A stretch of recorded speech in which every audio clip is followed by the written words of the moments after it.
Hmm.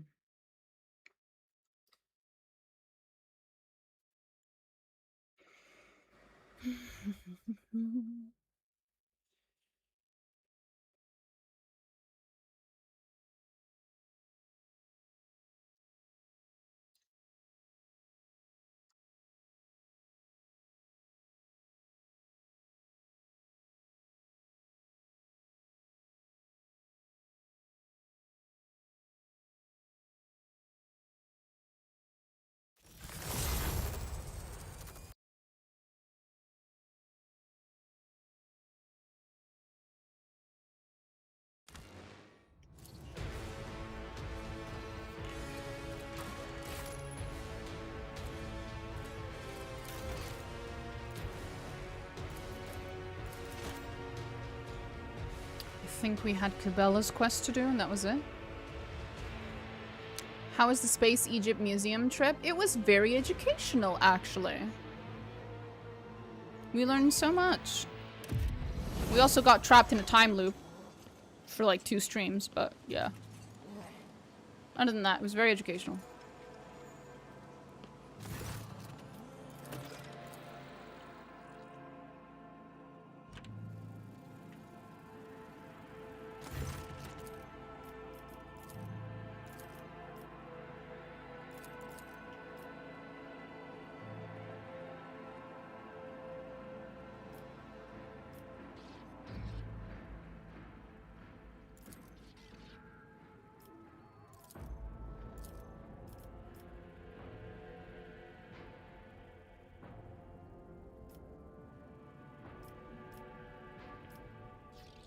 The Master of Ceremony seems to have forgotten about sorry, about your presence entirely as he gives your companions undivided attention.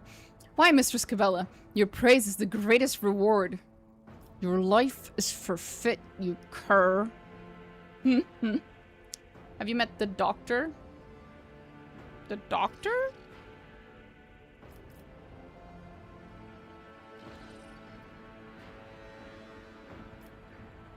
Very comfortable what you say.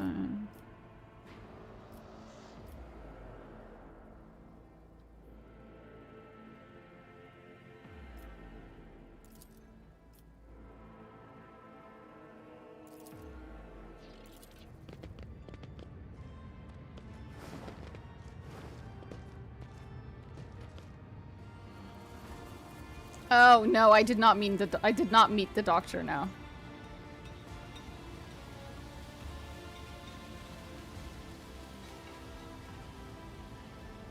Greetings from Hungary. Good stream. Thank you. Since you sat down at the table, it's been directed past you. Okay, well, she is not enjoying herself. What happened to you? To me, nothing unacceptable for the present circumstances.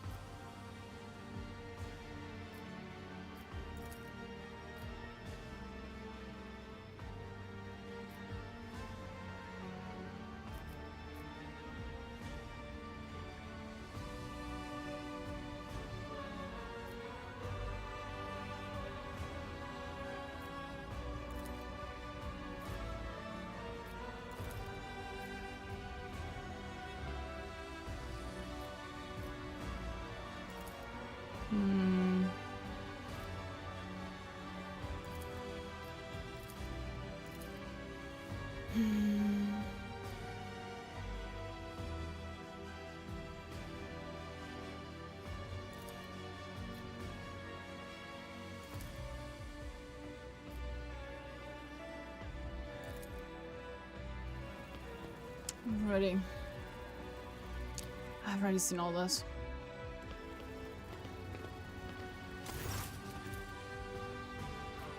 She leans forward and clutches the handrail so tightly her knuckles turn white, gasping in wonder.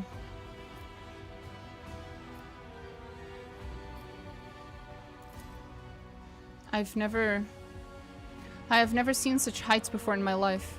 No distance on the ship comes close to this. I feel like this emptiness might swallow me whole. It's beautiful. When standing eye to eye with their fear, one can see their true desire. Mine is to be somebody who pleases you. I wish I could break every bone in my body just so I might build myself back up and become someone who truly deserves you. Today I have tried on a mask, the same mask worn by those who spend their entire life in your presence. I am your blade, I am your shield, and today, here and now, I vow to do whatever it takes to become the perfect weapon in your hands. Already, I am changing. Tell me, does this Cabela please you? No.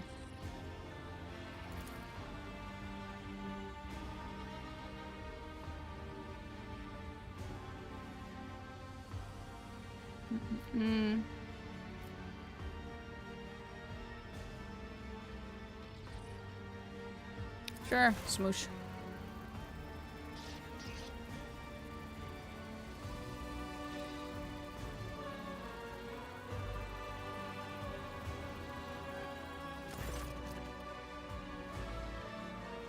That was an actual kiss animation. Usually they just hug. This game, I think all the way since possibly even Pathfinder Kingmaker, I think. The kiss animations are always just the characters hugging, basically. But that was an actual kiss animation, I think. Okay. I don't know if that was always there or if I just noticed it.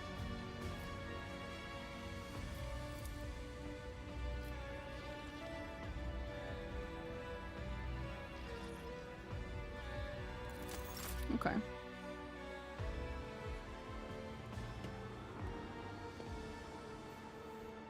Could watch you like this forever, swathed in the bliss of passion's wake. That's sweet, I think.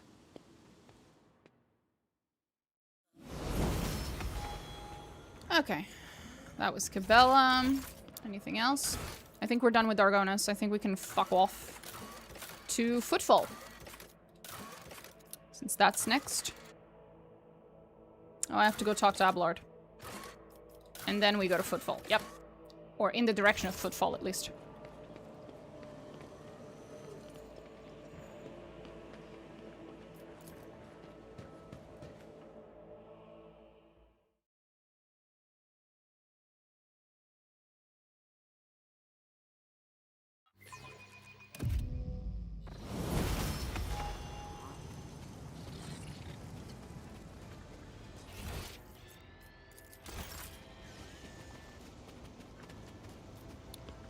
Marazhai. What you doing here?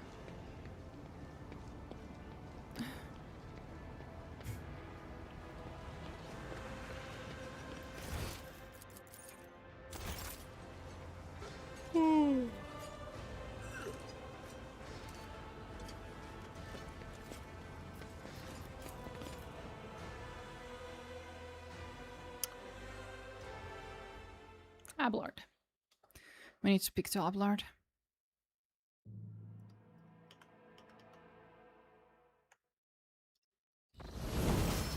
Abelard! There you are. Hey, buddy. Lord Captain, allow me to express my gratitude once again for your assistance. Ah, it's no problem. If it weren't for your intervention, my entire family could have been executed on false charges. I could have lost them all. I never imagined the Versarians would be so vulnerable, while I serve as seneschal to the Lord Captain herself, far from home. To tell you the truth, Lord Captain, this whole situation has got me thinking. As Patriarch of the Versarian family, I have a responsibility to my bloodline. Yes, it is my duty to serve as seneschal to the rogue trader, and I have no intention of relinquishing that role, if you find my service as satisfactory as did Lady Theodora. However, if I could be more involved in my family's affairs, and still serve the von Valancius dynasty.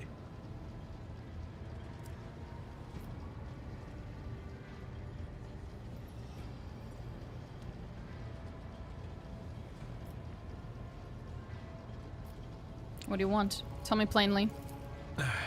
Under Lady Theodora, I served as steward of the Trade Protectorate on more than one occasion. In that capacity, I was based on Dargonis, rather than traveling with the rogue trader on the flagship. If it would be possible, after the immediate need for my presence is over, I would like to return to that position. To oversee the Trade Protectorate on the capital world, while at the same time presiding over the Versarian family, and using my authority to help elevate it. I understand your desire, traditions, and always must change. I will allow you to return to Largonos after the immediate crisis in the Expanse has passed. Of course! I could never say no to you, Abelard. Thank you, Lord Captain. Under my watch, the Trade Protectorate will remain safe and prosper, in service to you. I don't doubt that. Well then, Lord Captain. It is time I return to my duties. Is there anything else I can do for you? Lord... All good. All good. Hey, Siberian, that's what a good fucking seneschal looks like. Well, to be fair, your seneschal was your daughter, and she is kind of trapped, so I probably shouldn't be such a meanie patootie about it.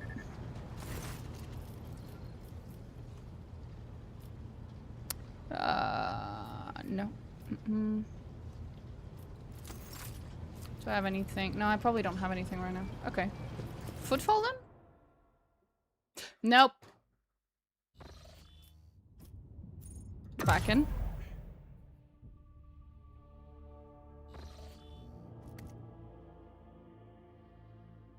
Speak to Cabela. Just in case. Hey, Cabela. Sweetheart. Love of my life. What the fuck? Take heed, Nemo. Our blessed Domin honors us with a visit.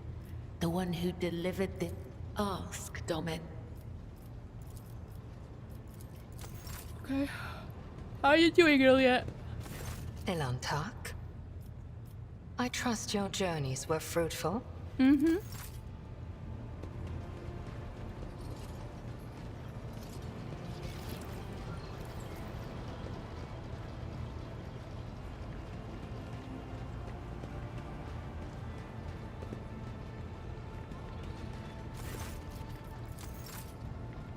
Rogue trader? Yes, I've been looking for a chance to have this conversation. We haven't had it? Fuck. I must tell you something about my past, so that we might consider the matter closed. If you agree to hear me out. What do you want to tell me? It's about what really pushed me into the pit of anger.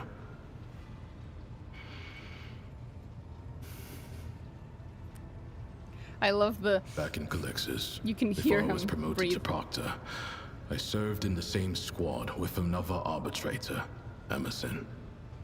He wasn't just a comrade. We entered the Schola Progenium together.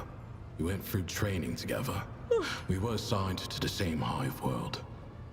He was like a brother to me, and I killed him. Ooh. Hi, Jija. You were getting the DVD screensaver today. Nice. Remember that mission I told you about? The one that cost me my arm? It was Emerson who sold us out to the crime syndicate and compromised the raid. I was badly wounded in the fight, lying on the floor, barely alive. The rest of the squad had gone to scout the area, and Emerson stayed to guard me. He didn't notice that I was awake. He was talking over the Vox. He kept demanding bigger payment, and when he started giving our coordinates, I shot him in the back of the head. I figured that we weren't making it out of there alive, so I logged my final report, attached my Vox to Glato's collar, and told him to return to the headquarters. Then, I passed out again, and when I came to, I had already been captured. The heretics tortured me for days, but I held on until the Exaction Squad arrived. The special unit. Exaction squads are dispatched to track down and apprehend dangerous criminals. They were investigating Emerson's betrayal, and it had led them to the heretics' hide. I was right by their contact. His corpse. They had to know how I found them out, and what else I knew about them. He tried to beat the answers out of me, tried long and hard. I kept my mouth shut, because I knew that the second I started talking, they would dispose of me. I could throw pretty words at you about how I went through the Injunctor Cardinal in my mind, or prayed to the Emperor, but I did pray, and I was well trained to tolerate pain, but every arbitrator has their limit. When I was almost broken, what helped me through was hatred.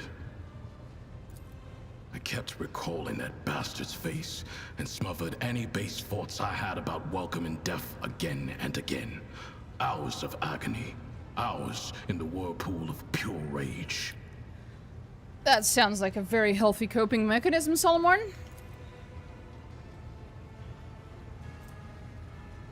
Oh, right. And now I'm getting my own PTSD triggered in-game. Great. I was put under investigation, but was cleared of the charges and assigned to piety without Glato. The most corrupt high world in the Drusis marches. 2 years among the vilest dregs of humanity. It was a test, and I passed. I got my promotion, got Glato back. But after Emerson's betrayal, I was never the same. You understand?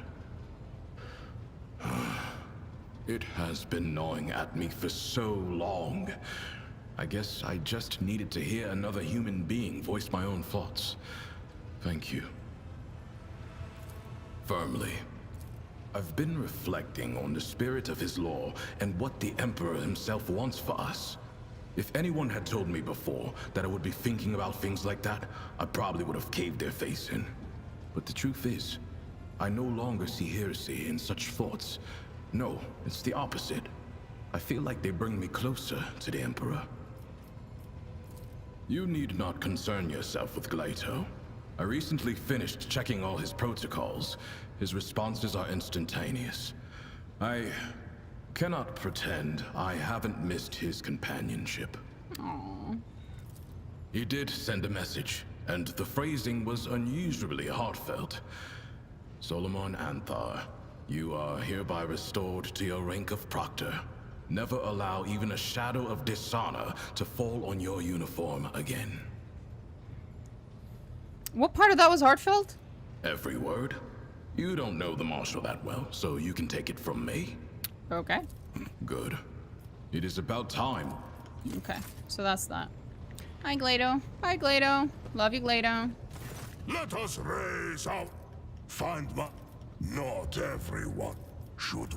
What? Fenris Yolda. Greetings. Greetings. She is delightful. Hi, Vigdis. Nothing today. We should go say hi to Marazhai just so we can hear his voice real quick. Hi, Marazhai. Rogue trader. I miss his actual voice line he's supposed to be saying.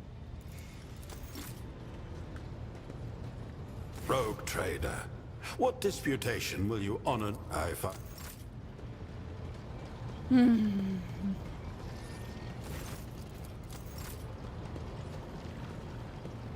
think that's it. Yeah, okay. Footfall it is. Finally.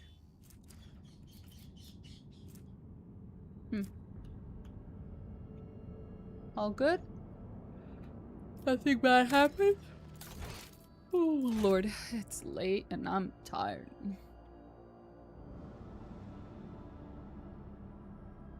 Okay. We are on Dargonis, and from Dargonis we go to... I guess Furibundus.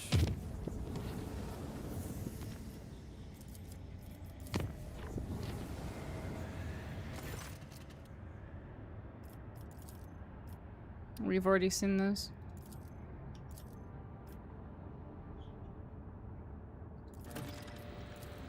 There we go. That dumbass.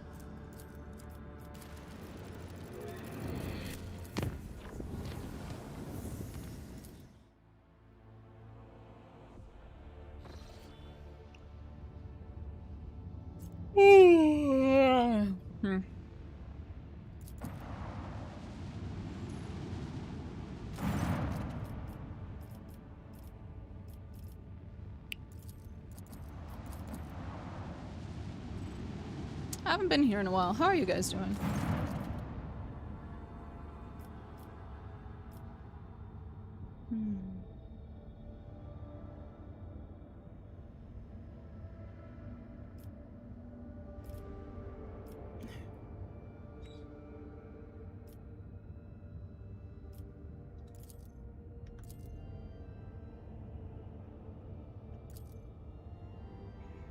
I'm convening a proposal of lucrative cooperation. In view of your past deeds, the clergy are disposed to perform monarchical rites, the 4th grade over the machines.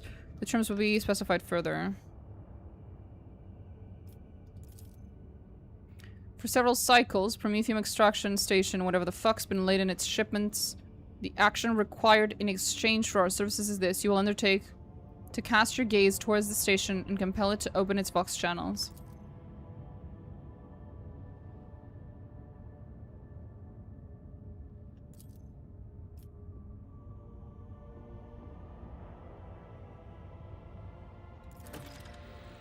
Sure.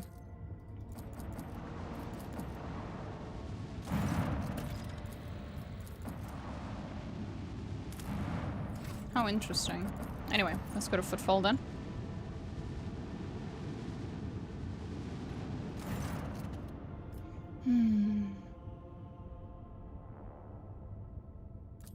Right. There's this bullshit going on.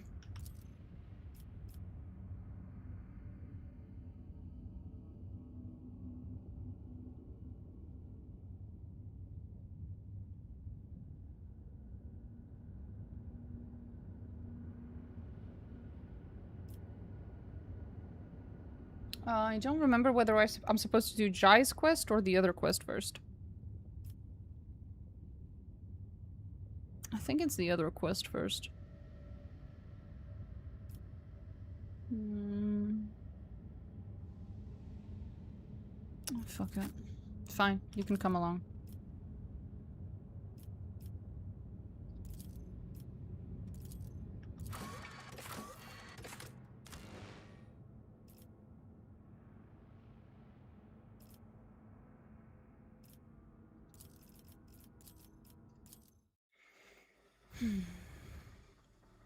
I'll have to grab Heinrich's.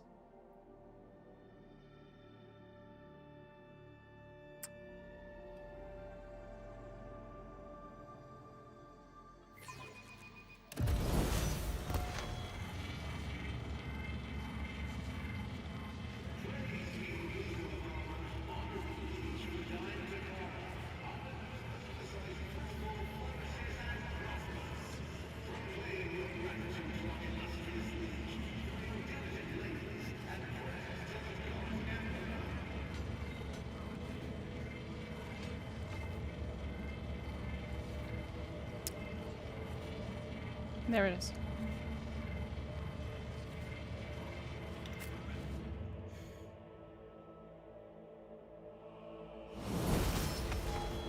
Hey, Ogun, what the fuck? We've been through this already.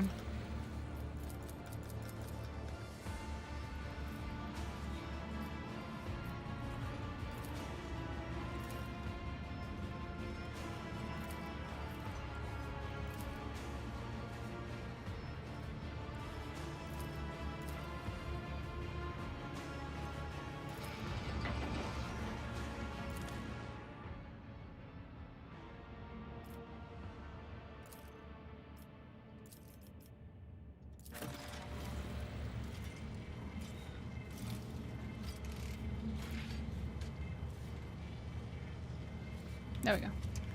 All good. We have everyone and their moms with us.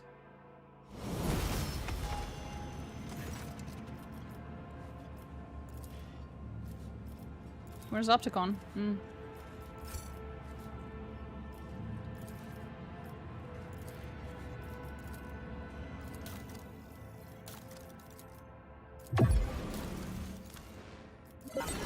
Nice. Was that all? It was. I still liked Opticon more. Inquisition's here, unwilling to die. The bar patron makes their last stand here. Delightful. I always have a backup plan. Oh my fucking god. Go away. Annoying.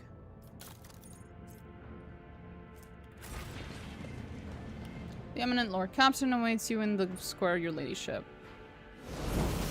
How come Lacorda is Lord Captain and I'm not? I've had people executed for less. Oh.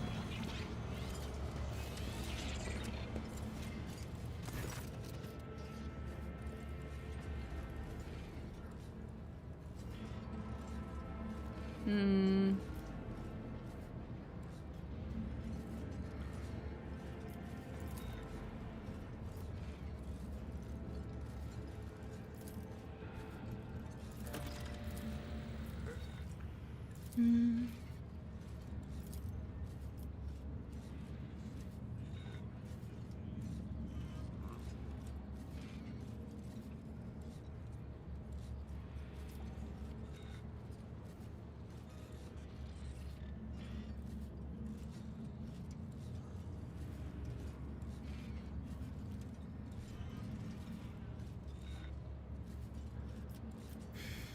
Fine, we're going through the sewers.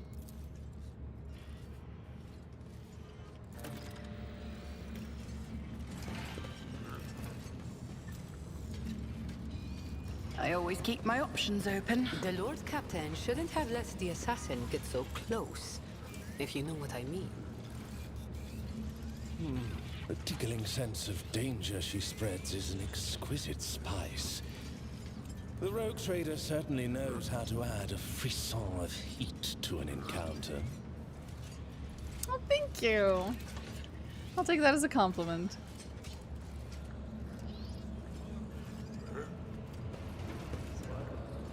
Ooh.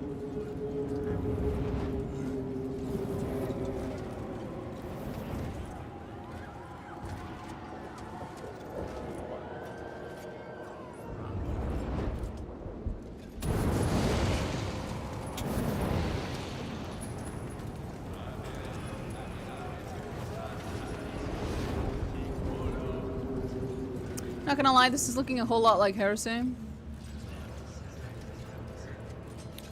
But because Corda did it, it's okay. It's for the Emperor. Keep your wits about you.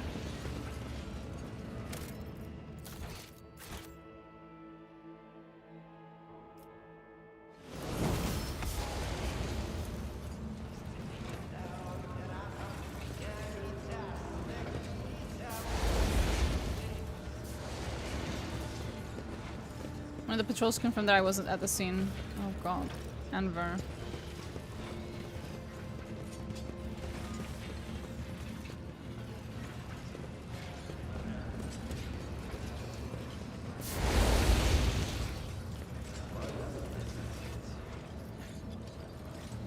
Rise to the top, or get left in the dust.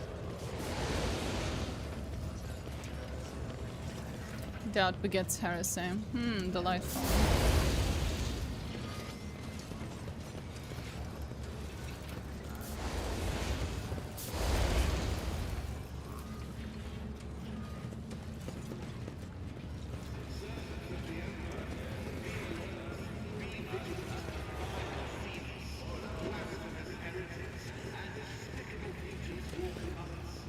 Is there money to be made? Not the blasphemous heretics and despicable mutants. Someone shoved the flamer down the throat of this Corda soldier and burned his entrails. Probably deserved it.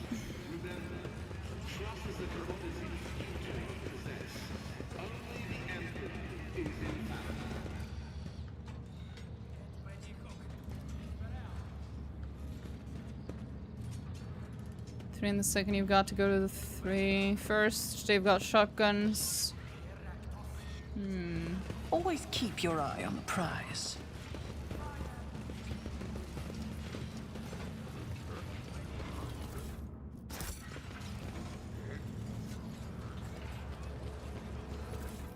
Violating the curfew gets you in front of the firing squad. Did you think no one would find out? Nit.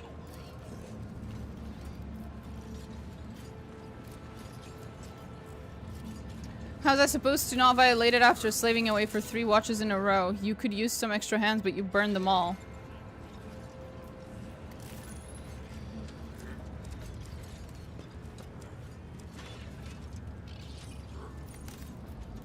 I always keep my options open.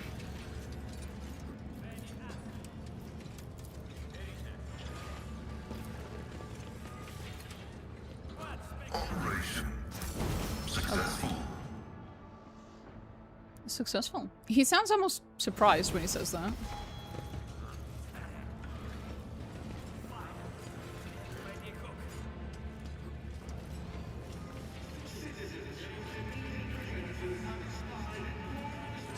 Have mercy, our families are starving. We only took a couple of Nutri-Bars. Lies. I see clearly with my naked eye the corruption that has engulfed your nature. Only the cleansing fire can absolve you now. Guilty.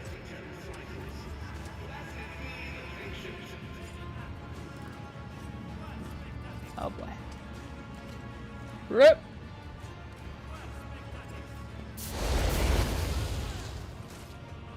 Yeah.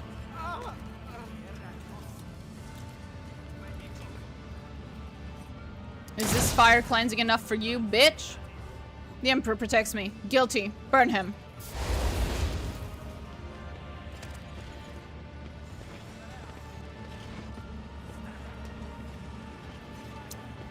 Well, hello, ma'am.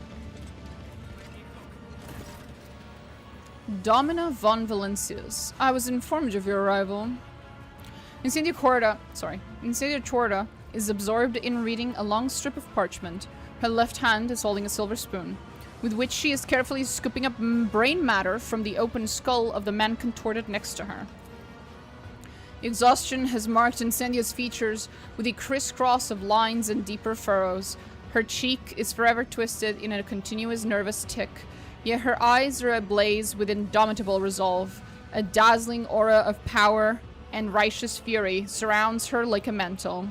She gracefully brings a gold-plated inhaler to her lips, takes a deep breath, and the fire in her gaze flares like a plasma thruster.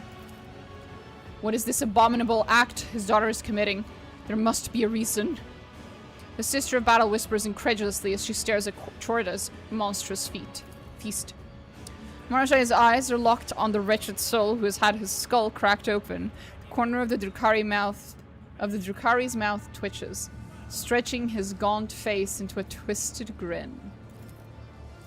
What an extravagant practice! I venture to hope that the Medicae officers of the Chorda dynasty have screened the donor's grey matter for pathogenic substances.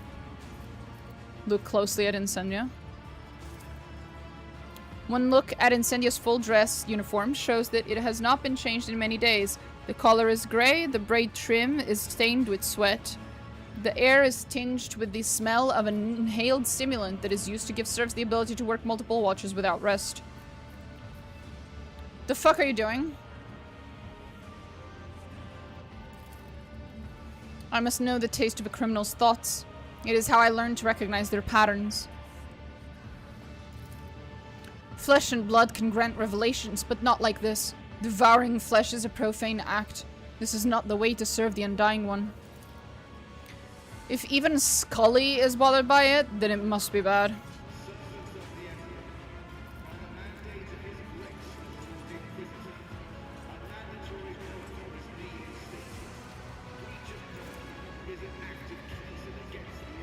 My delicacy most sophisticated.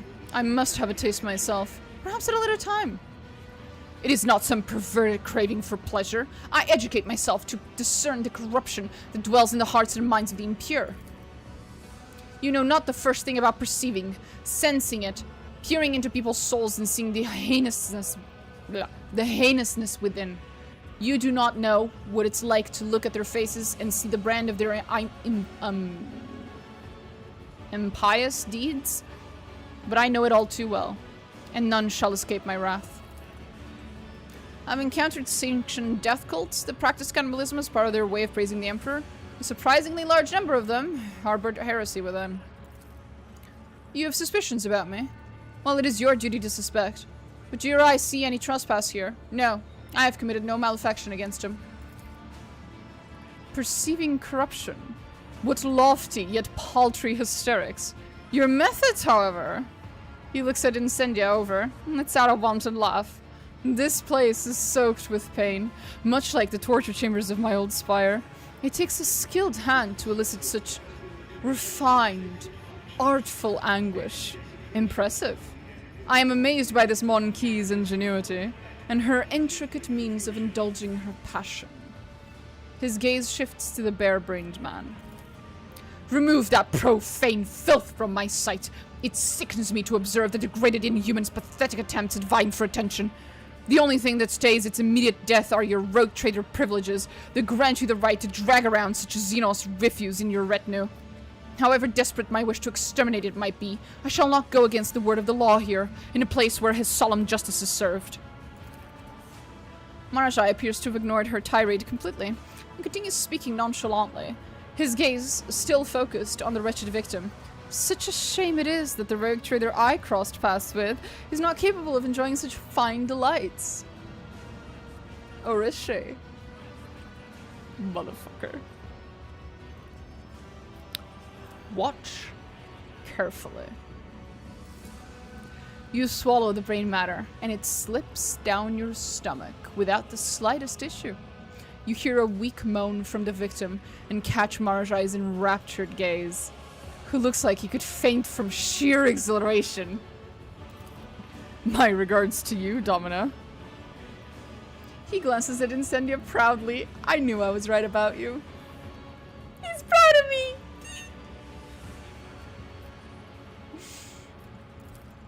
Do not hope that mimicking me and listening to your pet inhuman will let you glean the things I have gleaned from the taste of this heretic's thoughts.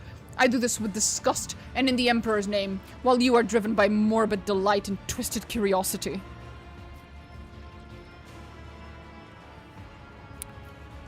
I don't see the problem. What manner of slaughterhouse is this? Some atrocious travesty of justice? Travesty of justice?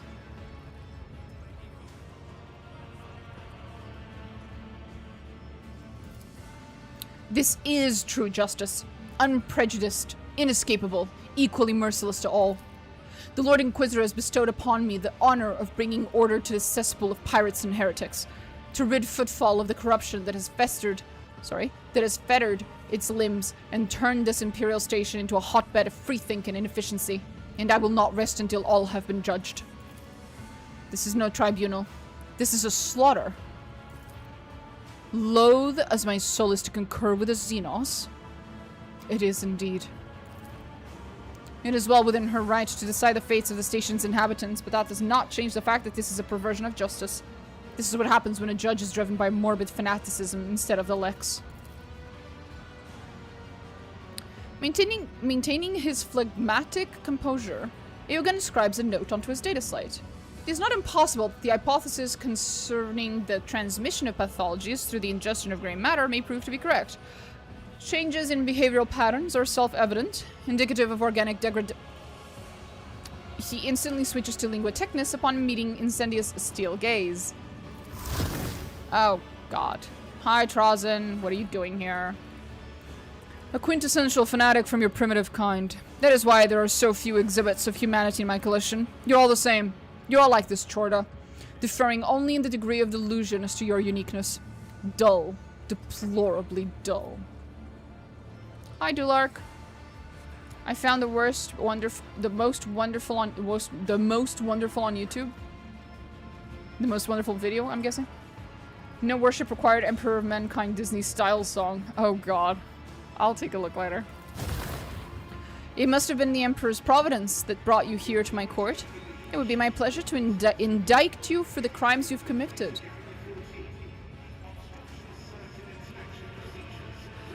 You can try. I remind you, Rogue Trader Chorda, that you may judge common people, but someone who is your equal, much less her. Take care when making accusations. I long refused to believe that Theodora had bribed the Adeptus Arbites to turn a blind eye to her misdeeds, but now I see that heresy has corrupted the servants of the Lex Imperialis, which means that all judgment in his name is now my duty alone. Trazen couldn't help but diss humanity. He had to get it off his chest. Right, because he hasn't said that sort of shit enough times.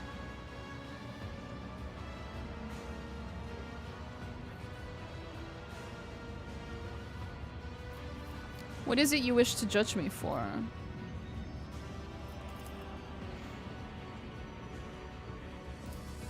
Oh, fuck.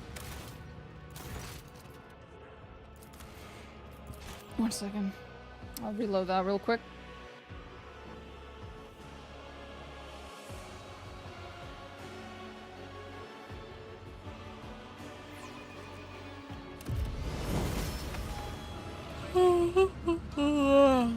Sorry. Keep your wits about you. It's noisy.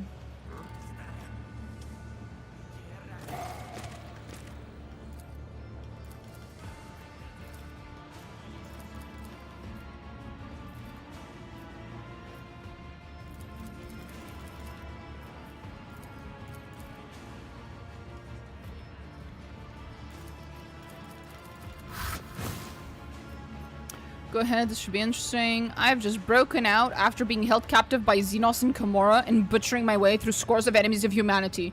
Tell me, am I truly the greatest enemy of the Imperium you are able to find?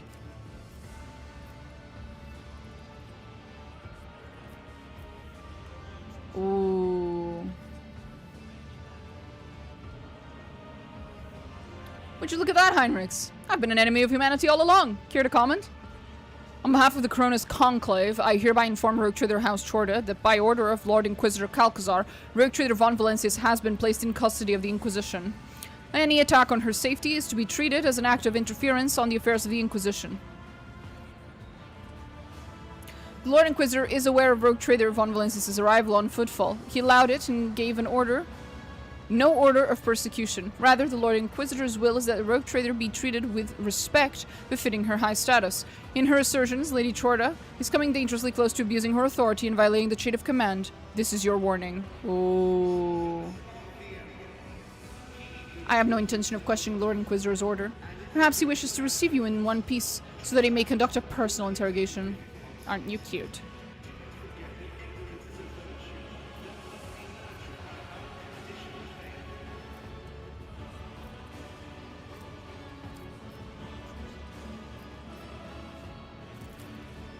That you are loathed and feared by the enemies of humanity does not make you pure in the eyes of the Emperor, but perhaps he saw fit to set you on a different path, one of righteous xenocide and blood-soaked redemption for your faults. I would never dare to gainsay his will. So you are in charge of Footfall now. Indeed I am. When the Lord Inquisitor enacted martial law in the Expanse, I offered him my support at once.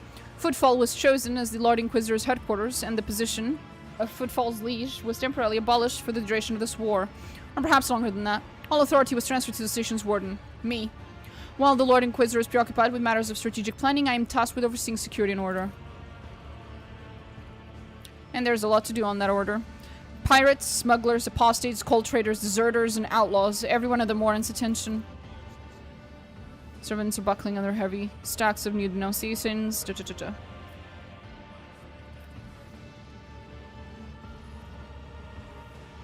You're quite popular with the locals, aren't you?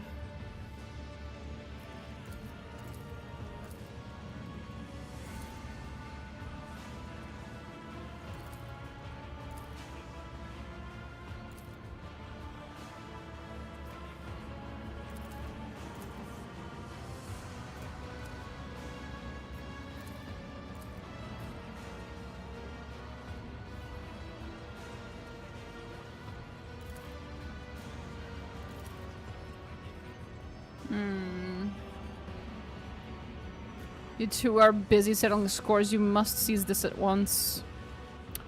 Simply using situation. Blah, blah, blah. You can shoot me that mad dog is off the table now. Okay, sweetie. Those of you who acknowledge me as your sovereign are viewed by the law as subjects of House von Valencius, and therefore are exempt from Chorda's judgment. I will take you aboard my ship. The hopeful crowd in the atrium starts hysterically clamoring their oaths of fealty to House von Valencius. Not one of them thinks twice about clutching at the lifeline you've just offered them. Get fucked, bitch.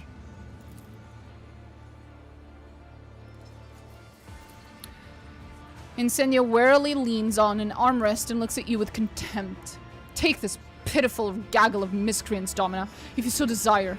My trial will not end here. I have the whole of Footfall to judge.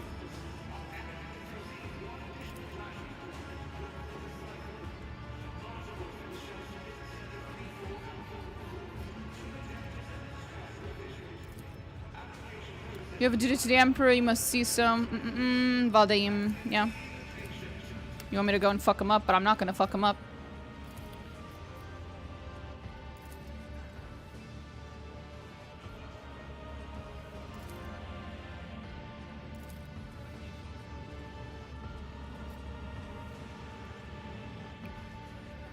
I will drag Vlad in before this court. Lie. Your cooperation will be noted. But remember, none of the rebel leaders are allowed to die before their trial. I forbid you to execute them without my leave. I'll think about that, bitch. Just as I planned.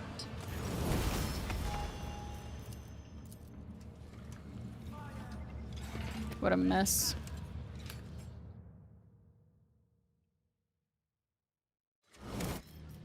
Okay, we've saved there, so I can return there. I just want to test one dialogue and check it, and then I'll be...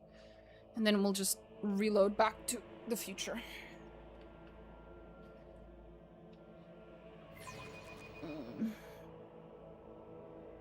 Actually, I'm gonna leave you guys with the DVD screen for a second.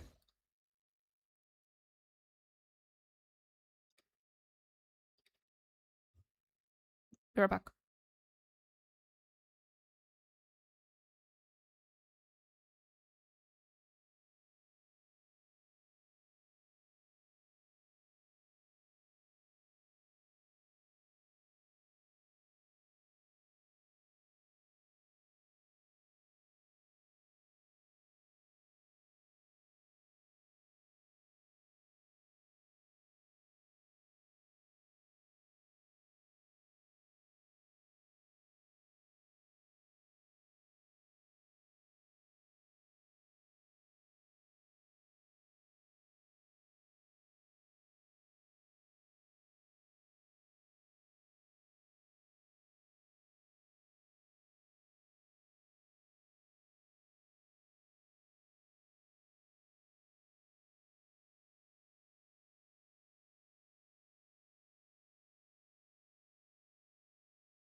And we are so back.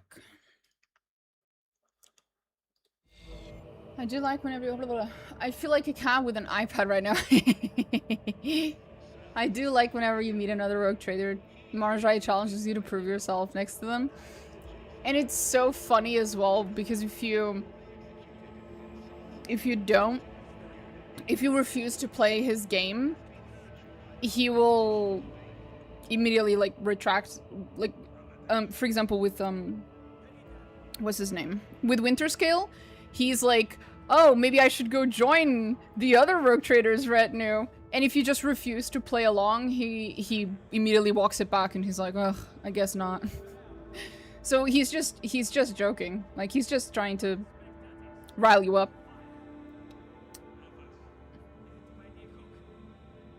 I got a question about your country's history. Ooh, what question? Oh boy, what part of our history? Not all of it was very nice.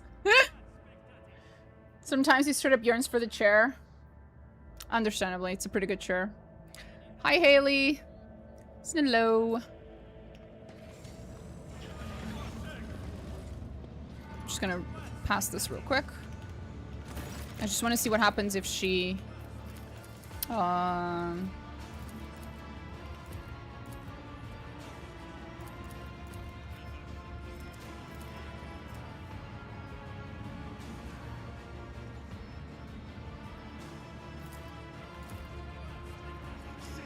Who led the revolution that turned your country from a kingdom to a republic?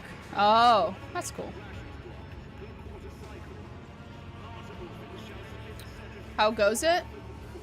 Well, clearly, I'm making my Drukhari boyfriend proud. By eating the brains of a man who's still alive.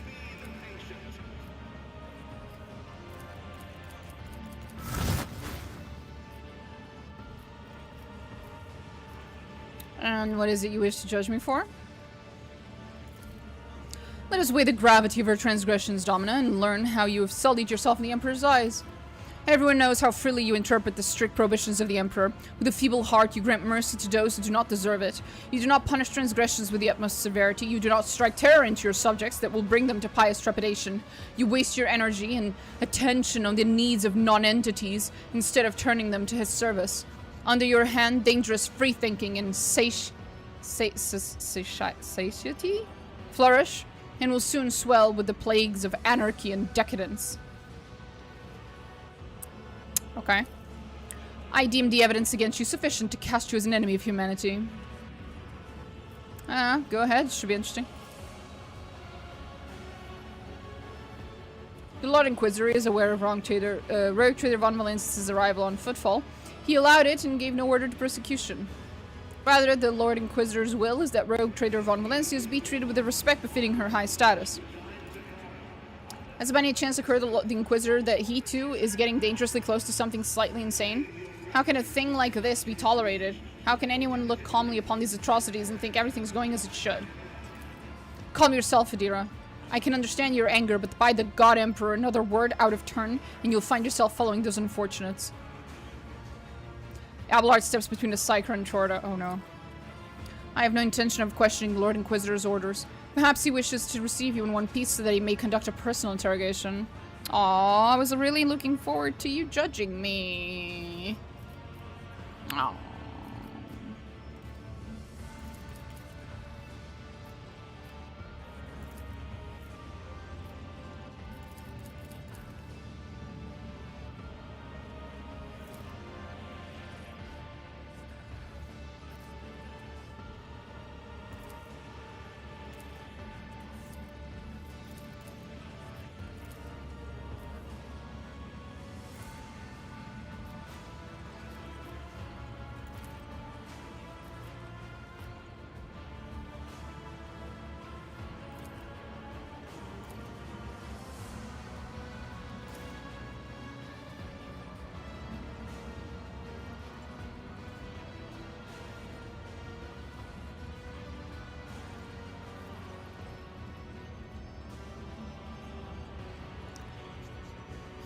Okay. Indira consistently being the voice of reason because everyone else is crazier is pretty fun. Oh yeah. Absolutely. Hi, Ares. Where you going, Ares? you go?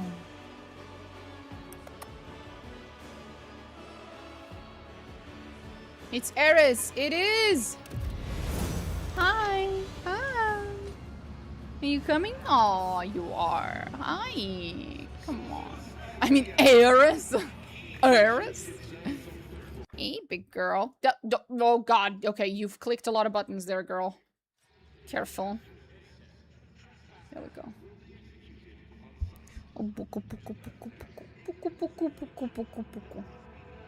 Coisa fofa. Let her push buttons. No. Do not push the button. Don't touch the button. I align my path with yours. For now.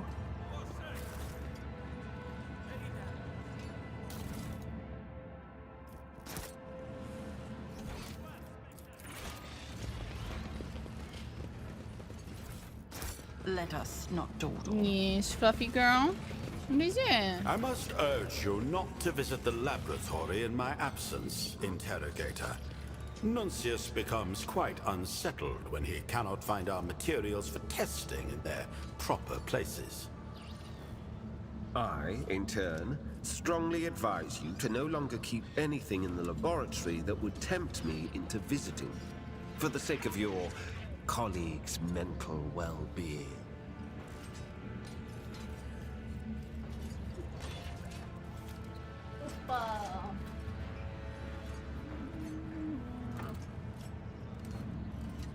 She can't push the buttons if she's in my lap.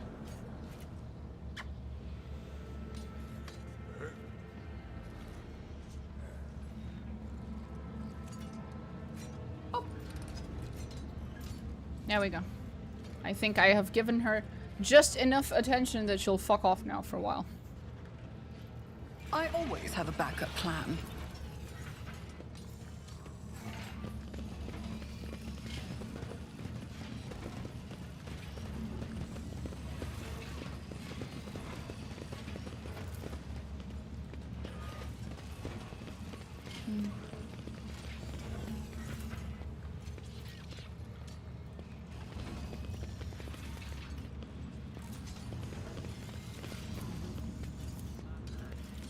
Just a natural unless someone broke every bone and left him to die. Jesus Christ. Rise to the top, or get left in the dust. You delegate this menial task to me.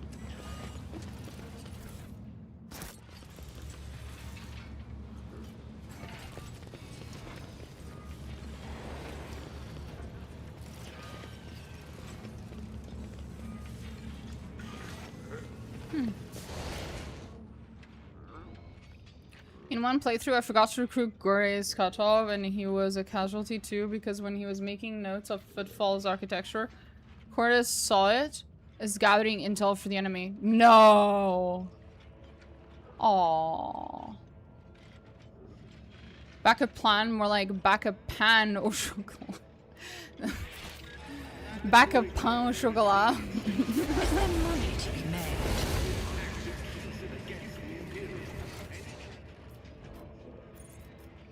Right, so we need to go somewhere.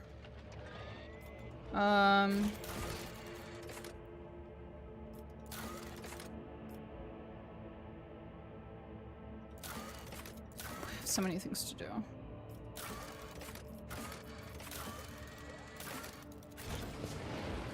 No, I'm hungry. Yeah, I feel that. Keep your wits about you.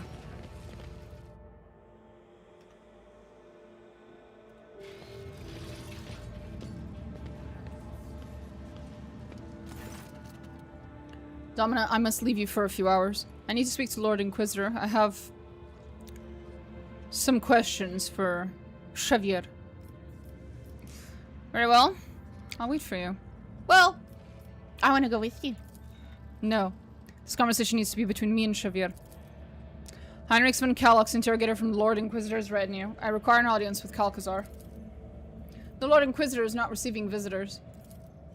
I am Calcazar's interrogator. Let me in now. Control yourself. He does not hear you. His eyes are boring into the sentinel like red-hot needles.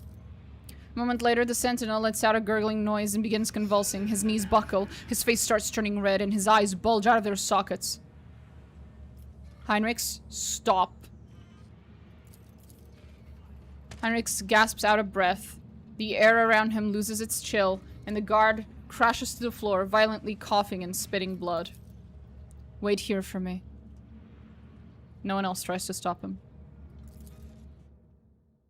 And then he fucking... Phew! An hour later, the interrogator exits the palace and walks towards you. His eyes are grim, his jaw tense. Thank you. I'm ready to go. What did you do? No. No. I took no pleasure or joy in it. I acted as an agent of the Golden Throne. Should, when faced with an obstacle in his path, I acted like Alcazar. I am not proud of it. That was reckless.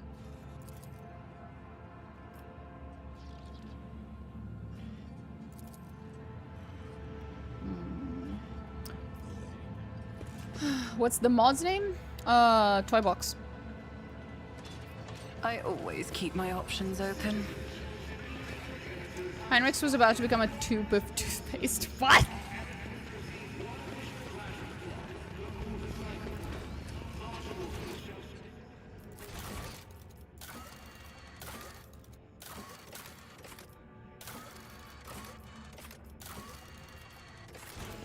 We have a lot of shit to do here. A motive force has granted me enlightenment.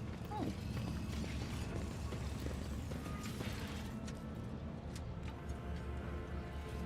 I always have a backup plan.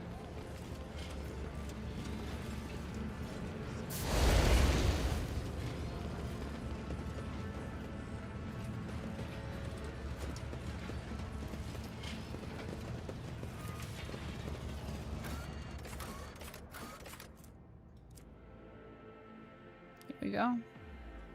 Hi, Aries. That's a very fluffy tail you got there, Aries. Yes, it is. Yes, it is. It is. She has a very fluffy tail. Oh, I'm so sorry I touched your tail. Now you have to wash it. Because my filthy monkey hands touched your tail.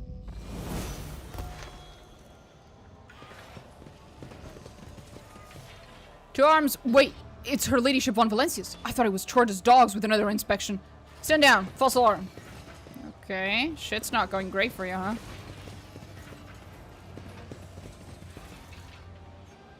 Always keep your eye on the prize. And now, my favorite part.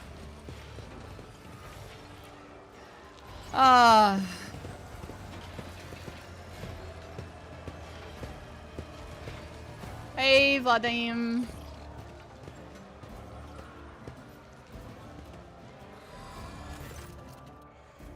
Vladim Takar the Liege. You have no other options, Riza.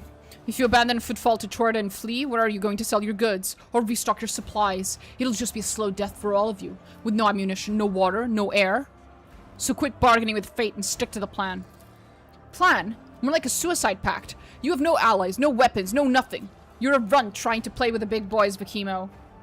You've taken on a rogue trader dynasty with only a handful of heavies and a couple of guns to your name. The way I see it, your march to the gallows is more of a gallop.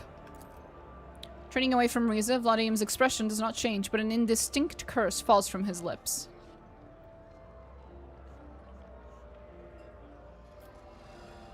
What do we have here? A couple of hardened insurgents. With a wry smile, Vladim corrects you. Ungodly, lawless, rabble-rousers who are a threat to the security of the station.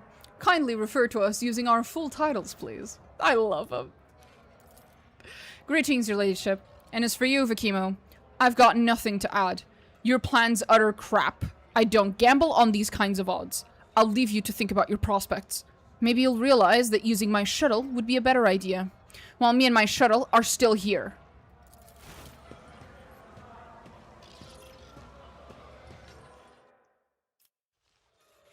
By the throne's radiance! Vladim, if you don't tell me this very moment where you and Falco are keeping my guys... I don't do business with rats, Haydari. And surprisingly enough, for once, I don't mean you. In that case, pray to the Exalted One that Falco backs up your story before he dies. Forgive me my brazenness, Shireen. He's all yours. You really aren't picky at all in your choice of mercenaries. He looks over at Marazhai. Then again, the unholy Xenos are too adept in the arts of carnage for one to refuse their services out of trivial squeamishness. The word mercenary causes Marazhai's eyes to flare in fury. Careful with your choice of terms, Mon Ki, or I will demonstrate my expertise in flaying victims alive, here and now. Look at Vladim. The former liege looks angry and focused. His coat collar is unbuttoned, showing the meshwork of ceramite reinforced armor hidden beneath. He is wearing a gun holster on his side. Now that Vladim has thrown off the mask of a disgruntled bureaucrat, his sleeves are rolled up, showing his old bandit tattoos. He exudes an aura of imperious cruelty. How's the station faring?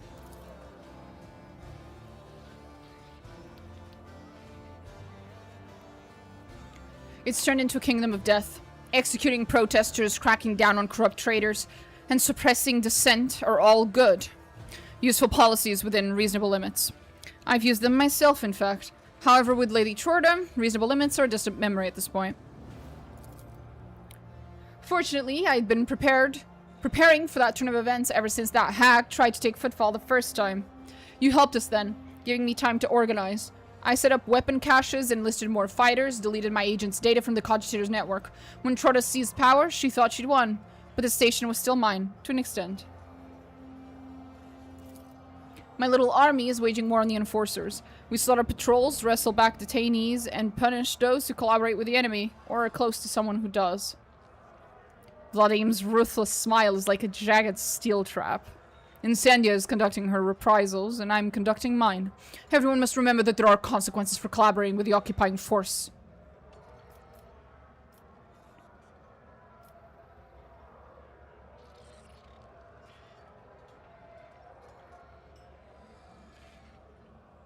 I see your position of authority has not changed too. You remain the bandit you always were.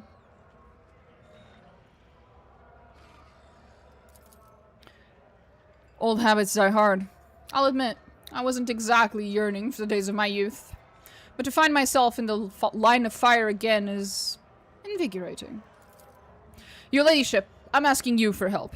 Not just on behalf of the portion of the station population that isn't already scared shitless, but on behalf of the Cosbala Commission as well. My people and my organization's assets are in a vulnerable position. Help us protect our interests, and we'll help you protect yours. Kind of help do you expect? A general uprising will be doomed to fail. The enforcers have isolated the asteroids. We can't strike out against Incedia.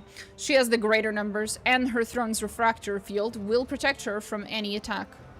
So we'll ask her ladyship to come to us, exploiting her overconfidence. If she wants my blood, let her come and spill it. She knows we use the MSX as our meeting place. If you let the enforcers know I can be found and grabbed in here, she'll come. And she will hardly drag her throne with her. We'll lure her into a trap. Kill her. Take back Footfall.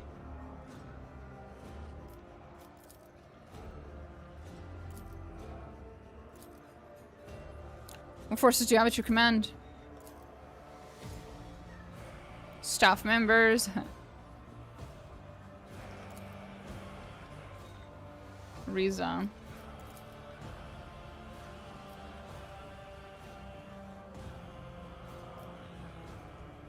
Why should she call you Vakimo? Old nickname dies as hard as old habits. I used to be known by that name on the station. The Vakimo is a myth. Malicious spirits stalking its prey in Footfall's empty sectors. I had a terrible reputation when I was young. Why has Hieronymus shown up here? He preaches repentance. Chorda sent him here to make us lay down our arms and renounce our rebellious ways. But he seems taken aback by the scale of Lady Incedia's purges, which opens up possibilities. If we put pressure on him, he'll bring over zealots who'll tear apart whoever is pointing his finger at. A useful man. I regret not getting him on side sooner.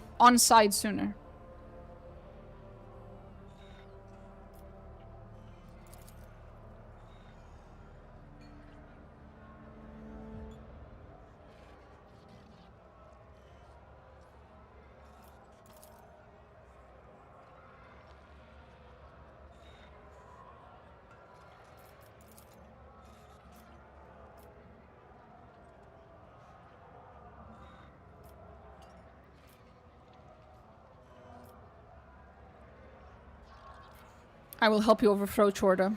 Each second of her continued rule will cost the lives of hundreds of innocent people. Happens to the best of us, honestly. Turning into toothpaste? Oh yeah, every Sunday. Thank you, Lord Captain. As filthy of a place as Footfall is, blood and tears won't wash away that filth. They'll only make the stench worse. I cannot say I approve of antagonizing Chorda, but her methods being what they are, I definitely disapprove of assisting her. I'm glad you're with us, your ladyship. This is a fight we must be well prepared for. As a colleague of mine used to say, if your brain doesn't hurt from all the thinking of where to hide, it'll discover even your skull isn't thick enough once the fight is on. Which sounds especially ironic considering how he died. I'd like to ask your opinion on how prepared we are to entertain Lady Incedia. Perhaps some of those gathered in here will support us. Riz's people, Hieronymus' zealots, even Octaviana's regulars.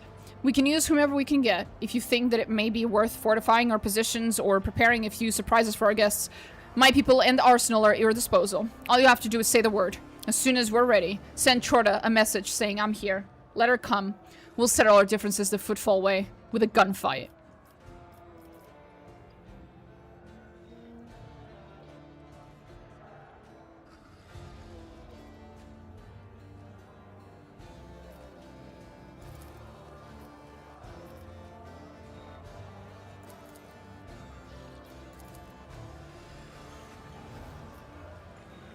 Okay.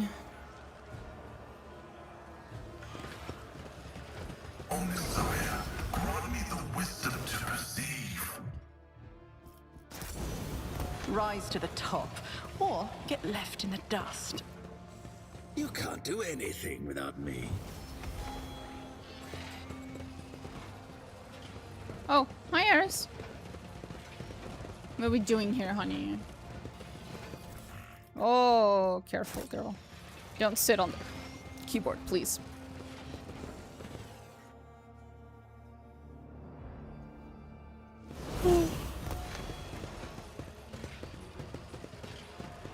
Ooh, chips. Boop. Let us not dawdle. Trivial, as I prognosticated.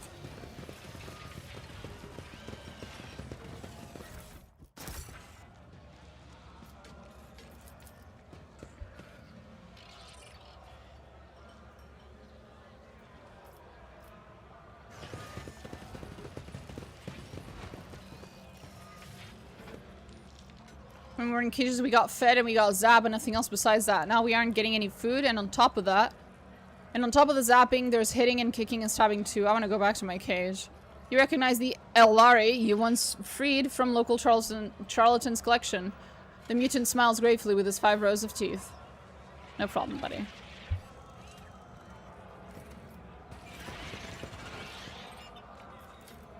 An expected result.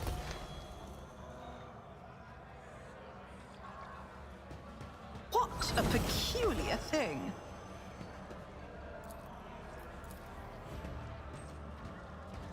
The machine god grants me insight.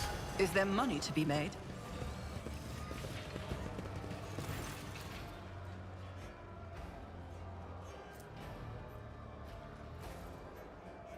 Let's drink to your infallible ladyship Chorda's mercy and good judgment, wherever they may be right now. You have quite a way with words, Octi. Yes, indeed. One would hate it if Lady Chorda's ill health affected our own. Have you by any chance run into Lady Chorda's good judgment on your journeys, your ladyship? Ah, Octi, I've missed the fiery sunset of your hair, Shireen. Sorry, I haven't brought any gifts today, but we're certainly going to down another round or two. Shut up, Haydari. You came back alive and that's good enough. And don't beat around the bush. I know exactly why you've come to Footfall in such a rush. But Jai, your guys got killed, every last one of them. Before Chorda even set foot on the station, some were found dismembered in the shadow quarters. Some became a heap of ash at the crematorium. And Falco launched the luckiest ones into orbit around the station so that everyone could see how much he despised you and your patron. If the rare trader will pardon me for saying. That Ashmag. No, there's still something he needs from me. So not all of them are dead. Or at any rate, it'll be better for him if some aren't. Where is he, Octi? You know very well where. The sewers. Yeah.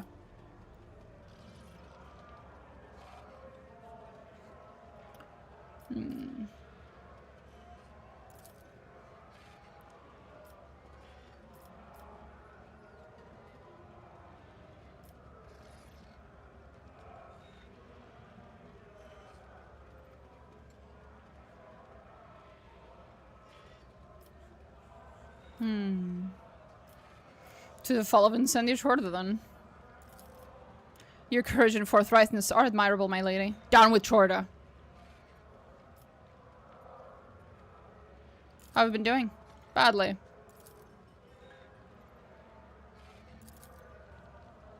You're doing this because Balaka shouldn't take a hit because of the old liege's ambitions. Oh.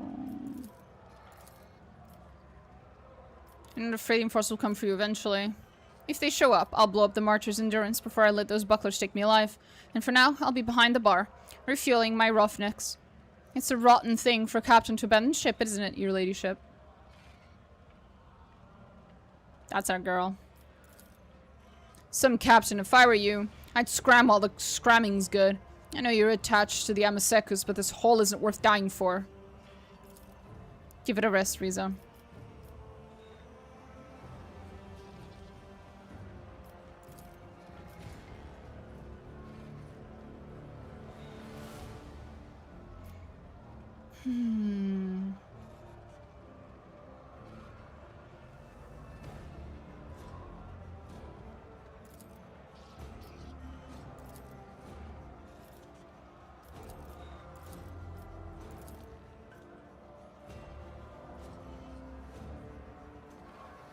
Your soul is full of corruption. You haven't fallen in with the archenemy's forces, have you, Riza? Riza, the forces you have opened yourself up to will be your undoing. And what's more, your crew too will pay for it with their souls, because of you. You're cruel, you know, your ladyship. The way you found where this old pirate was hiding her conscience and dragged it kicking and screaming into the light. I got in over my head and almost took my guys down with me. I'd be a crap captain if I allowed my fear to kill my crew. Thank you, esteemed self, for talking some sense into me. Got a light? Okay.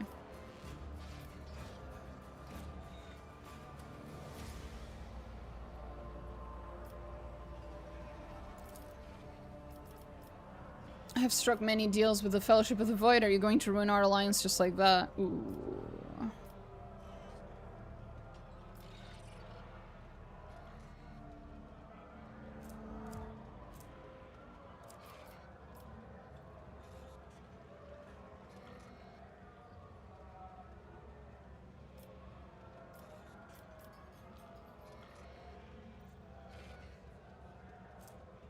Spoken like a cowardly crone, not a dread pirate captain. I have struck many deals with the Fellowship of the Void. Are you going to ruin our alliance just like that? That is a good one. I'd rather persuade, though. Don't talk to me like that, your ladyship. The times we're living in. Barely anyone in the Expanse remembers who old Riza is. I'm not getting any respect anymore. That means they need a reminder, and they're going to get one. Oh, what the warp. My crew and I will take part in your little uprising. Don't ask me for details. Old Riza prefers to keep quiet about the behind-the-scenes workings of her insidious and sudden strikes.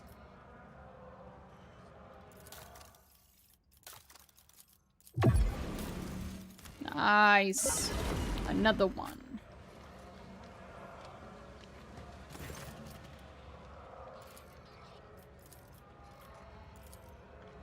Okay. I like Jai, but whenever Falco gets brought up, she takes a massive L. Hello, Chaplain. It's nice to see St. Drusus has protected your neck from the heretics and the Xenos since we last met. I mean... Uh-huh. How is Adelia? Safe and sound in my care. Barely any time has passed and I already think of her as my own. The girl herself clings to me. She took to learning the ways of voidfaring with gusto. She is already better at numbers than me. A true trait captain in the making. I hid her somewhere safe for now. It's a bad time for girls to be on footfall. She's seen enough woe and blood as it is. More than enough. Jai-best girl. Long time no see, Chaplain. What are you doing here? Same as always, bringing the Emperor's light to the lowly and downtrodden. And I have my hands full here on footfall. Stations teeming with hungry, maimed, and frightened people. Ladyship Incedia Chorda, in her righteous zeal, doesn't see the atrocities her enforcers commit in the shadow quarters, using her name as their shield. I intervene whenever I can, but to be honest, I'm almost spent.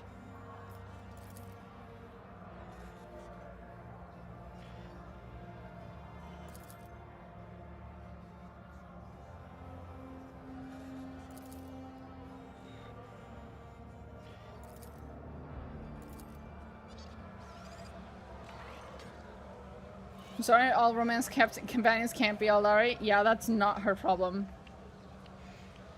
Plenty of non-Eldari characters in this game that I like. Jai is just not one of them.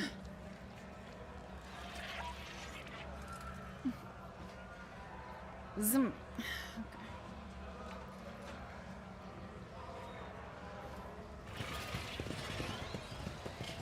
Oh, here we fucking go. A trivial task. Keep your wits about you.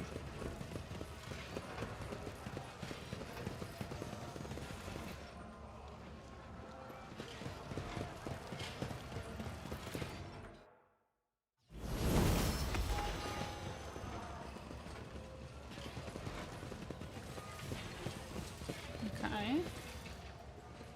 What is it about Jai that puts you off?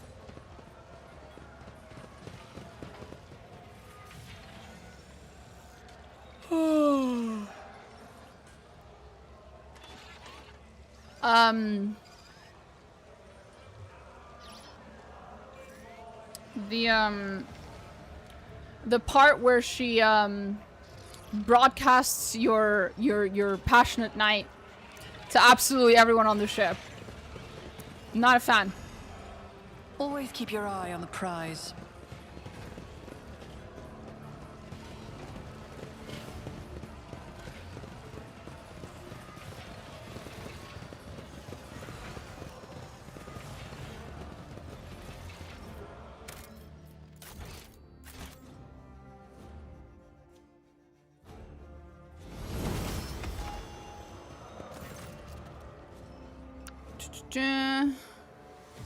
That's valid, to be fair. Marazhai also likes an audience. That witch never left your room. Yes, but I gave him consent to have the witch there. Also, I never picked the witch. I picked the Chronos Parasite engine. I only picked it last time because I wanted to see what something else looked like for once. I would like to see the Drusian relics. I would, actually. Thank you so much, bro.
Aw, come the fuck on.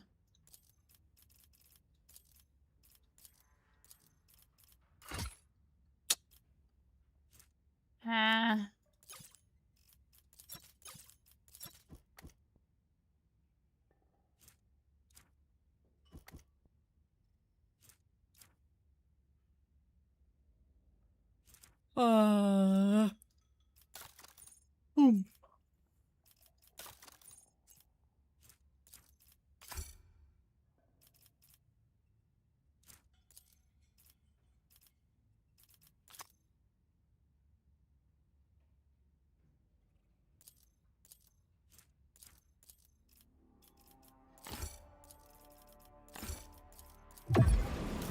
Nice. That's a very specific king, Chronos Parasite engine. Now I'm imagining him as one of those people from that old TV show who like tried to marry the Eiffel Tower or a car. Lol.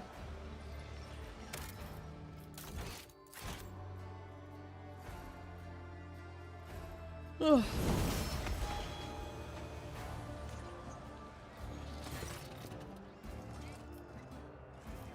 Yeah, I did find out about the fucked up shit you went around doing.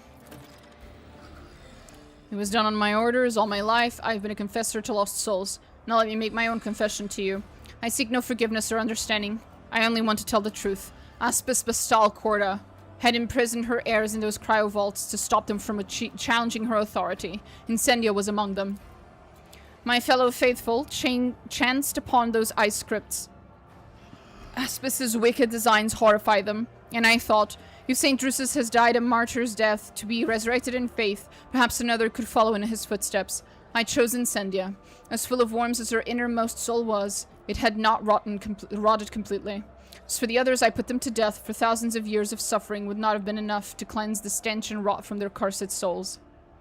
I did find out about the fucked up shit you ran around doing. Almost had a panic attack. Have I been found? No, not you, Dulark.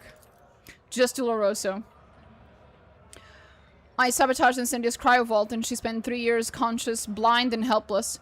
My brothers and sisters recited prayers over her prison to plant the seed of faith in the soil I had weeded. I hid the truth from Incendia and became her mentor, setting her on path to service to his will. And that was how Incendia, the offspring of a felonious heretic, became his vengeful hand, striking down enemies of the Imperium at the cost of the evil I had done. You say that, but I've met Aspis, and quite frankly, I thought she was pretty fucking cool. I'm a big fan of Aspis, actually. So far, for now.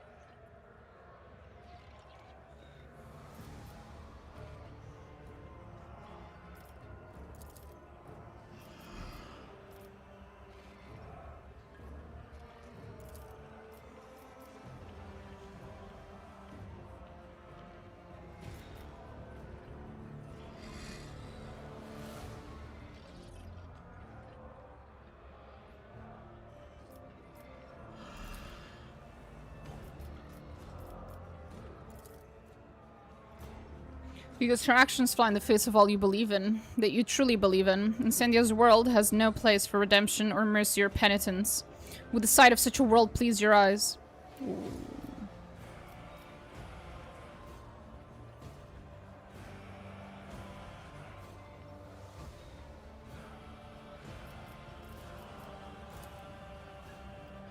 No, it would not. My way of serving him has always been different from the paths trodden by the ecclesiarchy. St. Drusus's doctrine taught me virtues that are unknown to many among the righteous, and I, in turn, taught them to my brothers and sisters. I tried to teach them to Incendia too, but she chose a different path. It is time for me to remind her of those lessons. Now you have banished my doubt. I will do what must be done. St. Drusus's faithful will aid you in battle. There we go. Everyone's on our side. What can I say? I'm just that fucking good.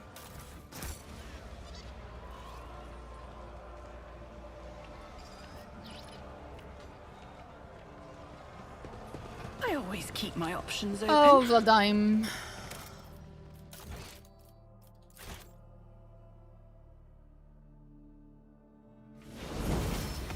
Am I the only one who likes Vladimir? I love him. He's one of my favorite NPCs in the game. What do you mean? I already liked him when we first met him, but this whole quest makes me like him 1,000 times more. I love it. I love his entire character. I would be so happy if they finally voiced him. He'd be such a cool character to have voiced. Your ladyship?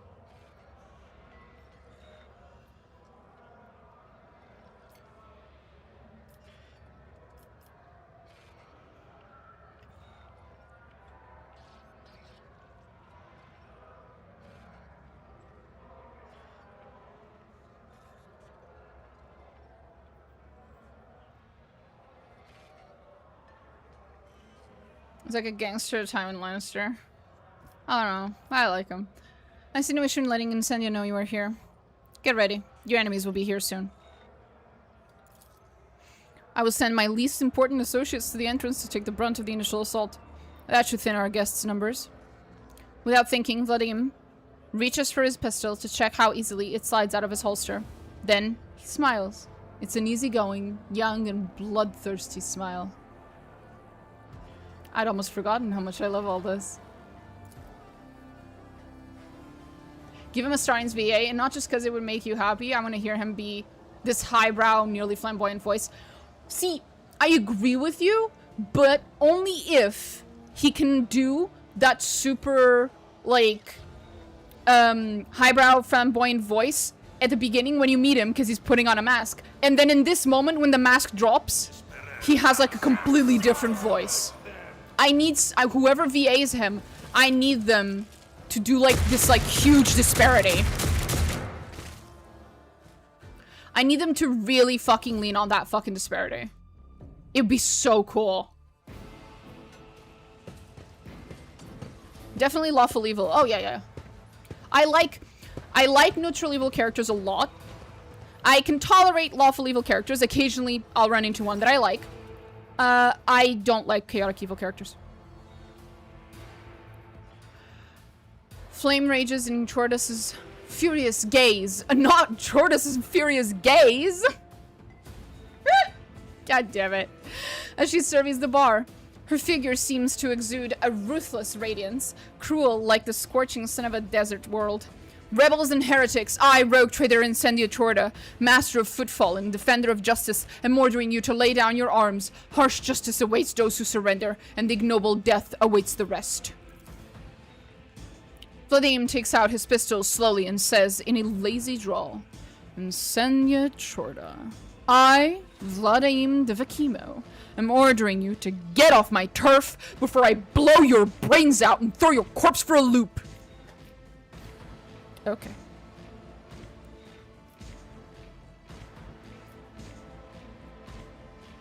Repent, Incendia. You have strayed from the path of righteousness. You have turned yourself into a monster. Has horror driven you out of your mind, Domina? Hieronymus... That dude lied to you. It was he who condemned you to years of torture in a cryovault. He turned you into his loyal, personal executioner. What? Hieronymus, I can see you are hiding something. Repent, Reverend. Pride Month ended and the gays are furious. They are. I will not offend you by telling a lie, Incendia. It was on my orders that your cryovault was tampered with, and Aspas's other aspiring heirs killed. I admit to my crime. Something changes in Incendius' face, revealing shame and naked vulnerability. You've seen that torture expression on her face only once before, at the mention of her despicable predecessor, Aspas Chorda. Incendia shrinks and tenses, as if aware that you can sense her weakness. Tell us why you betrayed her. Aspas disappeared. One of you were going to take her place.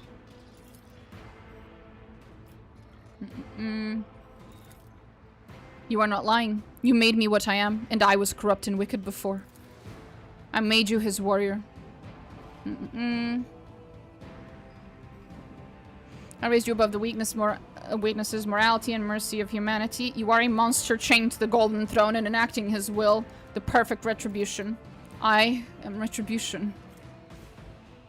I like any alignment. The only type I don't like is when a character is of an alignment, but everyone treats them as though they were of another alignment. Like Critical Role season. I've never watched Critical Role.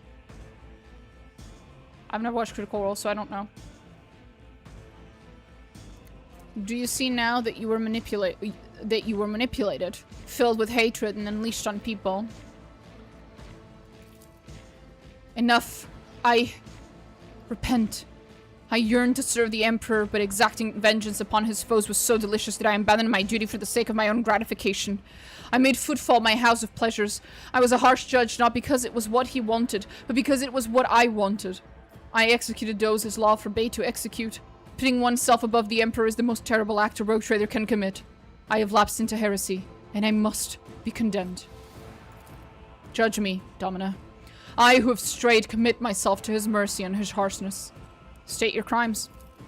Arrogance was born in my heart, and it trampled over my sense of duty. I forgot the Emperor's commandments, which are strict as they are merciful, and became a bringer of death and death only. I was not serving the Imperium of humanity. I was building a pitiful parody of his creation. What do you say in your defense? I only dreamt of being a worthy servant, of punishing his enemies, of turning this corrupt and decrepit system into a place that is worthy of his light and does not diminish his greatness.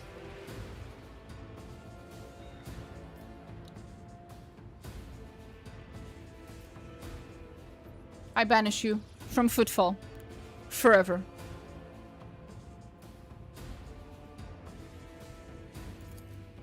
She took the worship pill. Never take the worship pill. True. And this is why we kill gods in this stream. This is why we don't like Wodica.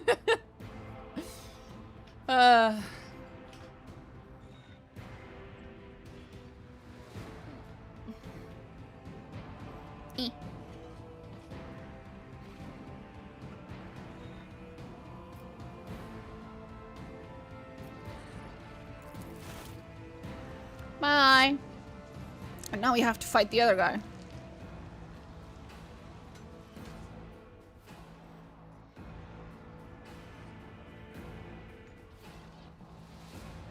Only she was worthy of being his shield. Her repentance is but further proof of it. I was a fool to not believe her. Is this how the cleansing of Footfall ends? No. Incedia may not have been the holiest and purest of the Emperor's tools, but who will be left here when she is gone? Him? Her? He points at Vladim, then Riza, and finally you. You? Are you going to protect the law and the faith? No.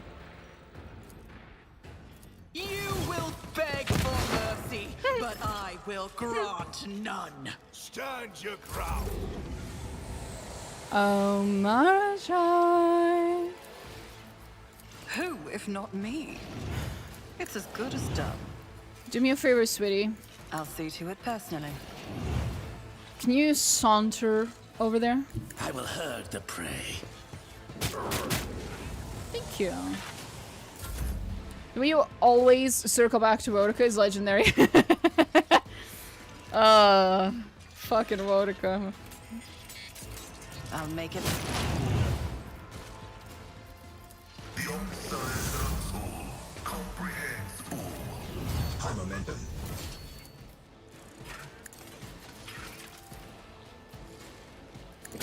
Perfect killing strike.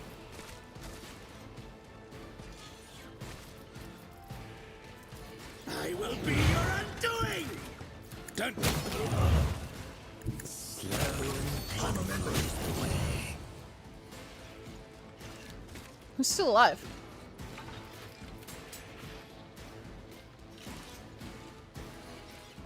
Guys, am I blind? Who the fuck is alive? Oh. Oh, where are you, buddy? Approaches. Behold. I was playing an Evil Jester in my Pathfinder game. Apparently the GM liked them so much the party is now in a circus. That's funny. Thank you, thank you. Vladim surveys the carnage and says dryly and morosely, "What a mess. Thank you for helping me deal with it. Your ladyship, your help has been invaluable, but the Kasbala Commission will nonetheless try to approximate and match its value in the most generous of terms." Well, thank you. What are you meaning to do next?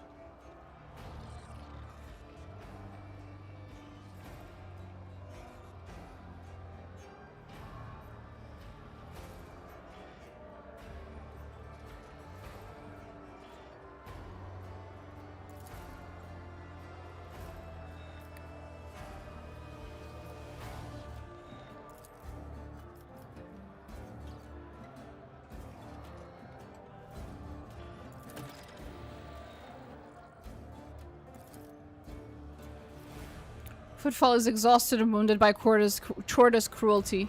I will have shelter set up where those in need and in pain can find a roof over their heads, sustenance, and medical aid.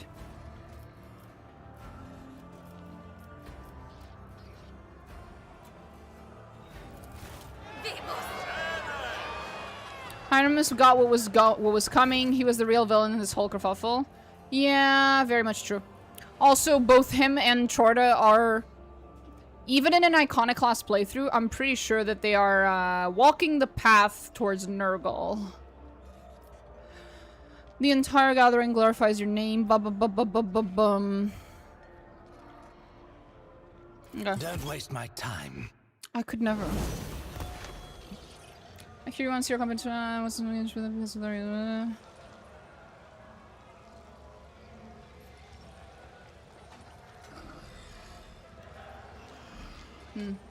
kind of developed into having a split personality, makeup of soft-spoken William, makeup on Bill the Donkey. The party did an audible hell yeah when at the end of the last session they asked for the makeup kit.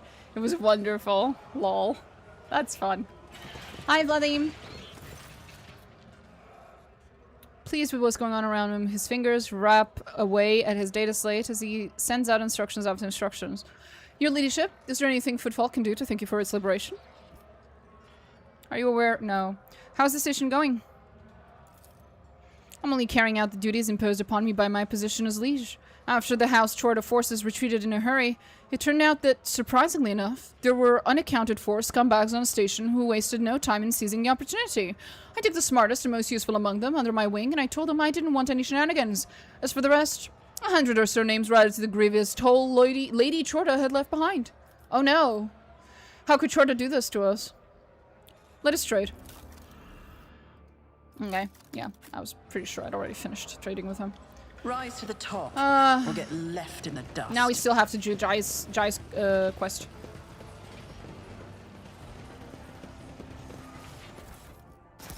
I really like the music in this era.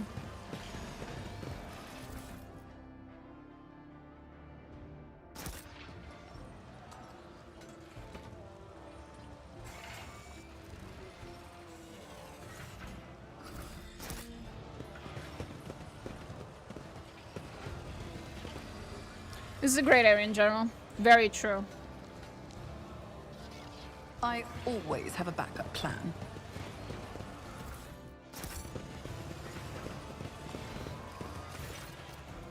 What will it be, ma'am? Anything for you?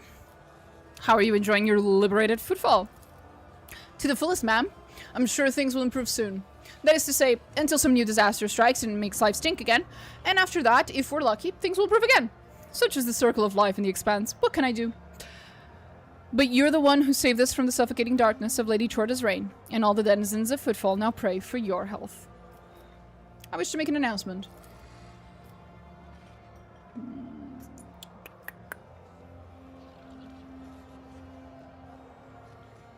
Freedom has returned to Footfall. Drink and live once more to spite Incedia Chorta. A deafening wave of jubilation washes over the room. From every direction, you hear shouts of praise for you and House von Valencius. Octaviana joins in while readying bottles and tankards. She knows what will happen the moment you leave the bar.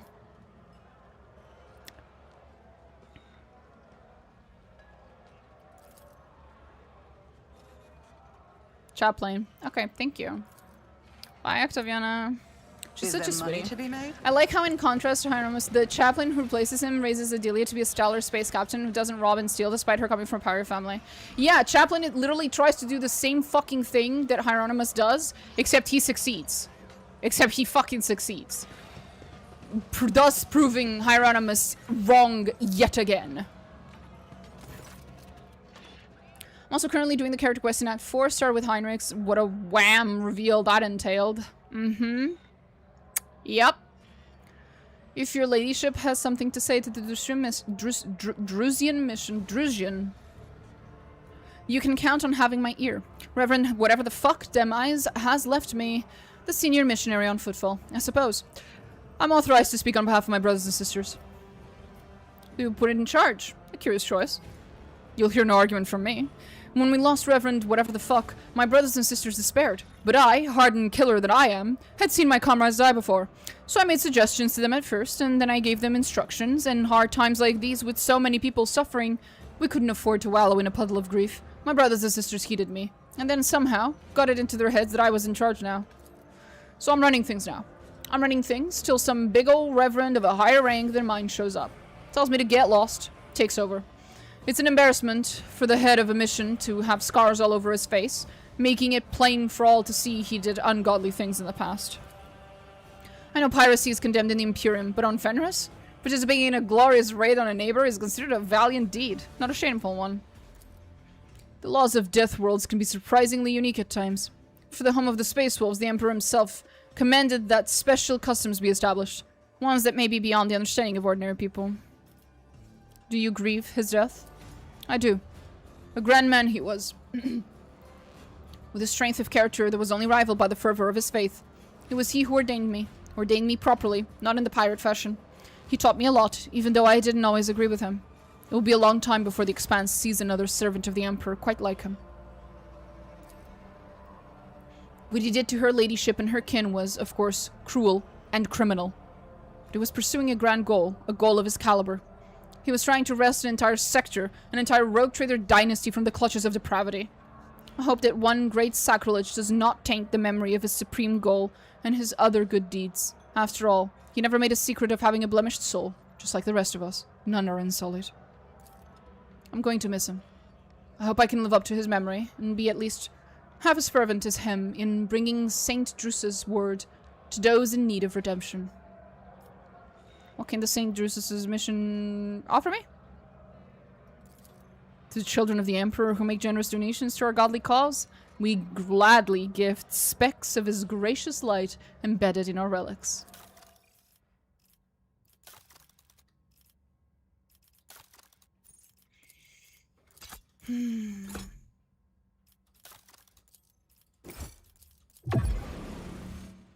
This is gonna be the only one I can't get to the maximum. God damn it. Let us not dawdle. Well, it's been fun. But now I have to go and do Jai's quest.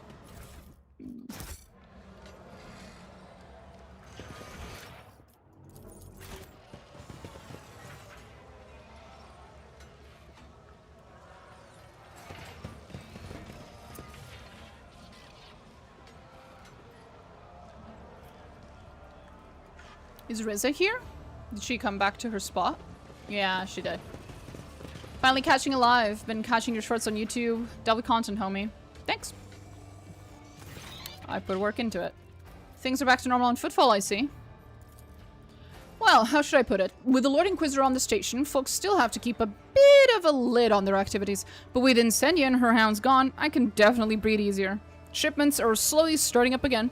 Anyone who worked with Chorda has been thrown for a loop, Footfall style. And folks can do business in the Amasekas again without any trouble. I should also thank you for finally shutting up Reverend Hieronymus. If trials really do cleanse the soul, then after weeks of listening to his shrill hectoring, I must have the soul of a saint. I don't know if I'd agree with your esteemed self that things are back to normal, but I'm gladly drink to the new normal. To your health. Have you turned back on your heresy? I have, your ladyship. No more profane amulets on anything. All cultists and heretics who wormed their way into my crew took a long walk out through a short airlock. And the servants of the ruinous powers who took advantage of my moment of weakness and pushed me towards heresy were sent to meet their own dark gods. I doubt they'll recognize their minions after what I did to them, though. Good girl. Hi, Riza. Keep your wits about you.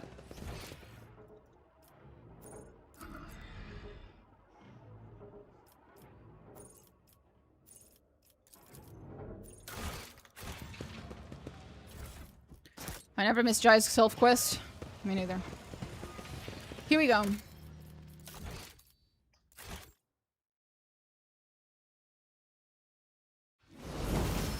Whee!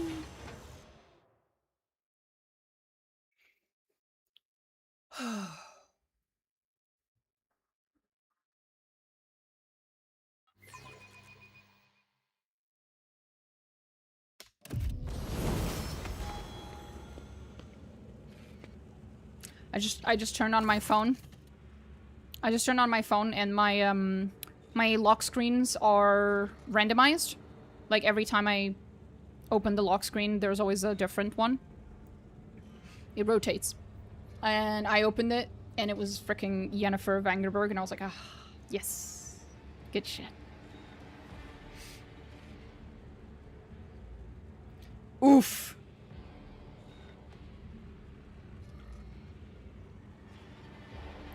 Someone who must be new here, must be very new to my channel, just went on one of my fucking VODs one of my Arcanum VODs and left a comment saying, elves are the worst. In every game, in every story, in every myth. The Fae are the worst and cause all issues. I'm gonna give this man 24 hours of me thinking real long and hard about it before I fucking ban him. Welcome to the kingdom of thieves, killers, and smugglers, Shireen. All the finest goods on footfall, every last one of them, have passed through these tunnels. The finest goods on footfall? Does that make this place some sort of Monkey trading hall? Really? You cannot tell from Iliad's tone whether she is speaking in jest or genuinely confused. I think she's genuinely confused. I was actually trying to bring a little levity. I wasn't seriously describing... And the kingdom of killers as well. I know that your kind knows nothing about the art of killing, but to found an order in a waistcoat as a hole like this... Unlike Iliad, Marazhai does not even try to hide the venomous sarcasm in his voice. Okay, so Marazhai is aware.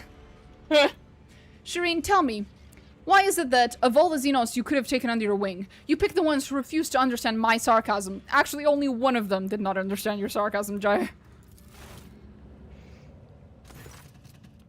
As I said before, those dudes are patrolling, and now I have to sneak past them.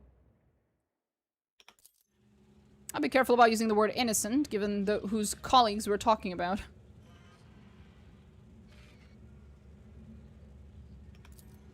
And the final move. Like all the best Regicide players, Shireen, we find the service, cogitator, and send the gas along the pipes. I don't remember that being part of a Regicide game, but okay.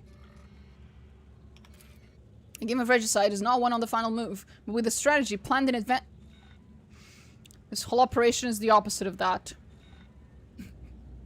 Disgruntled muttering. He's so fucking done. Fucking nerd. I love him. Can you go over the plan one more time? Oh, yeah. How can you be daydreaming in a place like this? Marazhai is standing right next to me. I was distracted.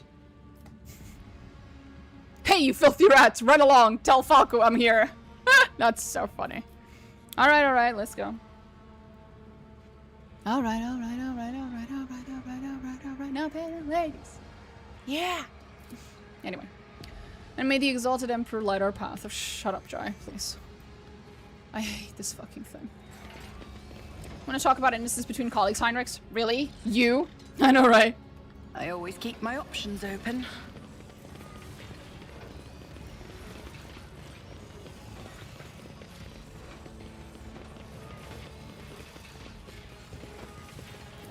Triumph is my birthright. Of course it is, honey. Jai's such an incorrigible Chaos Gremlin. Oh, she is, yeah. She is very Chaos Gremlin coded. My success is an irrefutable certainty. Rise to the top, or get left in the dust.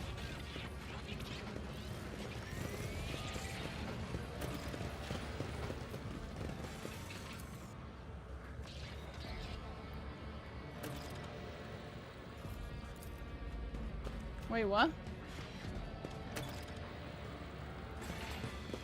Oh, okay. You belittle me with this. Oh, I'm sorry. I sense something I always have a nearby. backup plan. Must be my smuggler's instincts. Acquisition is possible. Operation successful. This explorator is blessed with multifunctionality. I love when he says that.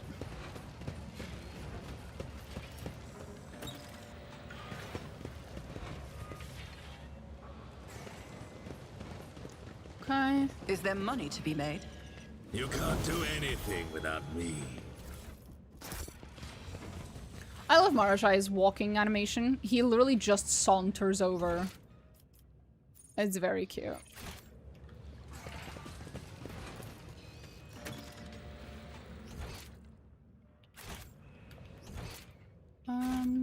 Should probably save here.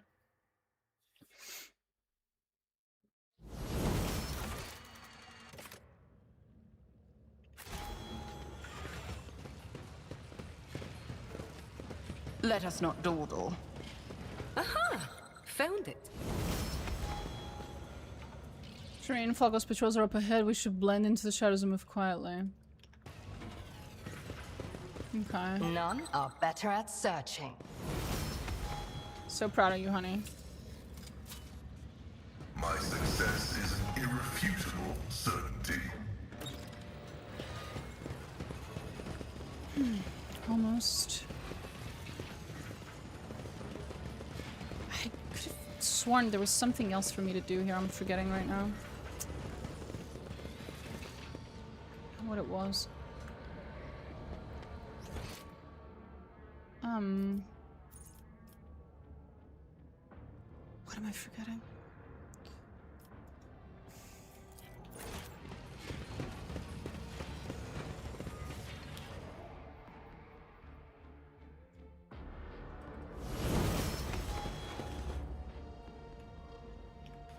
Oh shit. You didn't see shit, bitch. Celeste, well, that's the worst. You have to wait for a guy to pass the hall. Yep. Yep. Yep. Yep. Yep. Yep. Yep. Yep. Yep. Yep. Watching the lazy handle sacred technology breaks my heart, figuratively speaking. My cardiovascular augmentation can withstand much more than high blood pressure. You are authorized. Shit.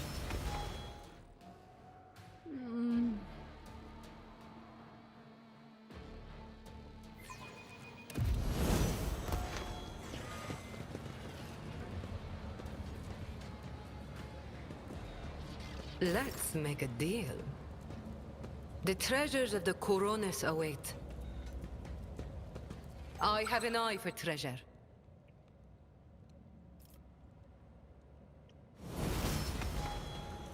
A minor setback. Wait, what? Oh, okay. Oh, because she failed. I think she failed to dismantle it. 20% chance to fail and she still manages. Okay. Fuck me. Marazhai. Now, fear precedes me. Isn't he a cutie patootie? He is.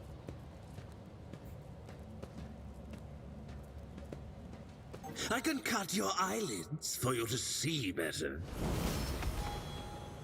Is that a promise? Triumph is my birthright. You delegate this menial task to me. I could never. Oh!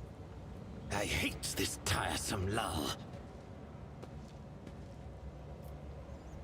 Adeptus Amasecus.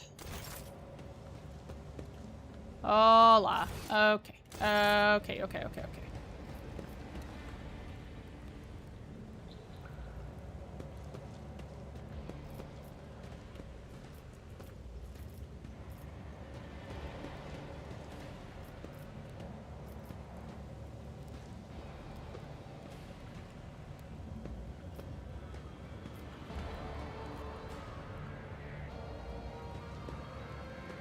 My prey awaits me.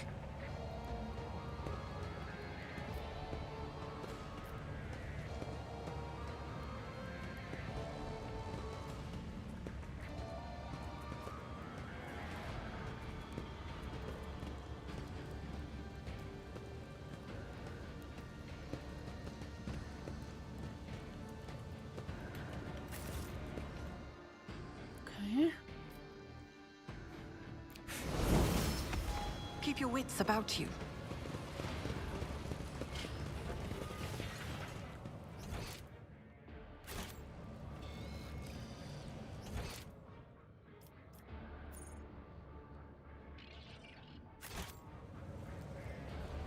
Sherry.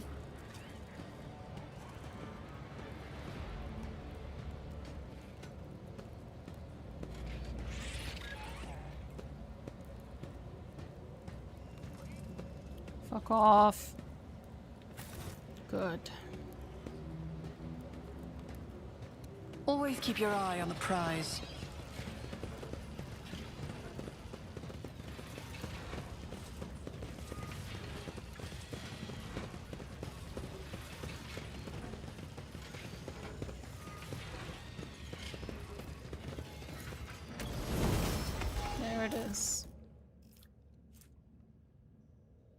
How the fuck?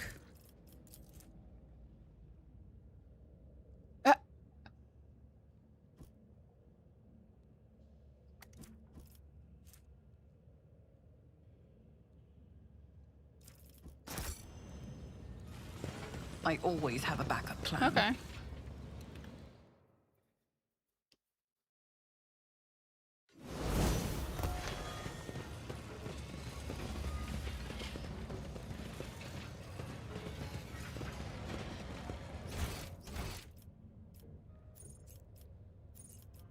Oh! Fuck off. I was reading. Unfortunately, I just saved, so...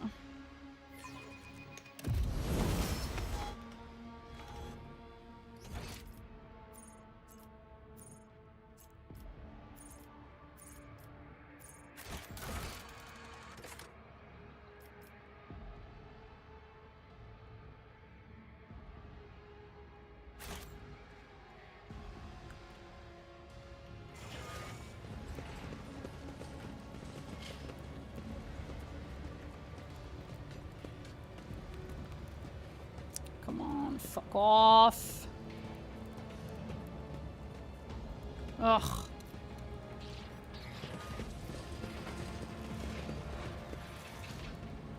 Is there money to be made? Shoo. Shoo.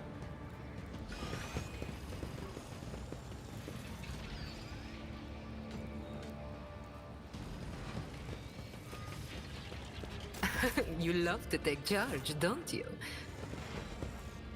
Okay.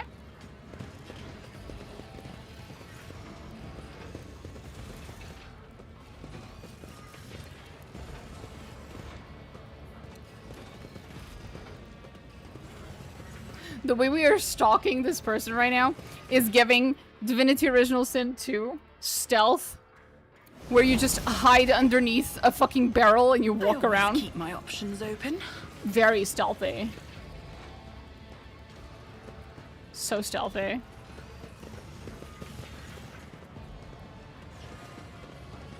Fuck. Fine, fine, fine, fine, fine.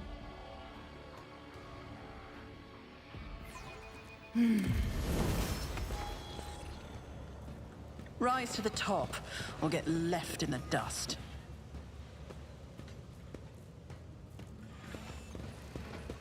I don't think I can do it from here, can I? Nah. There's no way. I'm gonna have to go here.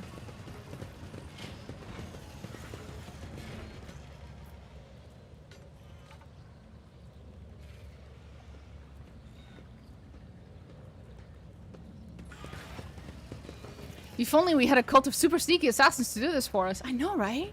If only. Always keep your eye on the prize.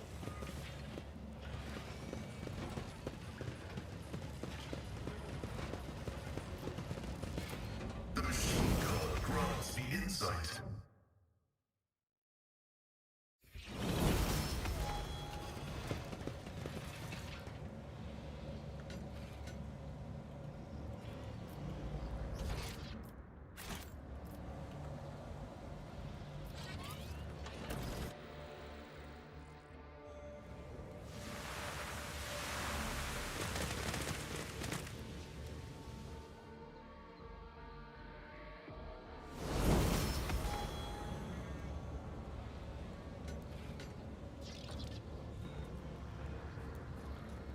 Let us not dawdle.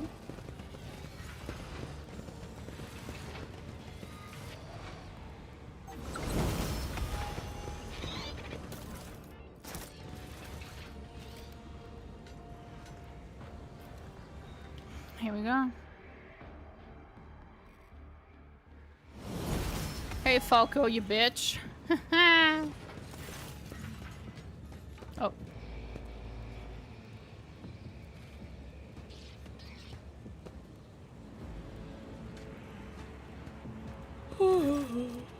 Wake up, Tora. Ugh. Wake up, Tora. Come on, you bloody Kashka. Wake up. He will well you. By the Exalted One, what's that ashmag done to your poor face, light of my soul? He will die here, like the scum that he is, Shireen. It's what he deserves. The terms of stealth in this game is interesting. I remember getting wrecked by the Draconian Act 3 early on because somehow I crossed their field of vision halfway across the visible map. It would be like that. Die. You would be satisfied with the mundane, swift death of your worst enemy without even adorning it with hours of artfully crafted anguish. I might like to, but hanging around here any longer than necessary? Exalted One, save me. Did I just agree with you? He has that effect on people, Jai. Don't beat yourself up too much for it.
Wait, hold on a second. Fuck you! I was hoping that the last thing he would be my written babe.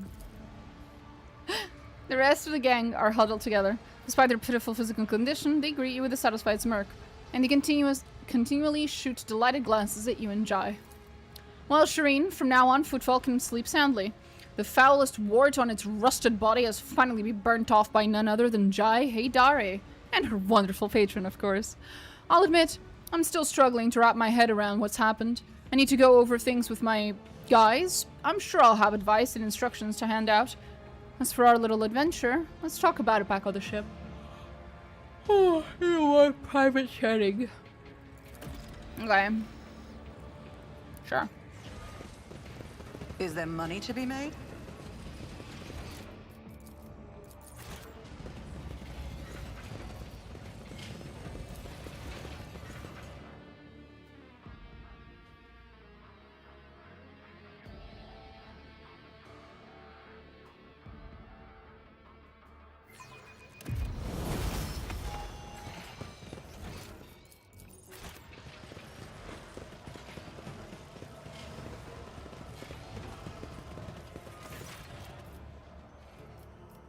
Okay, nothing else.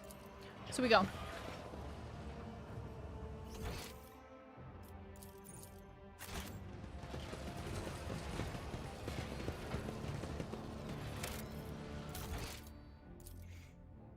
Done with Footfall.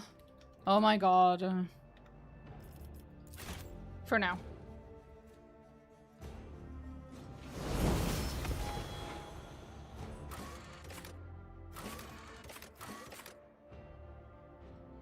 Mr. Personality only had a request to test on my patience.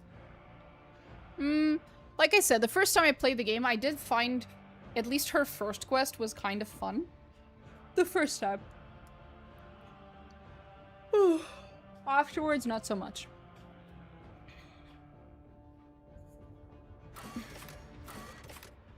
I also have a tendency to dislike quite heavily characters that either that you can kind of like either it's not so much accidentally romance them, it's that the game doesn't really give you much of an option.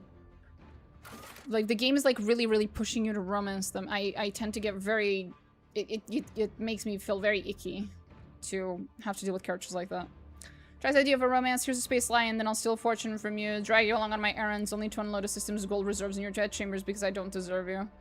That's all fine and dandy. I just don't like the way the game kind of handles your relationship with her, regardless. In Mass Effect, there's one character, Mass Effect 3, there's this one dude that, there's no way to not flirt with him other than be incredibly rude to him. And I'm just like, I don't want to. Like, he throws them at you without even letting you build a connection. It's more like the game doesn't really let me wiggle out of it.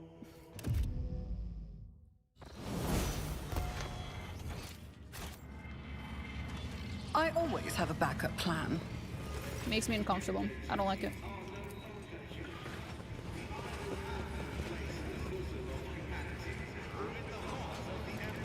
Ah, there it is. Everything's back to being Von Valencia's. Nice.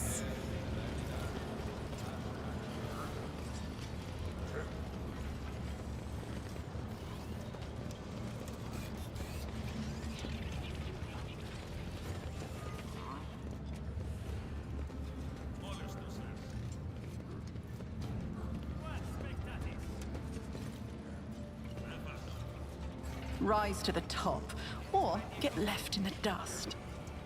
Aww.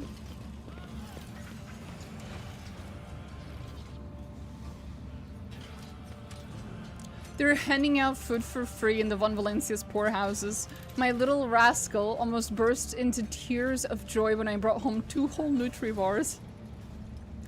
And then pure water. Aww. Like Caden in Mass Effect 1.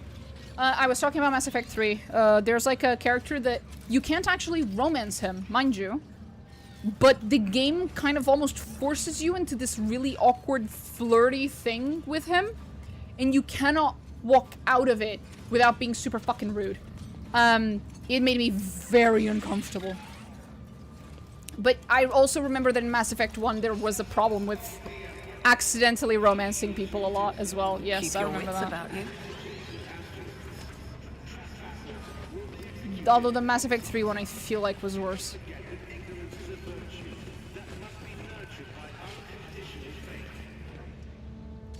Was it Steve? I don't remember the character's name.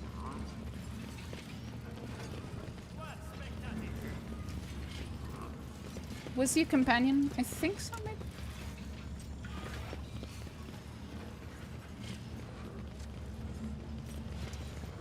Always keep your eye on the prize.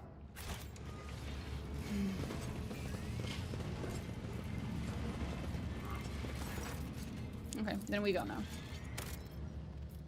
It ain't James Vega. Oh, it is James Vega, yeah. It is James Vega. No. It is James Vega. It is him. If you're playing, at least if you're playing as a female shepherd, maybe you guys haven't or something, I don't know. If you're playing as a female fucking shepherd, yeah, no. There is some really fucking uncomfortable moments with that dude. Really uncomfortable. And I assure you that I wasn't on purpose. I was not trying to romance him. I was not trying to flirt with him. That's crazy. Yeah, it is no fun. And it obviously, like, this is less about the character themselves and more about the writers not writing those interactions properly and making them feel super fucking coercive accidentally, basically. When you and Steve from work both skip work to see the new movie on opening day, accidental bromance. He'd be calling you Lola right off the bat, all flirty. Yeah, and it makes me so uncomfortable, bro. You've no idea. I am not comfortable with people speaking to me like that who I've literally just met. That is just no. No, that character makes me so fucking uncomfortable.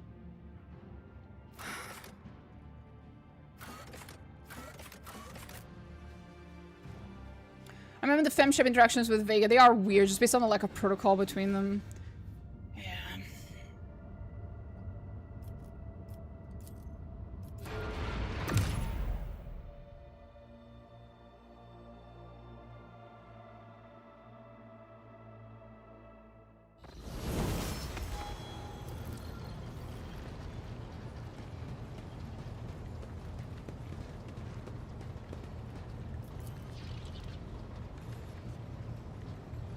Benevolent guardian watching over the crew. Aww. I limited his participation as much as I could, both as male and femme shep. Same. They kind of had a daunting task with Vega because he was the newest character with no backstory in the game. Apparently you meet him in the comic books and he saves Shep or something. That's entirely fine. Like I said, it's not so much a problem with the character themselves, it's just how they wrote those very specific few dialogues where they just don't really let you wiggle yourself out of these awkward, flirty interactions that I really did not want to reciprocate. I really did not want to be in that position. Ugh. Just didn't like it.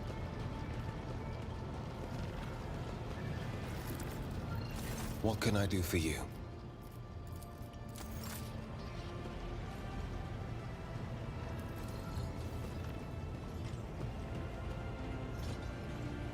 I'll never forgive what they did to the Mass Effect story.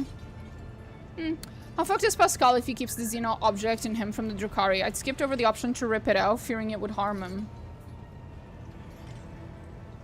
I actually don't recall.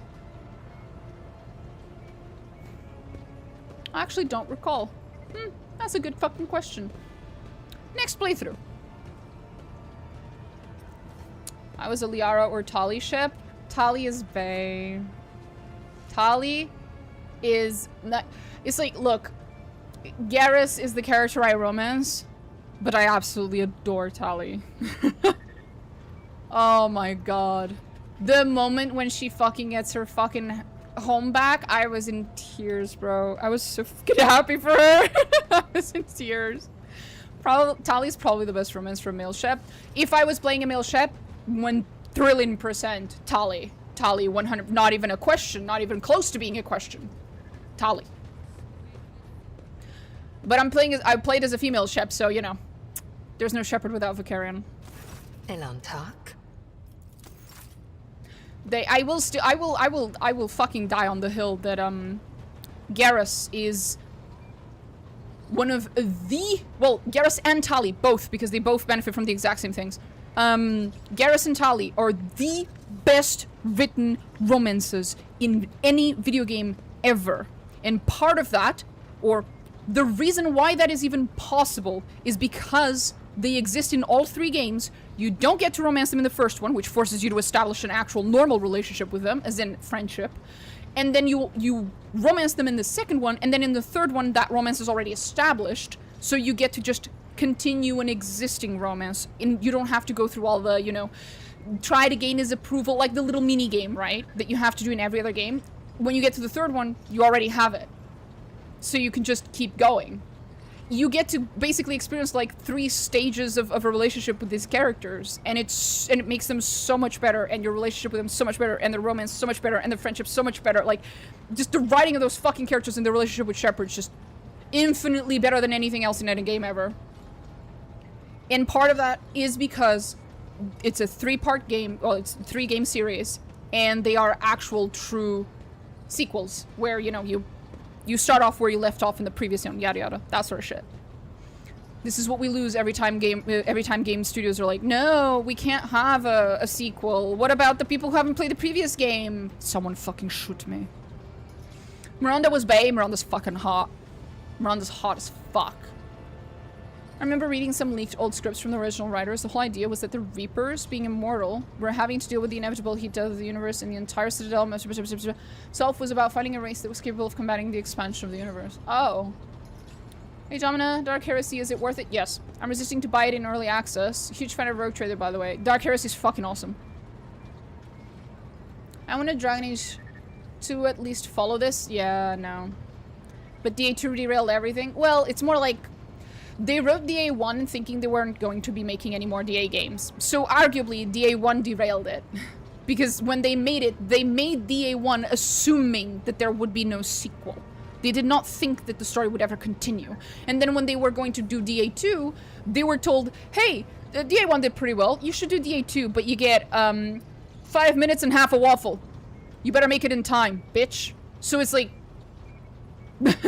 you know?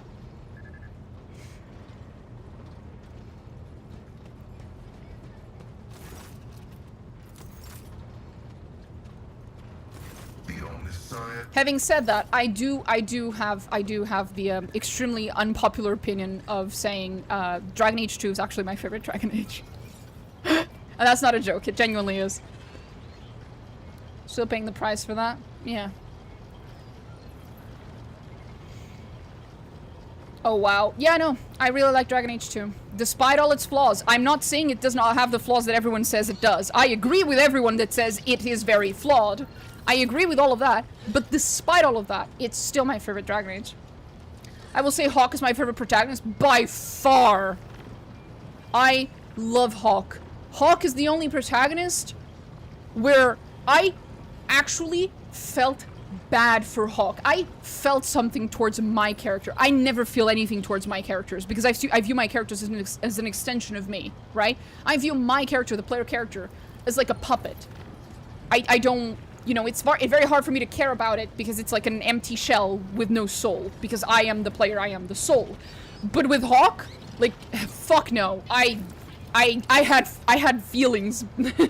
I had them feels, bro. I loved Hawke so much. When in Dragon Age 3, what's his name? Varric is like, I didn't tell you about where Hawke was because, you know, she's been through enough shit. I don't want her to go through more shit. To Cassandra, I felt that. I was like, I agree. I agree, Varric. Hawke's been through enough. I don't want him to come back. I don't want another Dragon Age where I get to play as Hawke. I want her to fucking live the rest of her life comfortably in fucking... Sorry, I forgot the name of where they're from. And that fucking island. I just want her to have a normal, happy fucking life with her fucking elf boyfriend. And they've both suffered enough. Please. Kirkwall, thank you. Just let him have a normal fucking happy life in Kirkwall. Please, please. I have never wished for a normal, happy life for a fucking player character so much in my life. You romance Fenris? Yeah, I'm a Fenris. I'm a Fenris simp. I like a lot of the characters in that game. I could have romanced pretty much all of them. They're all really romanceable. They're all very adorable. I can see why DA2 would be a favorite. I appreciate how much depth the characters get and how the relationships develop. Varric and Hawke to the bitter fucking end. You have no idea how fucking mad I was in Veilguard. You have no idea. I have for romance Fenris and male Meryl. Meryl's a sweetheart. I can't romance Meryl. She's too young-coded to me. I understand that she's over the age of 18. That the way that she speaks and acts, she just comes across as too young for me, so I just can't. Ugh. I see her too much as a little sister. I can't. It feels wrong. They did Varric mega dirty. They did Solus mega dirty. Completely ruined Solus. To anyone who was on stream before I played Veilguard, you would have heard me be Solus's biggest fucking simp. 24/7. I wouldn't shut the fuck up about Solus because I loved Solus so much. And then Veilguard came out. And now I don't want to fucking talk about it. So mad. Solus had so much potential. Yep. And they ruined it. They completely ruined it. Streaks of fiery copper snake through the Proctor's soul, as though something had recently burst free. Anger, rage, pain, and left an indelible mark on it. Gone is his previous aura of steel grey, forced out by a new palette. His heart now bleeds new shades, natural hues that I have enjoyed your... Putting it that way, I feel wrong now. Well... Kind of depends. Kind of depends how old you were when you played the game, and also just your taste in people and so on. But I personally, I don't like when characters in video games come across as too innocent. It just makes me view them as young, very young. Well, I was like 19. Then that's understandable, sir. That's perfectly understandable. I played Dragon Age for the first time when I was in my mid-20s.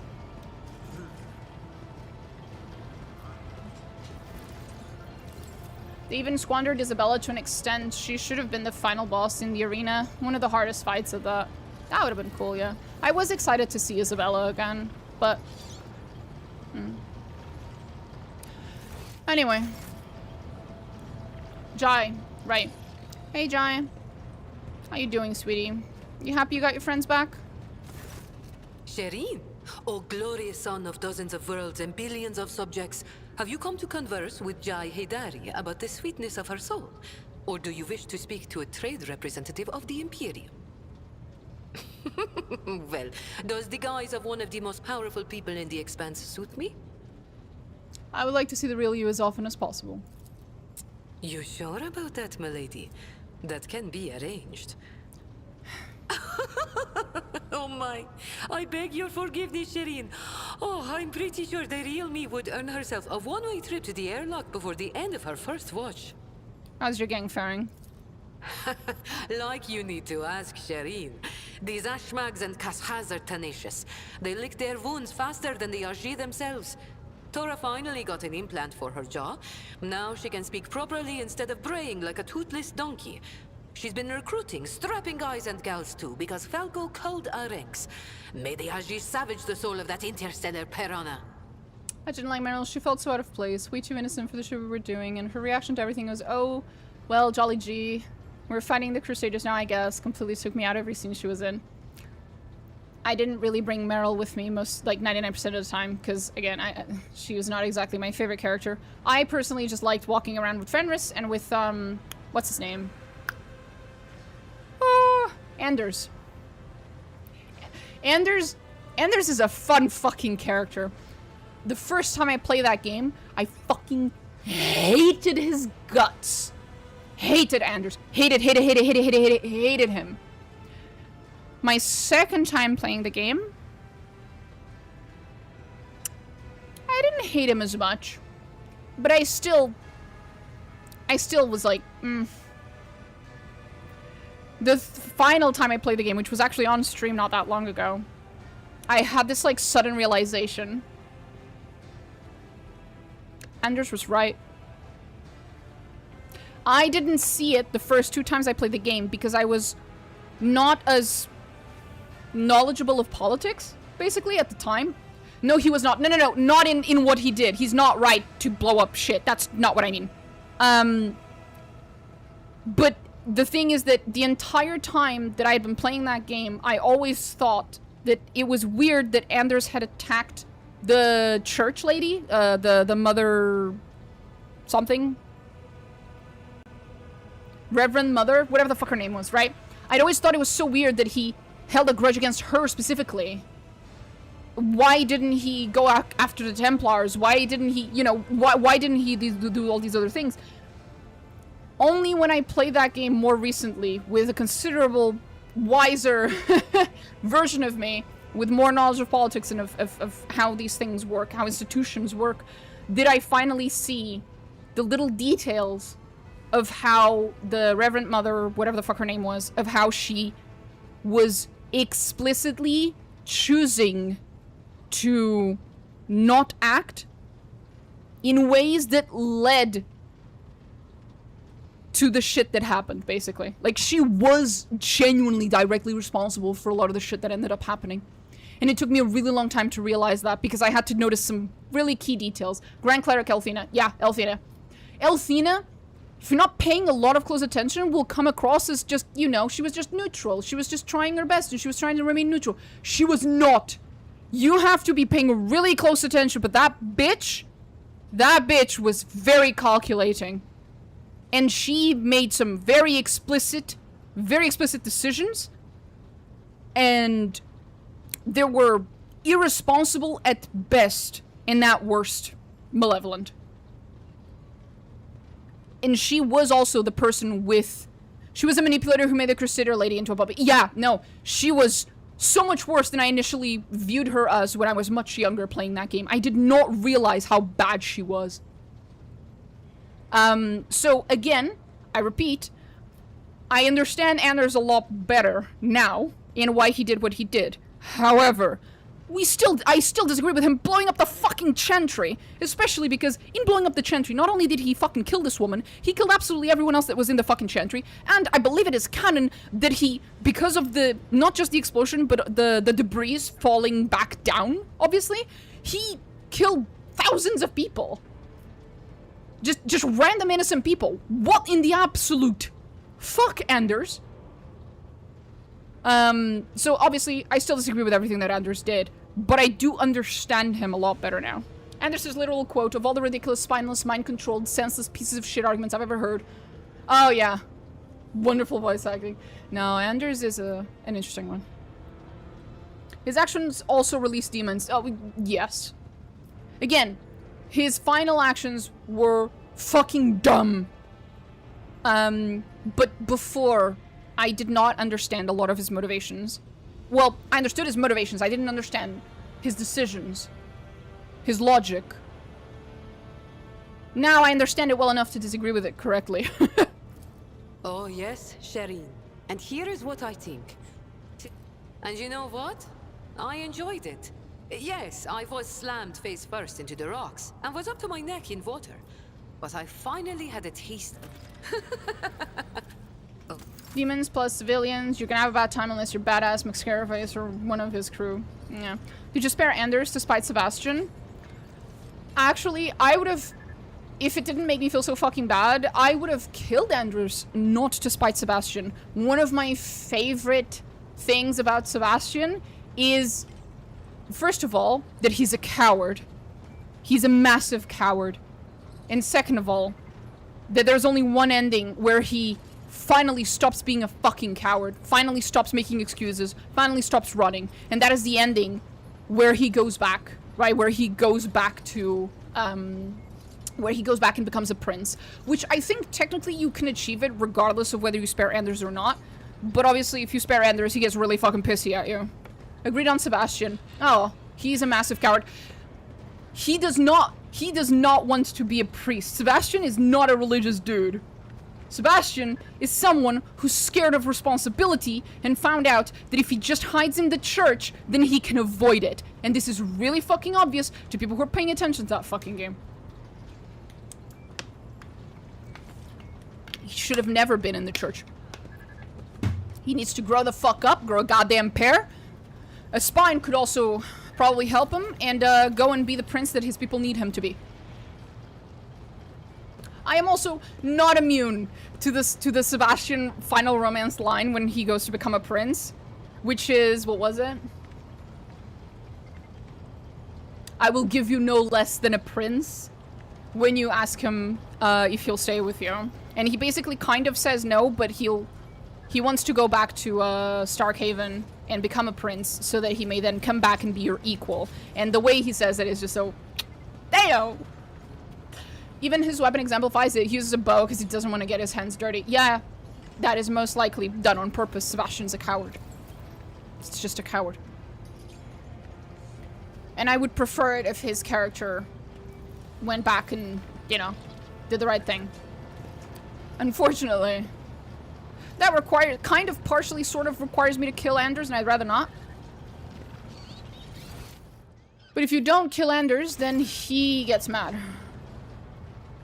Which has consequences in Inquisition.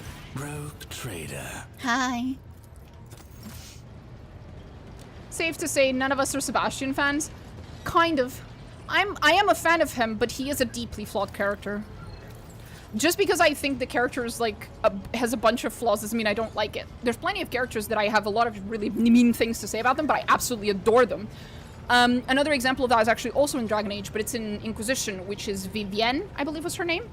I love Vivienne's character, but she's an awful person.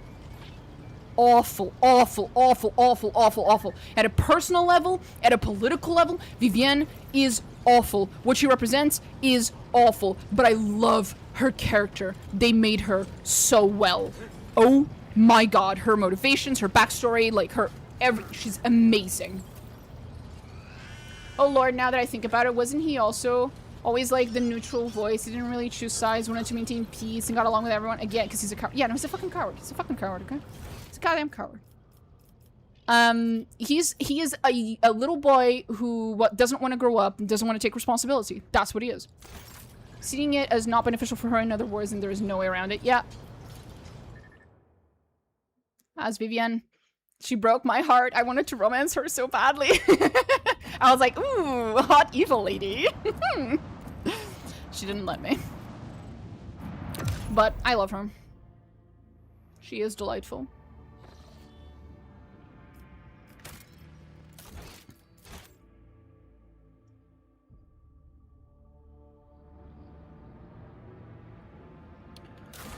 Okay. Ignis Corona. Corona. We might want to go there then. Yeah. Wait.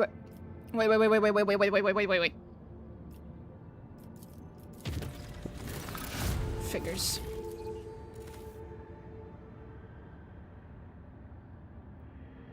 Aw, cute. I'm pleased to report that none of them threaten your Lady Cassia or the crew's well-being. Thanks.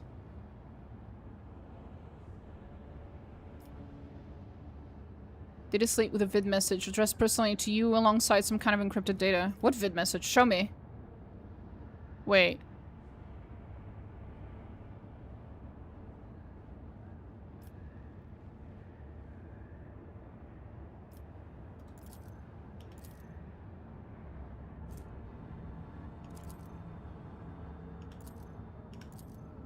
Decode the encryption hidden in the data slate.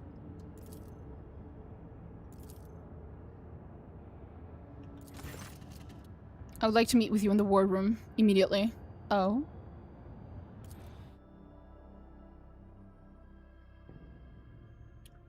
Logain was the best written character in DA1. Okay, you're not stating that he's like a good person, you're just stating that he's a well-written character. Let me think about that.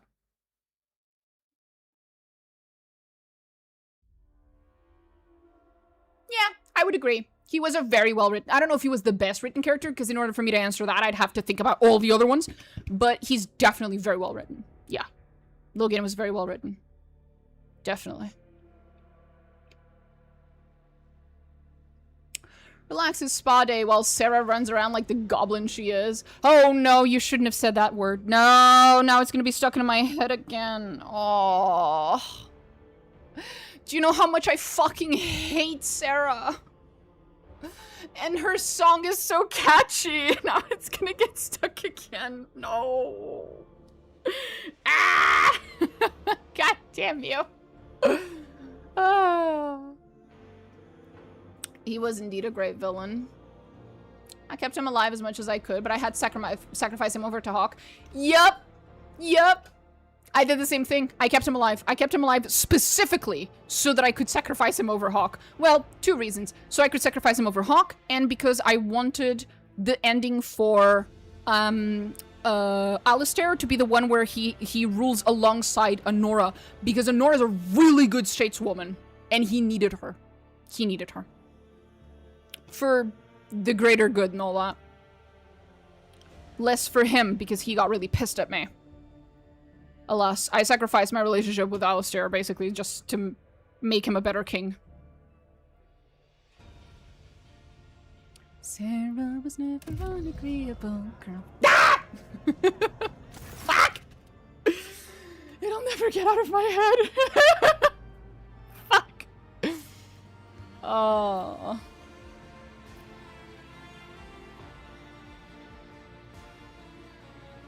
What's this? A dinner for two? Obviously. What else would it be? I suppose the format of the invitation was slightly incongruous. You think, Heinrich, sweetie? One day you'll master this art. I need the practice. So, if you'll join me? That's my favorite ending, but Alistair throwing a hissy fit and being like, screw being a Grey Warden if you spare me, completely soured me on him. I was soured on Alistair the moment I realized he's a massive fucking man-child.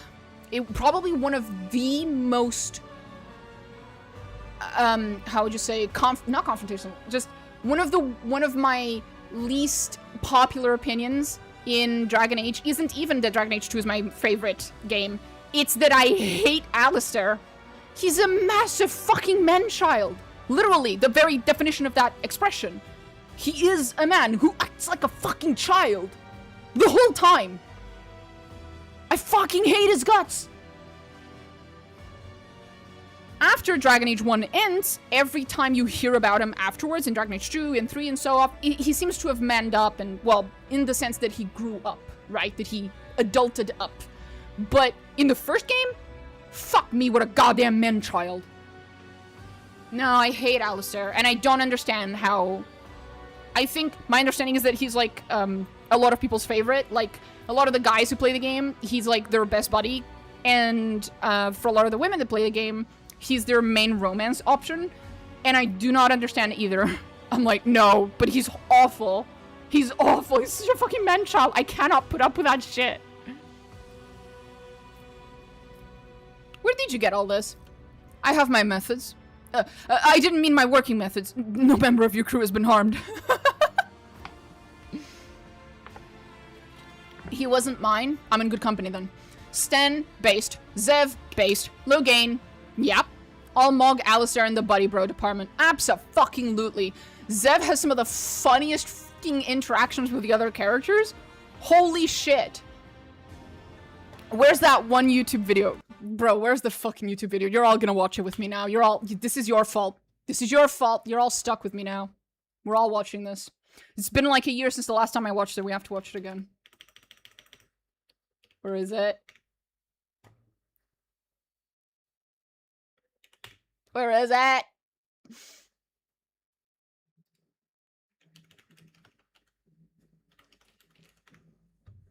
There it is. Ah, where there it is. 1 second.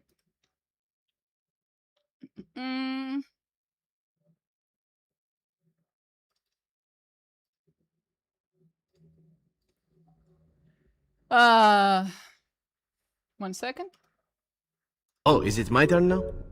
Hurrah! I'm so excited. They're called tattoos, and I have them in many more places than just on my back, my friend.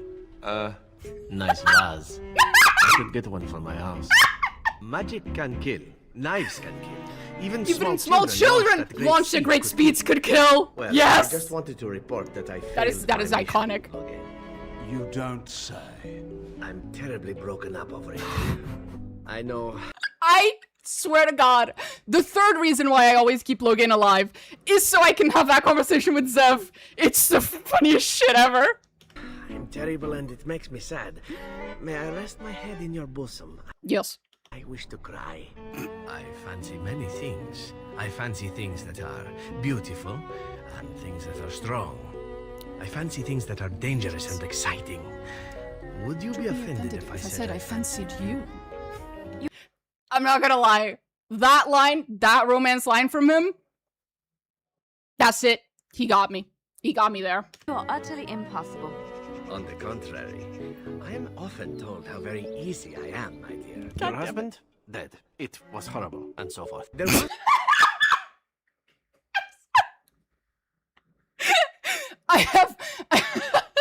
I have deadass fucking quoted that Zev line multiple times in other games. Your husband? Dead. It was horrible, and so forth.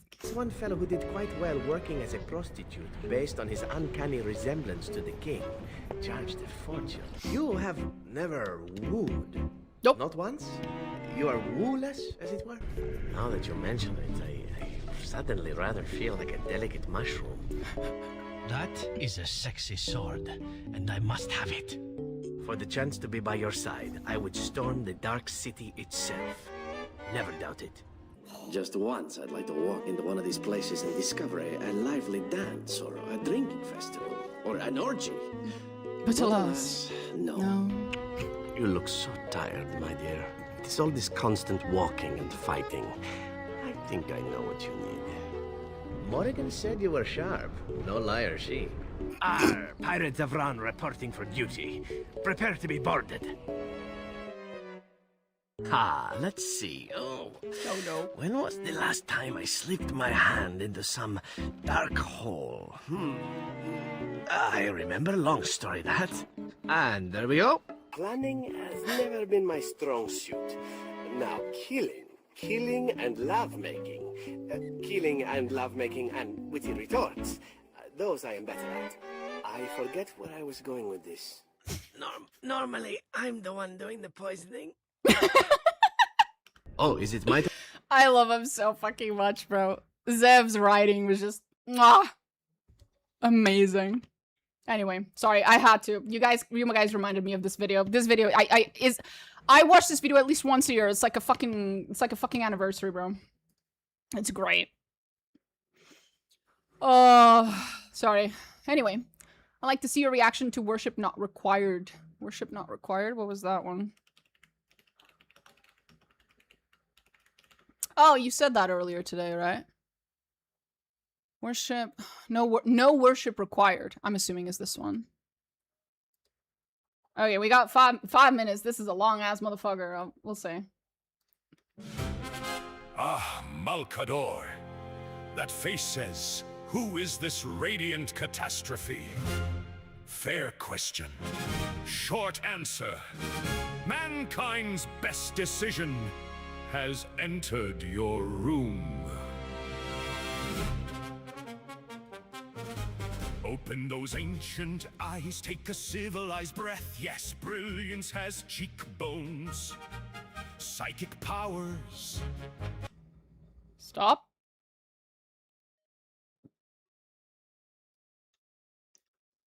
AI. Nope.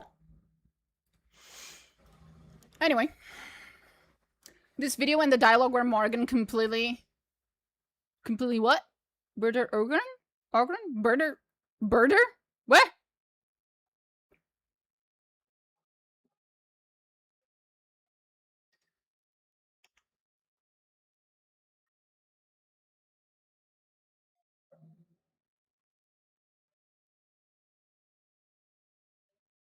Rip but valid. Yeah.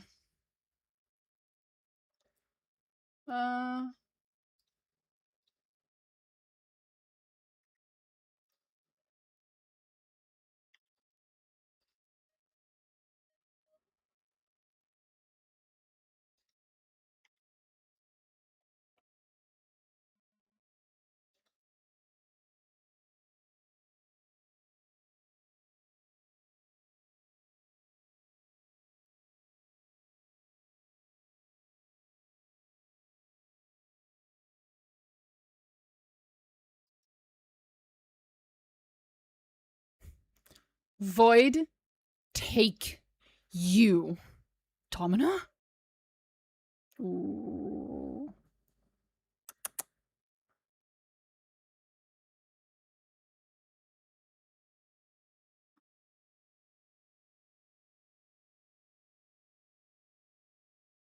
Ooh, this one is very dramatic. I can't remember. Does that one... Okay, no. My character did not want me to type murder. Oh, destroy Ogre on a dialogue. Oh, okay. I'm going. I don't want to see you anymore. No, wait. I didn't mean that. I love you. Aw, so sweet. Never doubt that. For the chance to be by your side. Fuck. There we go.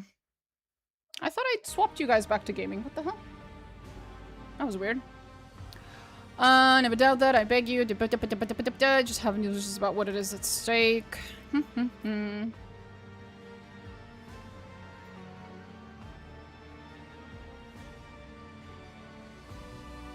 We have one life. I don't want to give all of mine to the Imperium, with nothing left for myself. Do you? Do you actually want it? Do I want it? Damn it. You once rebuked me for never directly saying what I meant. You're right. I can pontificate about the creed and duty when it comes to saying what I think or feel. Zugzwang. Like in Regicide. Whatever move or even thought follows will only make things worse.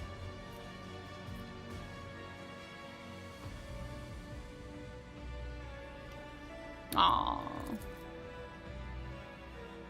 You are too merciful and generous to someone like me. Aww, you little cutie patootie. He's being a poor little Mew Mew, you know? Let's finish the... Rather spoiled the evening, didn't I? No, it's entirely my fault. He grasps your chin and bends down for a kiss. I'll do my best to make up for it in private. I thought that we would have had... Shouldn't we have had the jealousy scene by now? Huh. Could have sworn... Don't worry about the... It's not a big deal. It's not a big deal. You drive me insane. We haven't even parted yet. I already miss you and your touch. Okay. Jesus Christ. That was very loud. And right in my ear. Okay. Fucking Christopher Chester just whispering in your fucking ear. Okay. We're done here. I could have sworn we would have had the jealousy scene by now. Did I fuck up? No, jealousy is not turned off. The hell? Confused Mina noises.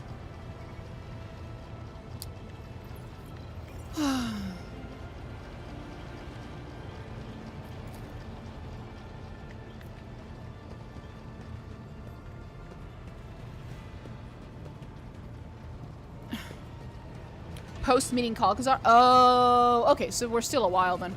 Well, not too long of a while. Where was I going? Oh, we were going up, up, up, up, up, up. I don't know if you guys can hear, but there is a whole ass party just outside my window. And I refuse to close the window, so it's a party day for you guys too. I'm sorry. There we go, finally. Wait, no, something else. Damn it.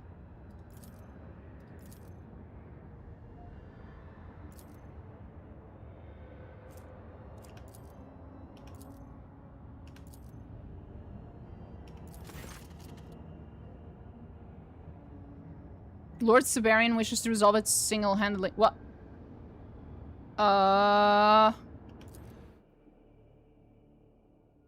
DLC content. Woo.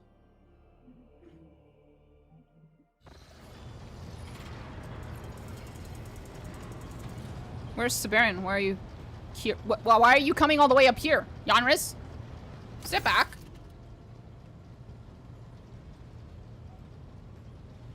I am pleased to report that the recent unrest upon Janus has been suppressed through the efforts of the Moravian guardsmen. What?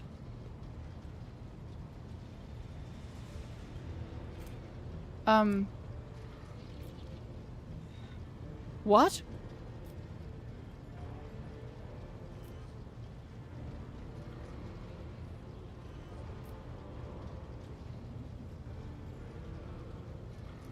Please, please, please tell me he did not.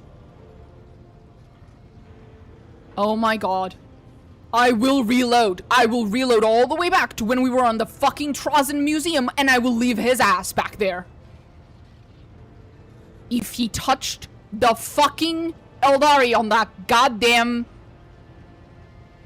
Shapada. This is the first I've heard of the surprising.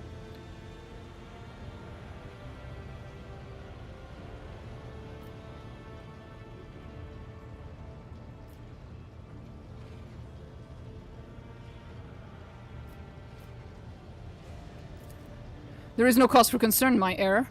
The order to bring Janus to heal was issued by me.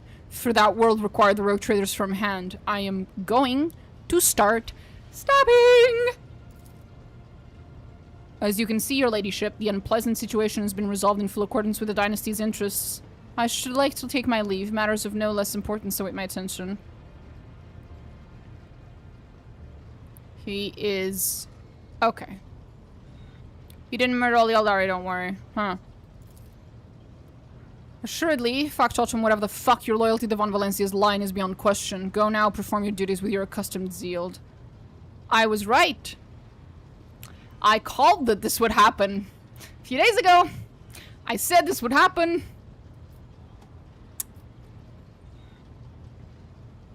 High factotum, I, the Lord Captain, do not permit you to take your leave.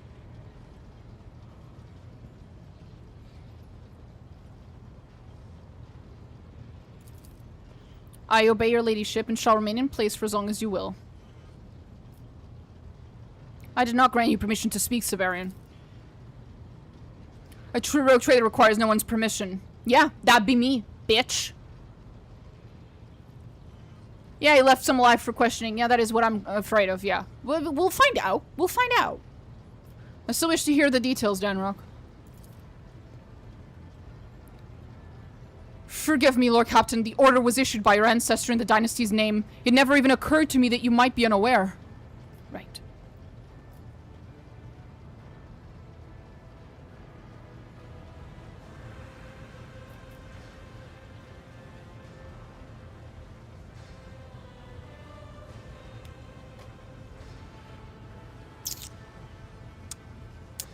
I have killed NPCs for a lot less.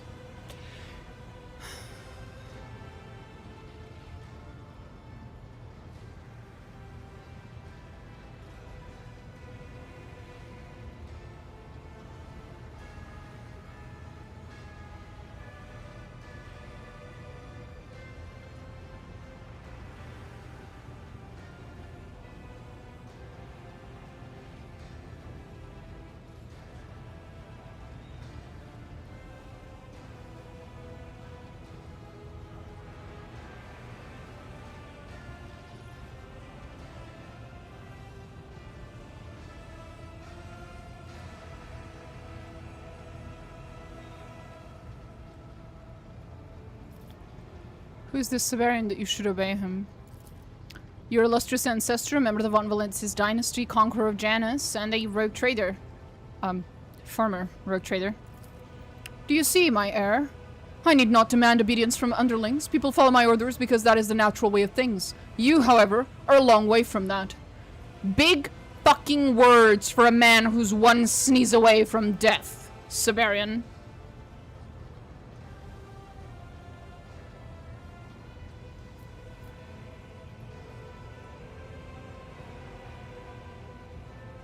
Give Danrock a break. I'm not blaming Danrock.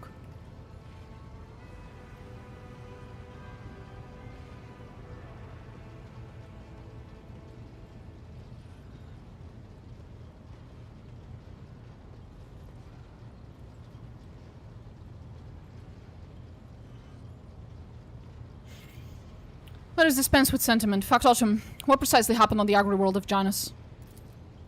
Approximately 2 standard cycles ago, the astropaths received the plea for aid dispatched by the planet's noble houses. The aristocracy was rapidly losing control of its subjects, and a decision was required without delay. You were away from the flagship at the time, Lord Captain, and I could not reach you. Your ancestor assumed the burden of responsibility and authorized the dispatch of Zerkovian guardsmen on a pacification mission. Succinctly put, I will note that it was only your short-sightedness that necessitated my intervention. Had you devoted more time to governing the Protectorate rather than venturing aboard with obscure objectives, matters would have unfolded differently.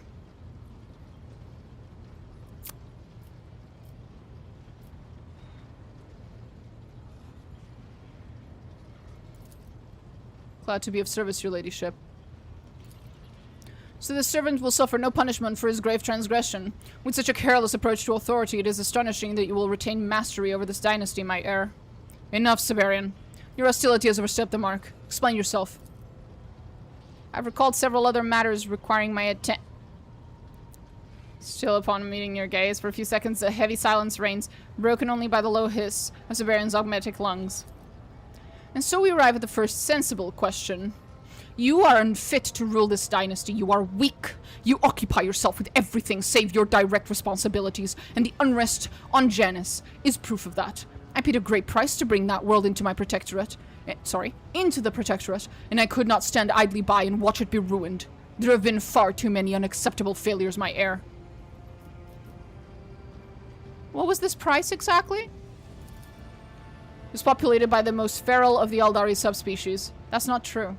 We know that not to be true. The Exodites were already gone.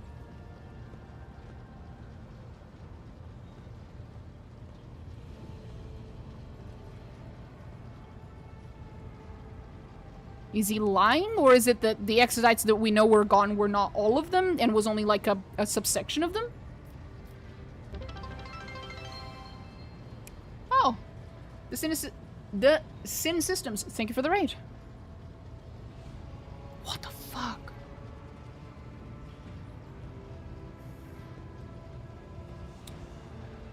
They call themselves the Exodites. I assure you that they don't call themselves that. And they had the audacity to attack me the very moment I set foot upon the planet's surface and proclaimed it the property of humanity. The fuck did you expect? Decades were spent exterminating them to the last, purging the new holdings of all Xenos filth. Thus, I earned the title Conqueror of Janus.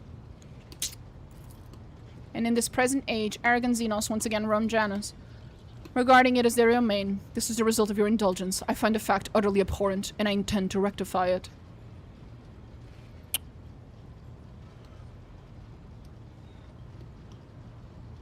Who granted you authority? I myself did. 5 centuries ago, the regiment swore its oath of fealty to me in its entirety, and such an oath, my heir, cannot be undone.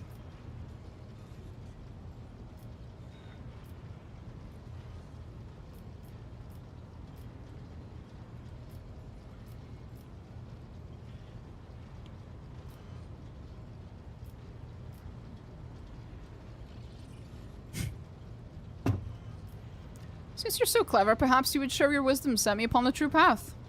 Go right the fuck ahead. Juvena's progeny in all its glory. Boasting verbal poison and barren intrigue in place of deeds. Deplorable. My word is this. Prove yourself worthy of my name, or I shall deem the warrant unlawfully usurped 5 centuries ago and take it back to myself. Oh, he's adorable. Would you like to become very intimately acquainted with my pet Dracare? Because I don't need to call anyone else on this ship, sweetie. Well, arguably I could probably kill him myself, but usually I don't get my hands dirty. Okay, get the patricide gun ready. I know.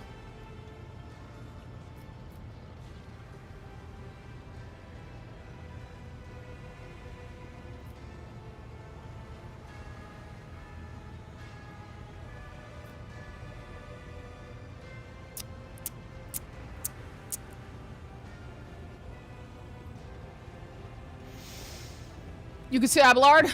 Fetch. Oh yeah. Fetch his spine.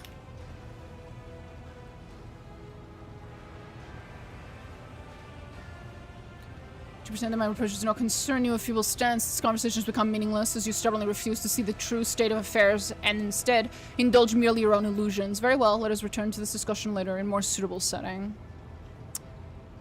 She pretend my okay, some shit.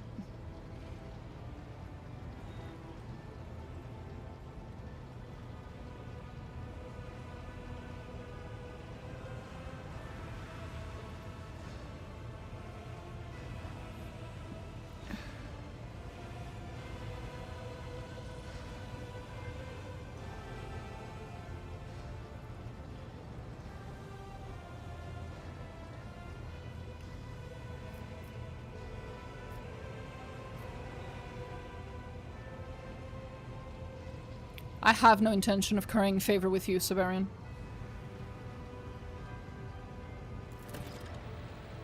You pretend that my reproaches do not concern you, Domino.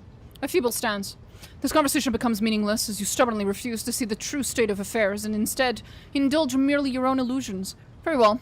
Let us return to this discussion later in a more suitable setting.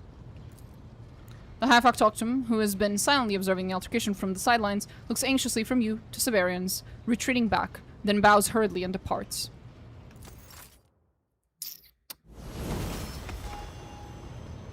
Marazhai, I have a treat. Just for you.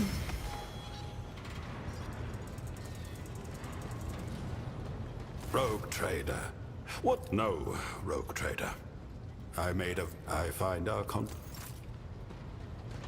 Rogue trader. God damn it. I can't ask him to go and have fun with Siberius, really? Siberian? Sorry. What can I do for you?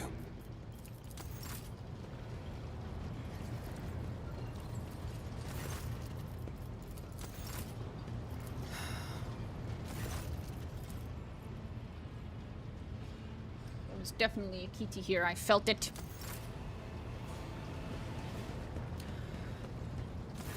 Yonrus. What the fuck, bro?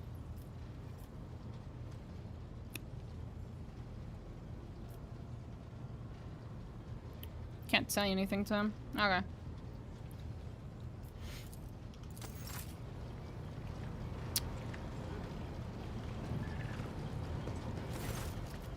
Can't say anything to her.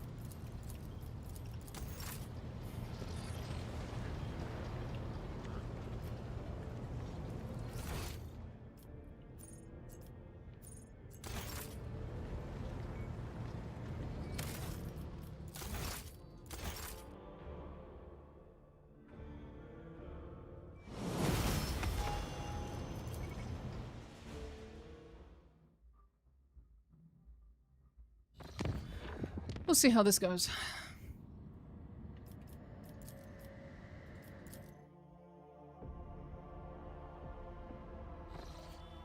There's supposed to be like an attack from... Oh!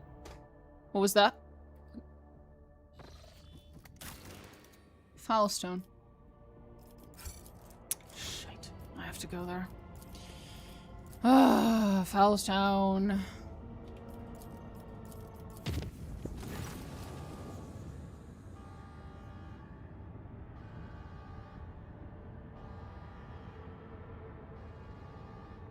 Huh?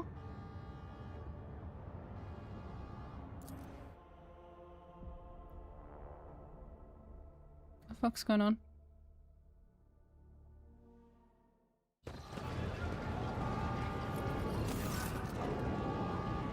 I'm glad you've made it here in one piece, your ladyship.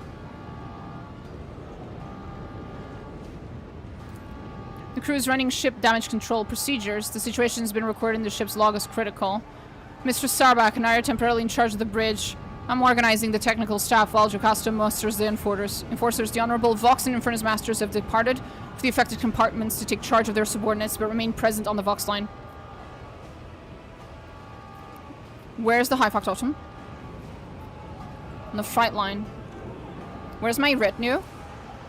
They run their quarters or carrying out their duties.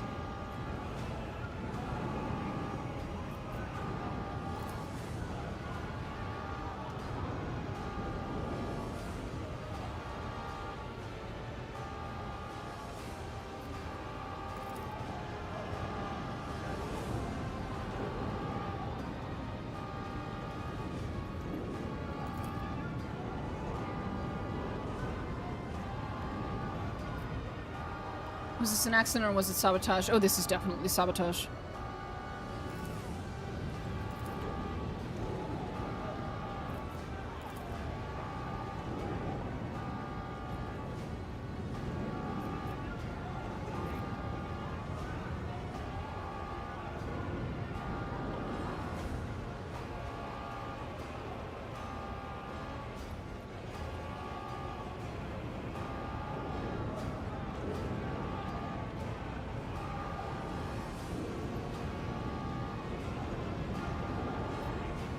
I've already put together a priority order for repairs of the critical systems, but many bays have descended into bedlam and riots, making the work difficult. People are terrified and think they're about to die. In addition, some decks have become inaccessible. The trapped crew members' time is running out.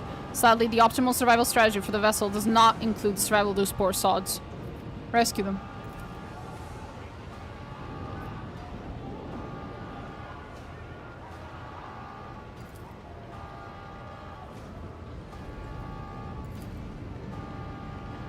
Flight deck, a mob of voidsmen and laborers, despicable cowards, are trying to break through the shuttles.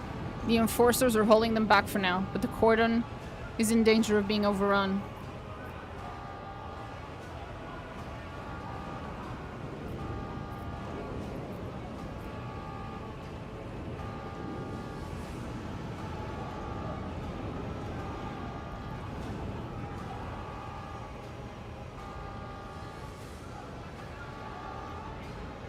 Oh, okay, I know what this is.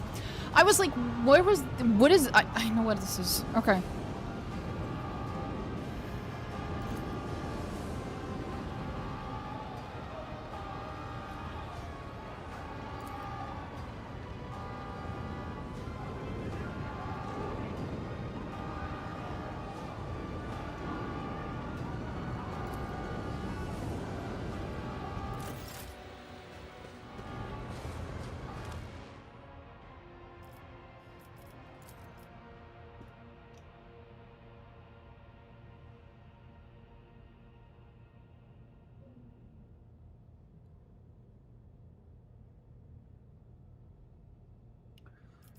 Okay.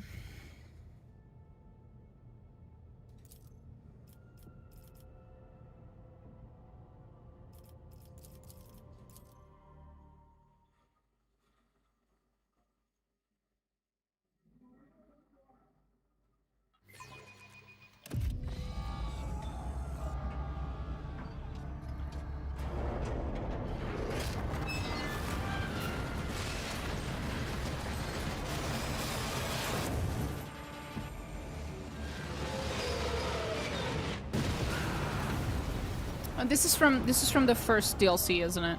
I think it was. This is the Gene Stealers. If I recall correctly, I think this is the Gene Stealers. I just don't remember it very well. Yep.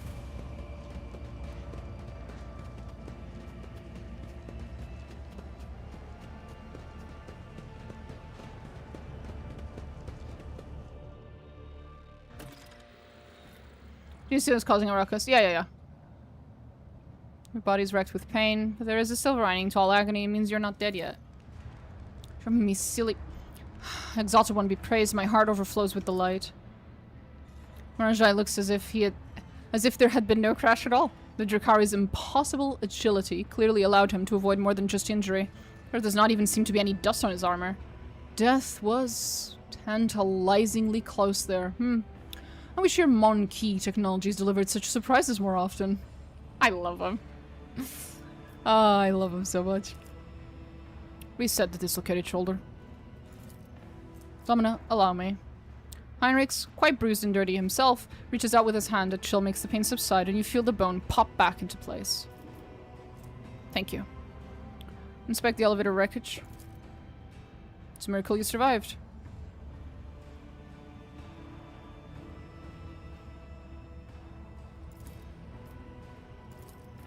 Yep.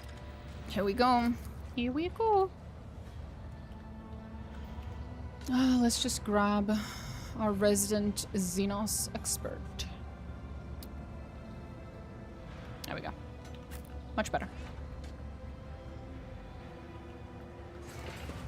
I always keep my options open.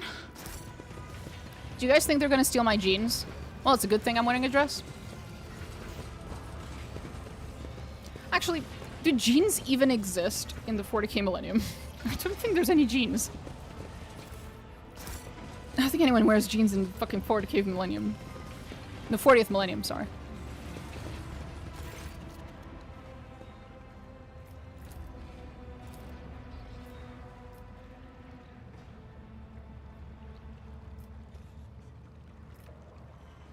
Help someone else. The Sons of Rus are offended. Let us not dawdle. I can grab him. Doesn't make any difference. See? There we go. We have Ulfar. There we go.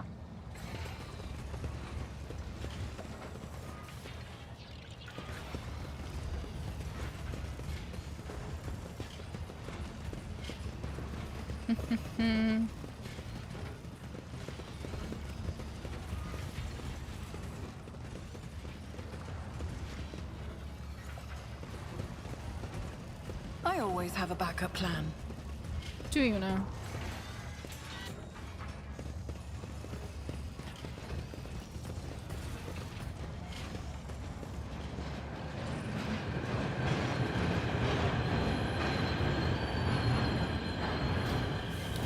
Sup, bitch? Finally showing your true colors, huh?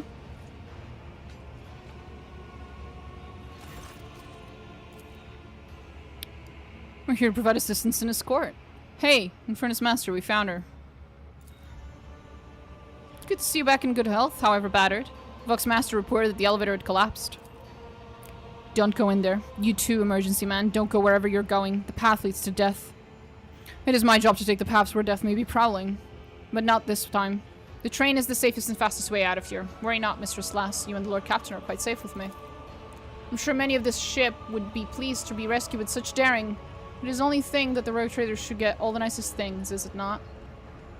It is only right. Okay.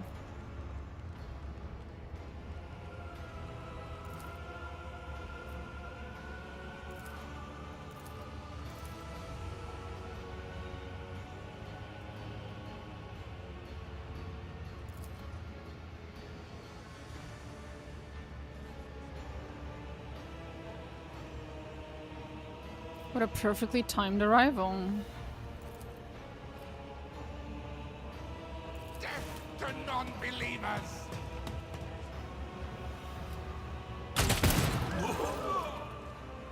Cast off the evil hand, it holds only betrayal and wrongful death. Heinrich Montag is not human, and he seeks your demise. Have you lost your mind, you damned fanatic? What is your accusation? You are being hunted, driven like prey towards the hunter. He is the hunter. The seer said that he must die and that you must live. What do we have here? Treason. An attempted assassination of a senior officer. Mm-hmm.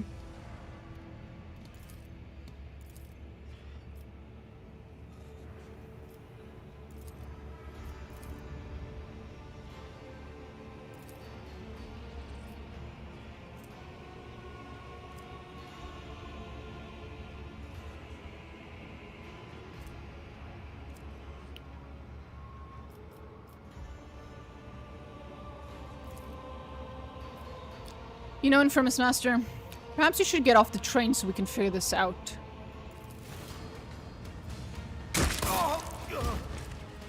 You fanatics are always meddling in the wrong business. First the trick with the bloodbath, and now this. We're so close.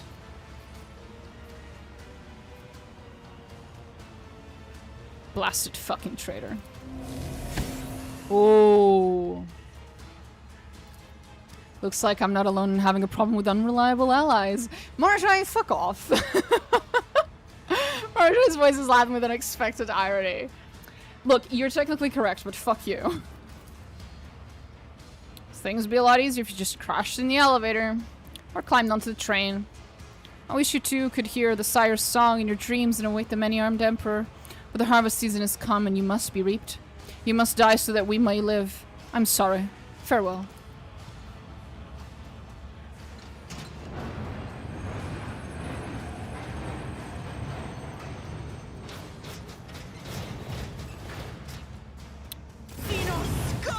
Oh, look at cutie patootie. This galaxy. You cannot stop the angels' faithful!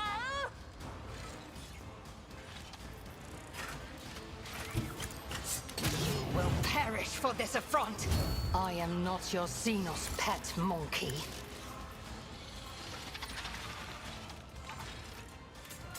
I understand your intent.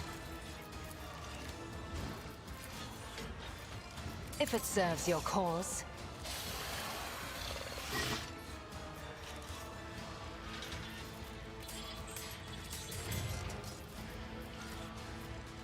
I am not your Xenos pet monkey. No weakness is hidden from my sight.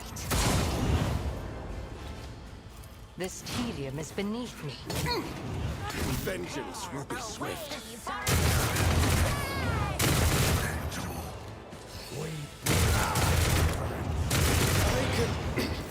Make it. Watch.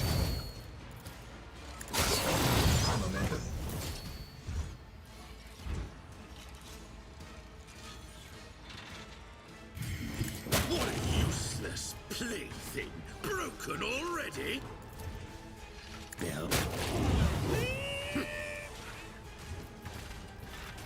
I mark my path with ruin! I will savor your delectable memory. Perfect killing strike. It would be beneath me to even attempt it.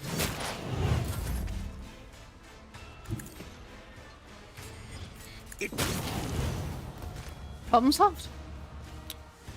Just had to do a little bit of bug squashing.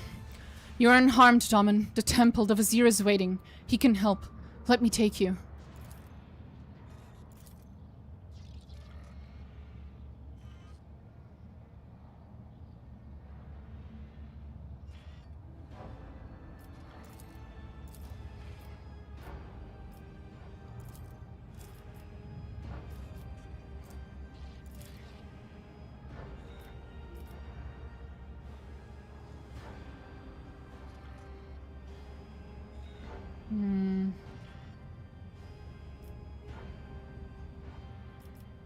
Take me to the temple.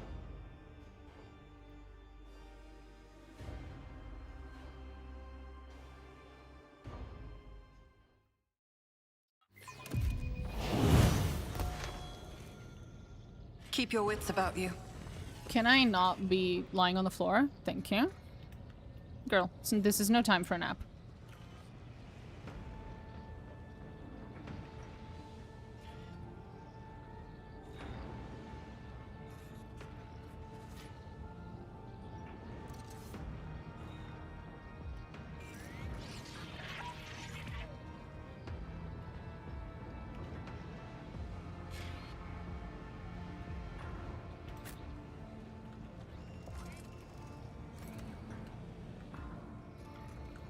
Is there money to be made?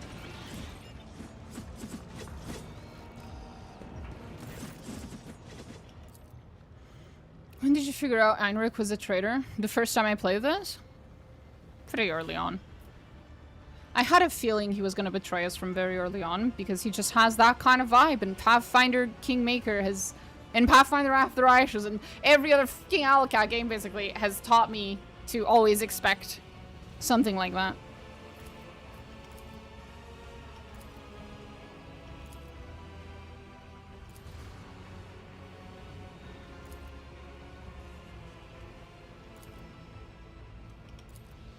Pleasure of cutting up 2 or 3 that came after me. I didn't follow the trail of the one I let go to see where these pests were coming from. Cute.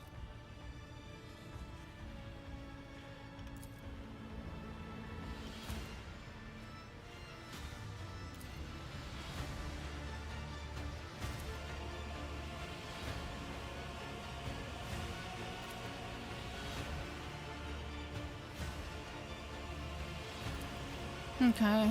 The spinner who brought me here is severely wounded. You do whatever it takes to keep him alive.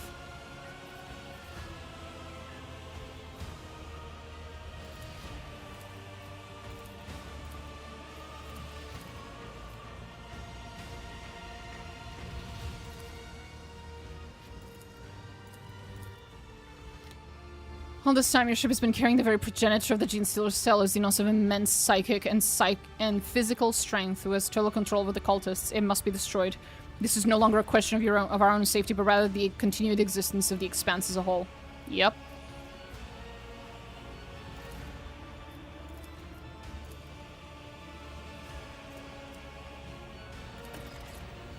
The web serves.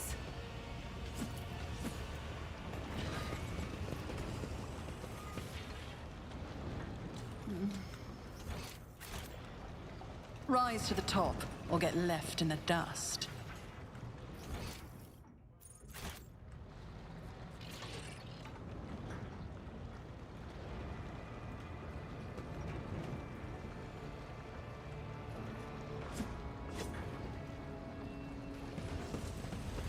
Okay.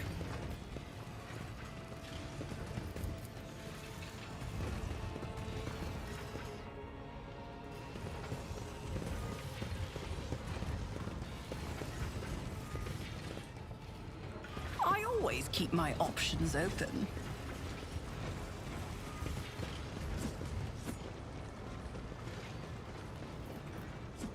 Nothing here. Okay.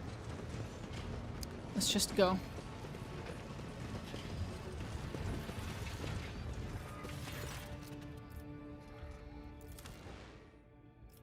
And how we bring Cabela, I think is best. For now. I'll add everyone else afterwards.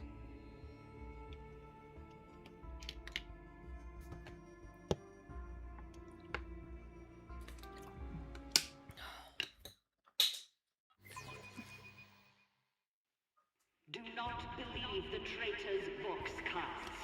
The mutineers have captured the bridge and are pursuing the line.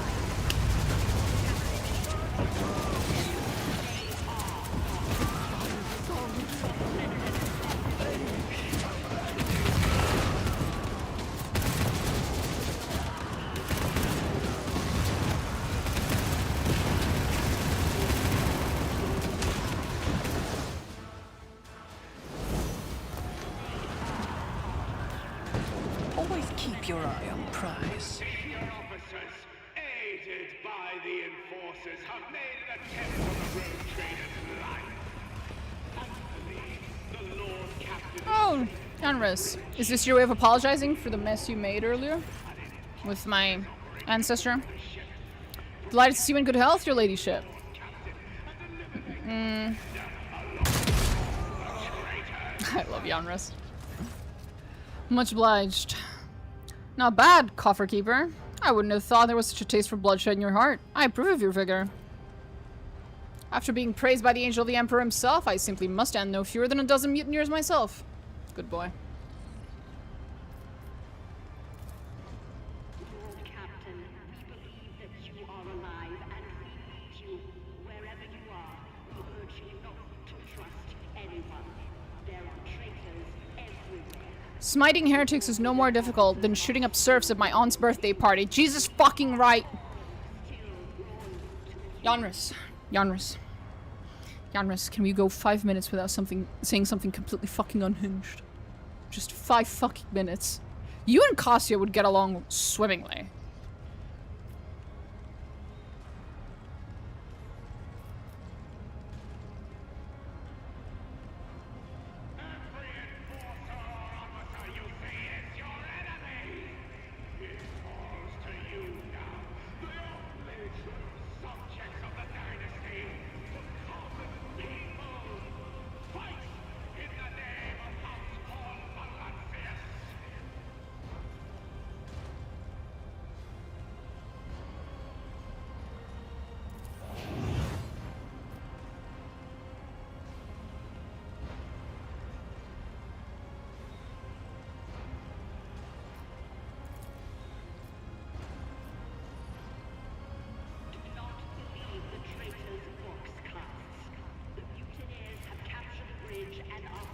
Okay, let's go.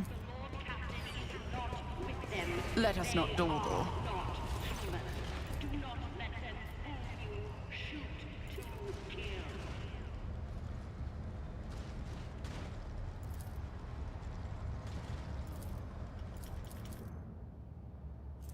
Eris, Eris, please. Please, Eris. Please. Please. Suddenly, Marazhai hunting Yanras for change seems like karma. Mm-hmm. Aided by the enforcers, have made an attempt on the rogue trader's life. Thankfully, the Lord Captain is safe on the bridge. But be warned, an imposter is operating aboard the ship. Protect the true Lord Captain and eliminate the pretender, along with all the traitors. Hey, big girl. What do you want, sweetie? I grabbed your ear. I numbed your ear. Big baby. Yeah, it's so loud outside. People Keep are your wits partying. about you. Yeah.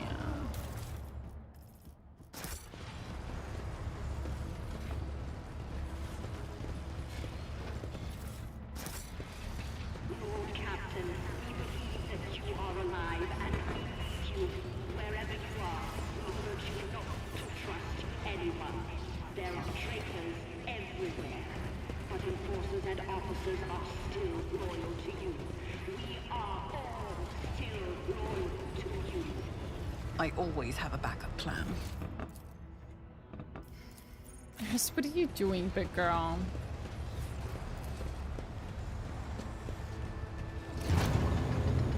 Big fluffster.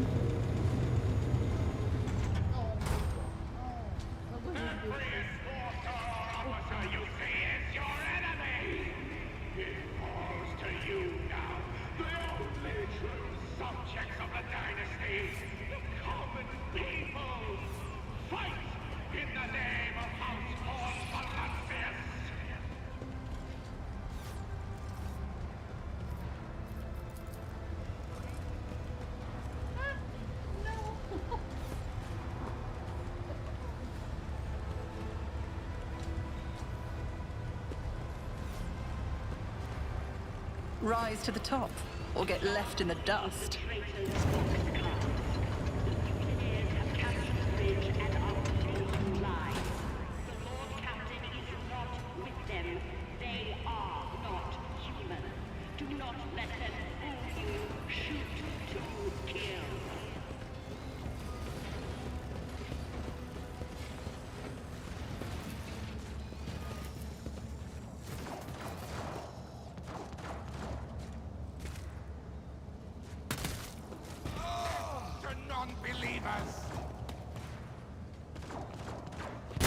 Senior officers, aided by the enforcers, You belittle have me made with an this. attempt on the rogue trader's life.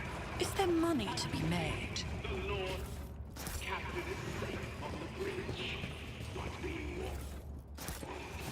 An imposter is operating aboard the ship. Protect the true Lord Captain and eliminate the pretender along with all the traitors. There we go. Yes. Good girl. Good booster. Yeah, I'll fuck him up.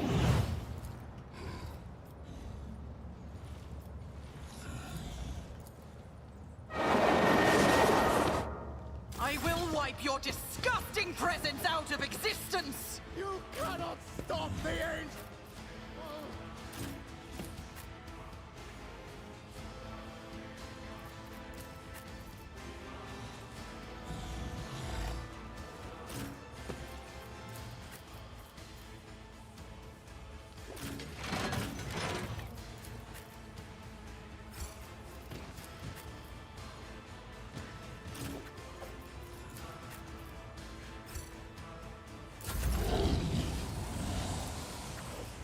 I'll see to it personally.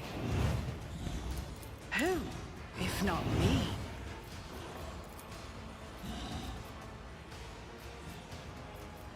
On it.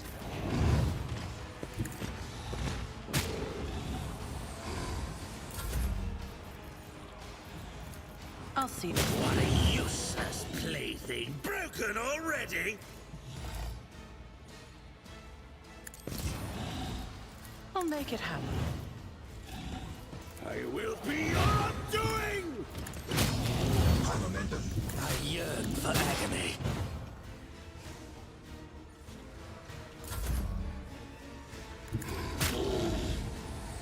Come on. A perfect killing strike. I'm done playing with you. I will hurt you. What a useless plaything! Broken already.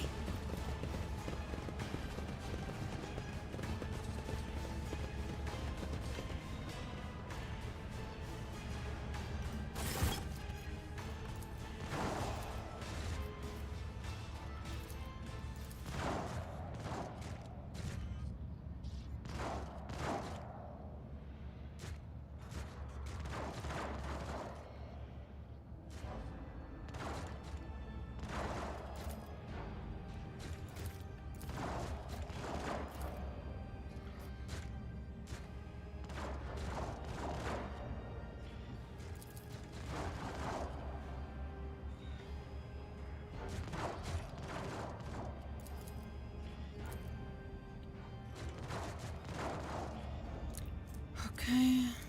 Grovel. Okay. Let us not dawdle.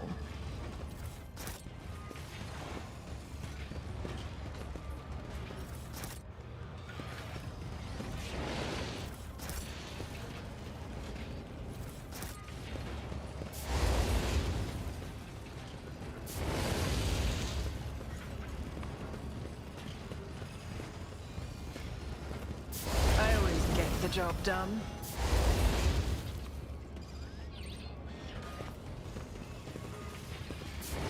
Always keep your eye on the prize.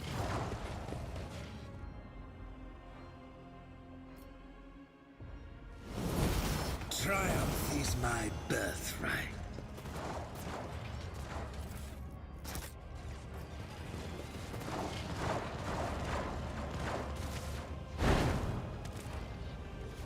The shadows reveal their secrets.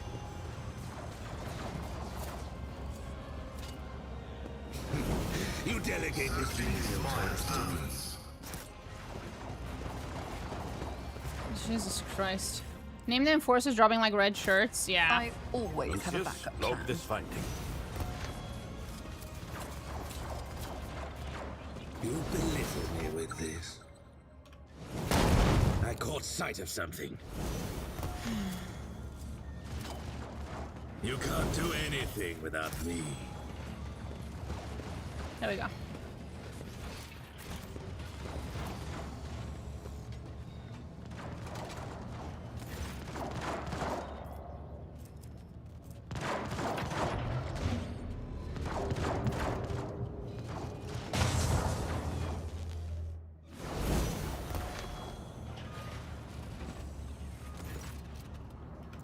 Hello.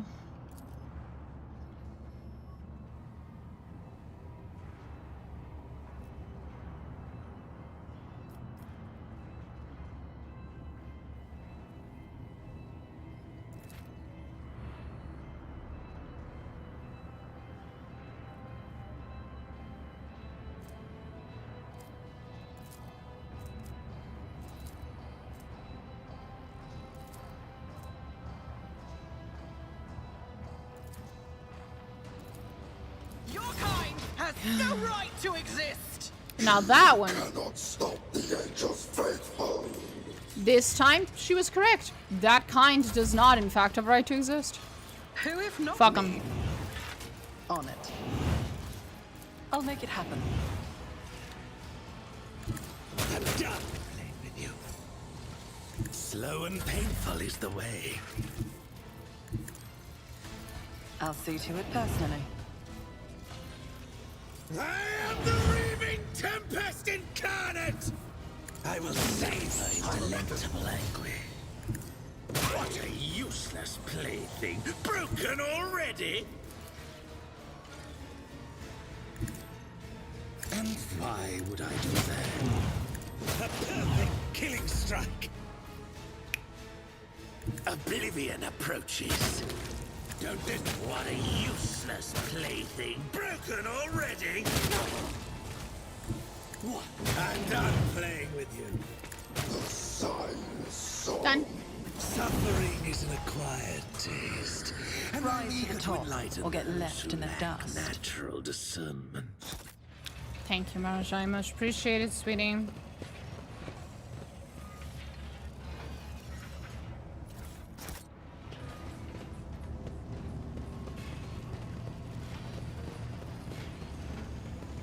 I have a nose for profit and a taste for adventure.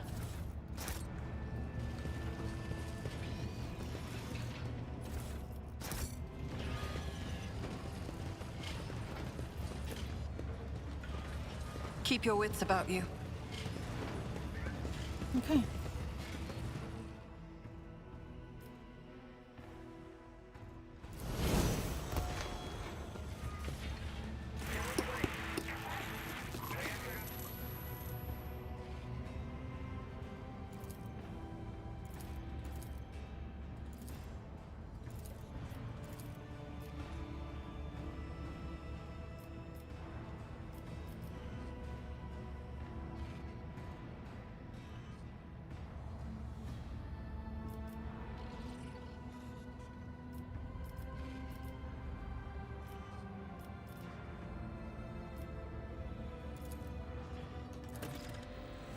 Good girl.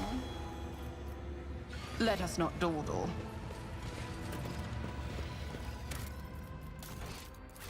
What's wrong, Iris?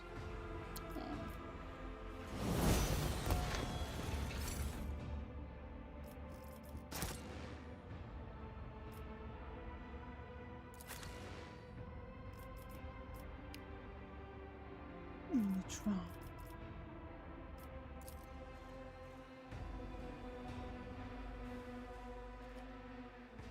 Oh, big fluffy girl, big fluffy girl.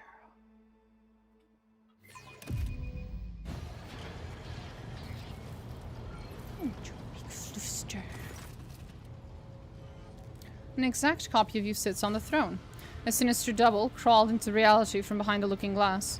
Her gaze meets yours, and the world expands sharply, crushing you with an overwhelming sense of your own insignificance. From somewhere far away, across millions of light years, a god is looking at you through those eyes. He sees you and he is hungry, insatiably, unquenchably so.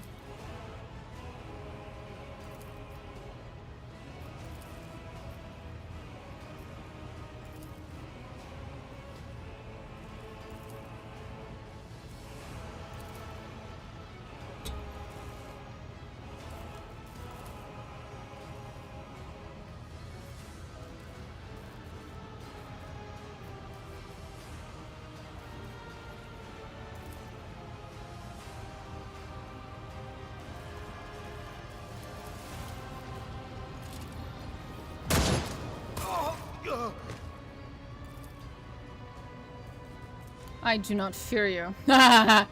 Get off my throne. A sore spot with you, is it not?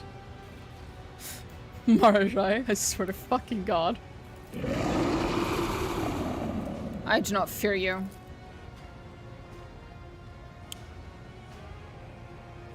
She expects submission, but there is no submission or fear in you. And this inspires terror. What are you? If you're a sentient creature, you're capable of negotiating, are you not?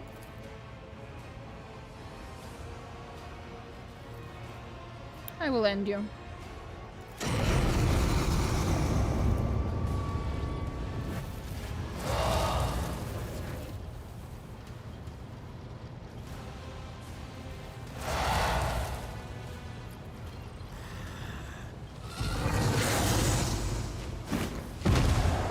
Hey, buddy. I will wipe your disgusting presence out of existence! To the violence.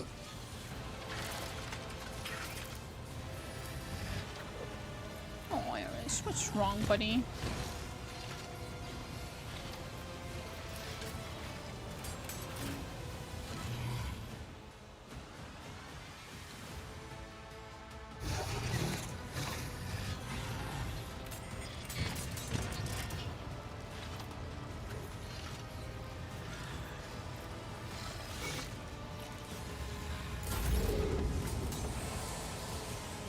Who, if not me? On it. I'll make it happen. Meant for Discord? I figured. I mark my path with ruin! I yearn for agony. The perfect killing strike. What a useless plaything. Broken already? No. I'll revel in your terror!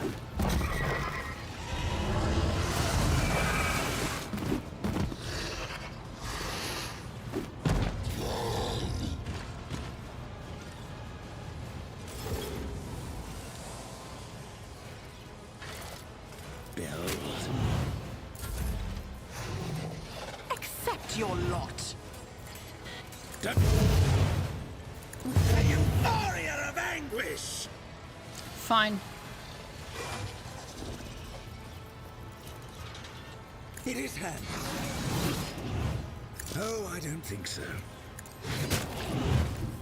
Slow and painful is the way.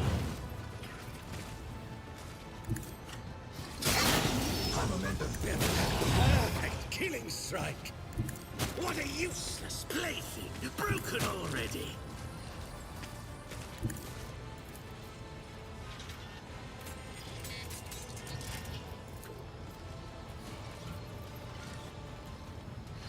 Watch a perfect killing strike.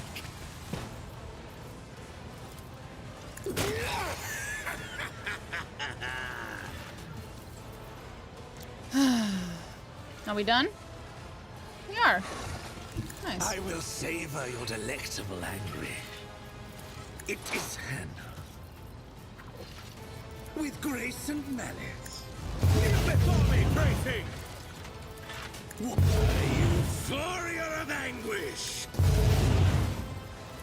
It would be beneath me to even attempt it. I'll see to it personally. Let the cycle be discontinued. I guess I have to wait a turn or something?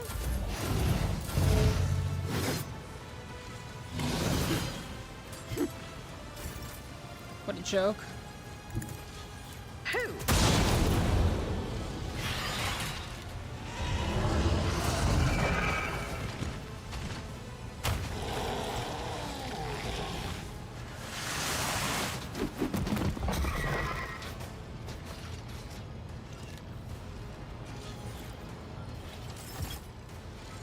During the Bath investigation in Act 2, you could meet Heinrich's sister and niece who'll fight you in this level, and you'd have to kill them.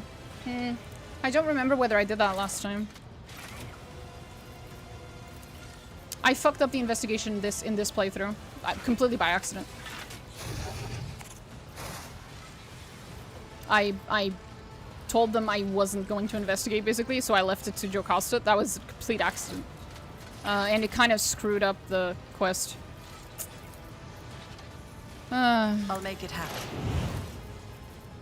I am not your Xenos pet, monkey. I understand. If I must. If it serves your cause. I am not your Xenos pet, monkey.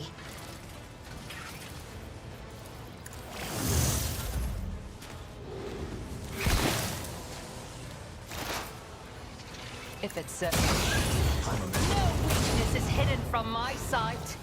Pay with your blood in the name of Kalamenda. Oh, shut up. I am not... Hear you moving no more. Another soul slips beyond the veil.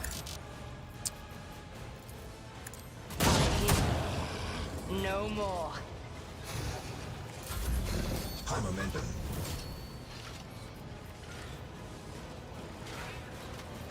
Your demise is an incontrovertible fact. Don't distract me. I will herd the prey. It is handled. What a useless plaything. Broken already?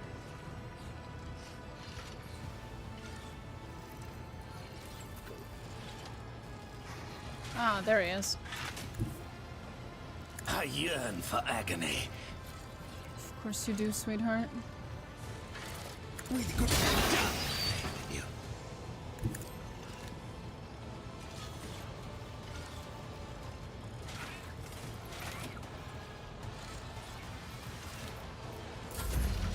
A pathetic attempt. Is a reward.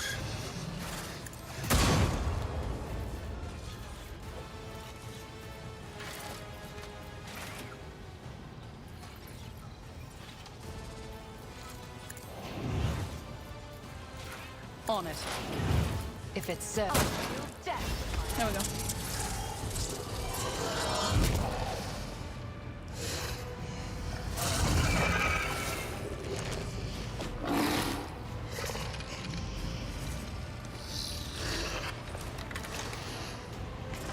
Ah, yes.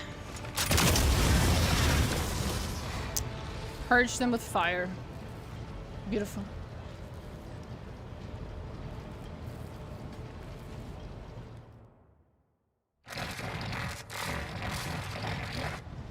Thank you, Pascal.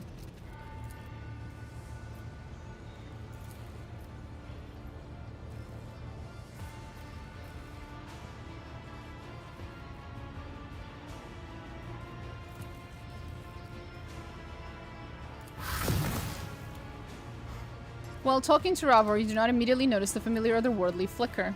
Transen is examining the fallen patriarch with moderate interest. I have a similar one in my collection, only larger, and of a different phenotype. His brood was trying to clear out one of the sleeping tombs, and since I just happened to be there for the purpose of expropriating historical treasures, I thought the moment was worth preserving. Thank you, Transen.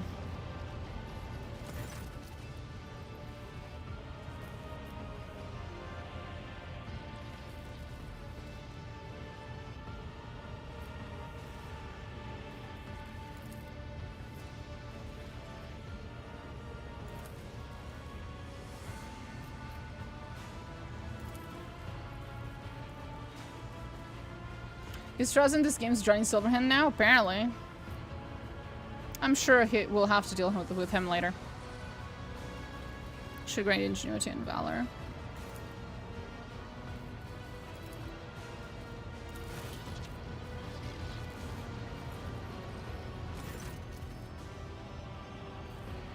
I see you have not yet changed the Access Psalms. You're celebrating your victory.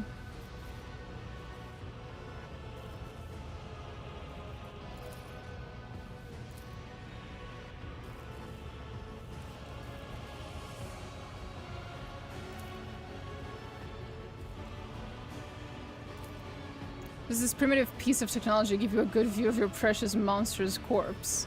Marazhai smiles with satisfaction upon seeing the pain in Heinrich's face. You know what, Marazhai? Just this once. I approve. I approve of that. And not just because you're hot. Remember you, Kraken Spawn? You are a brazen one.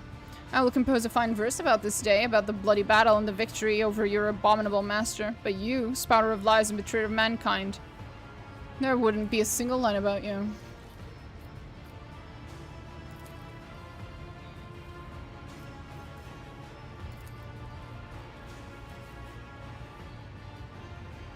He keeps trying to, like, impress you with his slightly cooler, slightly bigger collection. He naturally had that. Try hard, Skeleton Terminator. Kept his message safe.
Your people will die with you. Such is the lot of Xenos and mutants. I hate that that's my option, is to say that last part.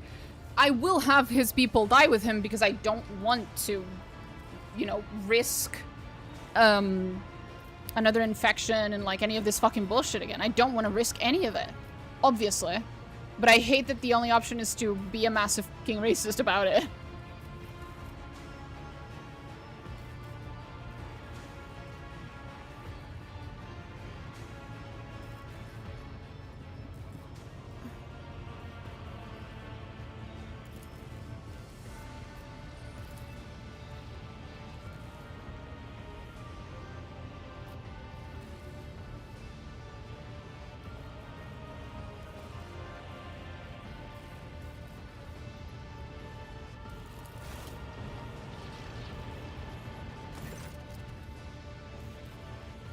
Finger of Truth has 3 sorrowful phalanges. One is shattered, but the other 2 are shattered too, buddy.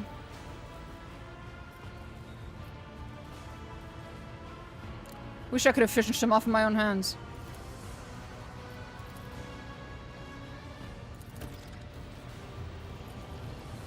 Eris, I understand that you're very comfy sleeping on my desk right now, but I need access to the keyboard. Thank you.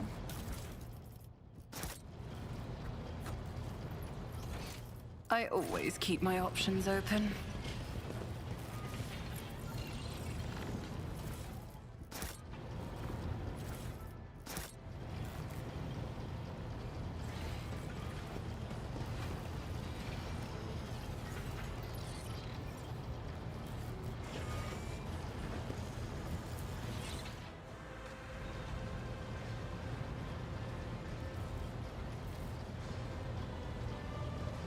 Faithful to the vows of service, the ship is ours. Glory to Von Valencia's dynasty. Nice. We fucking did it. We fought off a Gene Stealer cult. You hear that, Eris? Yeah, we fought off a Gene Stealer cult. We did, Eris. We did. She's ecstatic about it.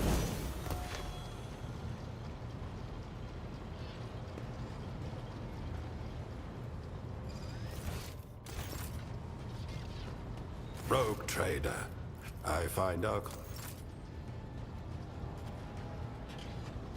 Rogue trader. Now that I've gained a foothold, then go...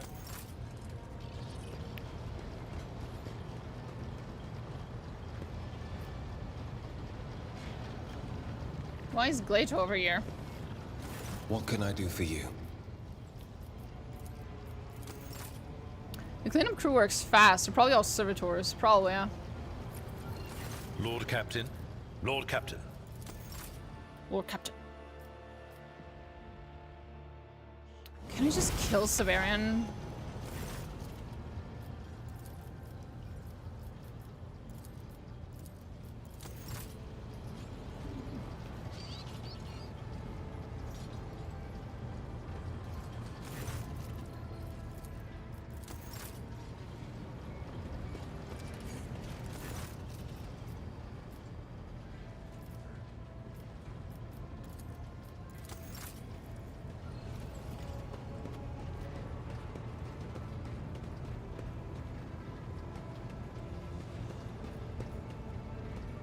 Take heed, Nemo. Maybe. Yeah, what's wrong, Ares? How come you woke up? You were sleeping so soundly.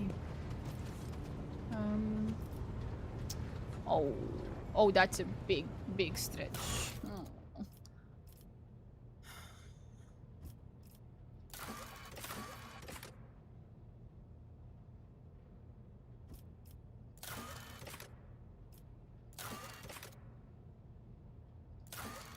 Ignis Corona. We still need to go there.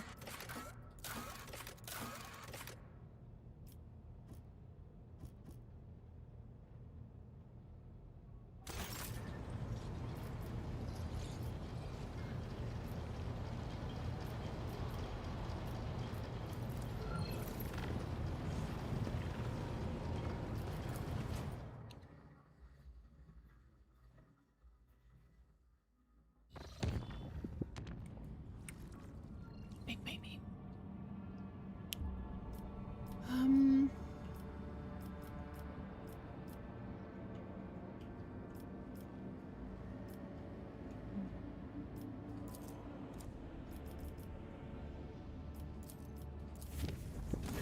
Of course. I felt it was my duty to investigate how the abomination had found its way. I lashed onto a single name, Finger of Sorrow. More than 2 centuries ago, the drifting hulk of this vessel was discovered by Lady Theodore's predecessor. It was a lost merchant ship with a hold full of cargo. I was reminded of the 3 sorrowful phalanges mentioned by the twisted creatures. I dare theorize that this image harkens back to the name of this ship. Drusian mission on footfall. Bound for the world of Jessavon.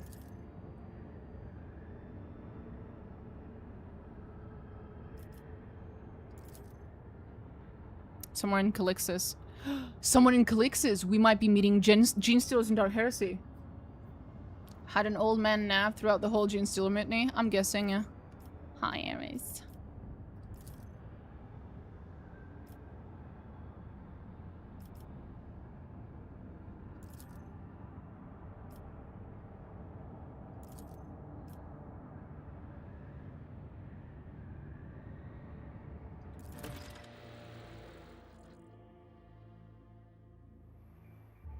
Why am I going into the bridge? The fuck?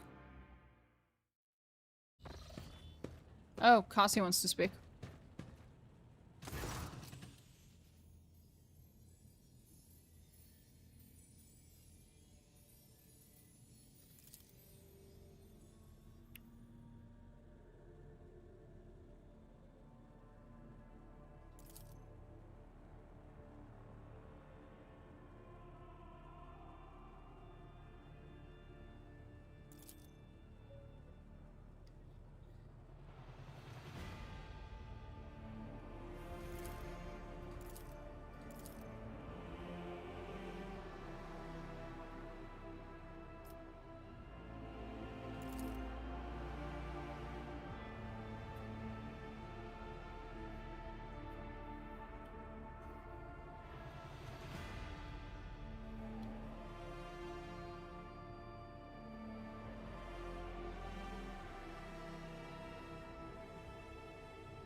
I don't remember whether I'm supposed to bring anyone with me.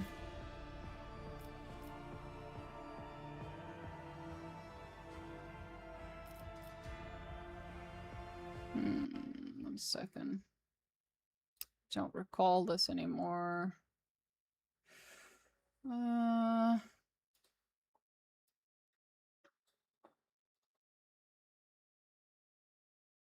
4, Costume.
Oh, that was an accident.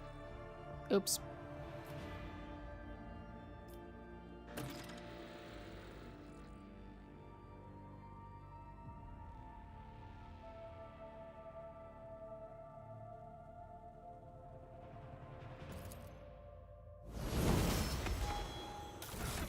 Fuck.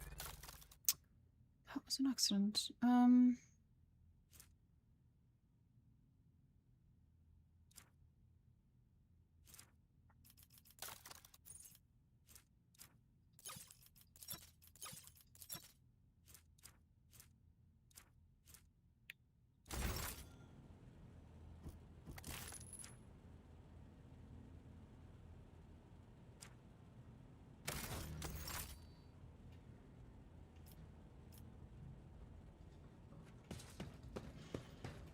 Oh well. I hope I haven't fucked up her quest by doing that.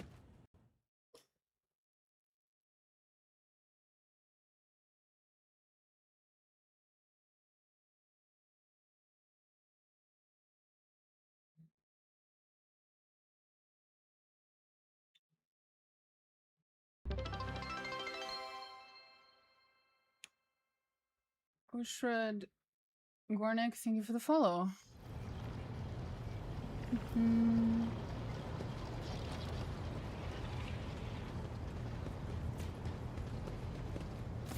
Lord Captain, your ship sports a multitude of peculiar colors. It is most exhausting. I haven't...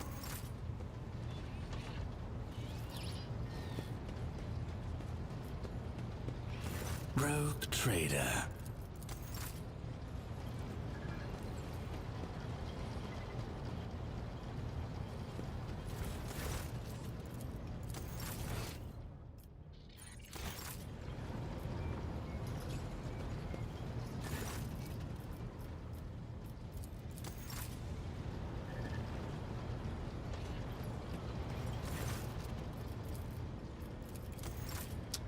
Okay, just gonna talk to Ravor real quick. All good. Okay.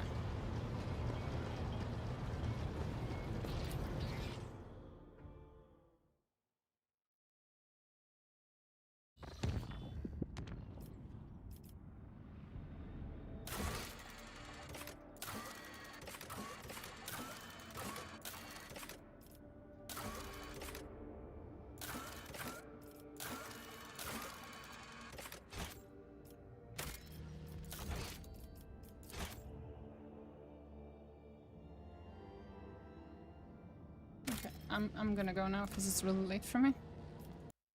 But I will see you guys tomorrow. I might actually be able to do a proper stream tomorrow. Usually my weekends are kind of busy. Role-playing your RT is wearing a wig, or that some poor servant girl's painstakingly styling it every day? She is absolutely having it painstakingly styled every day. But it's probably got extensions, because there's no way she's got that much hair. Anyway.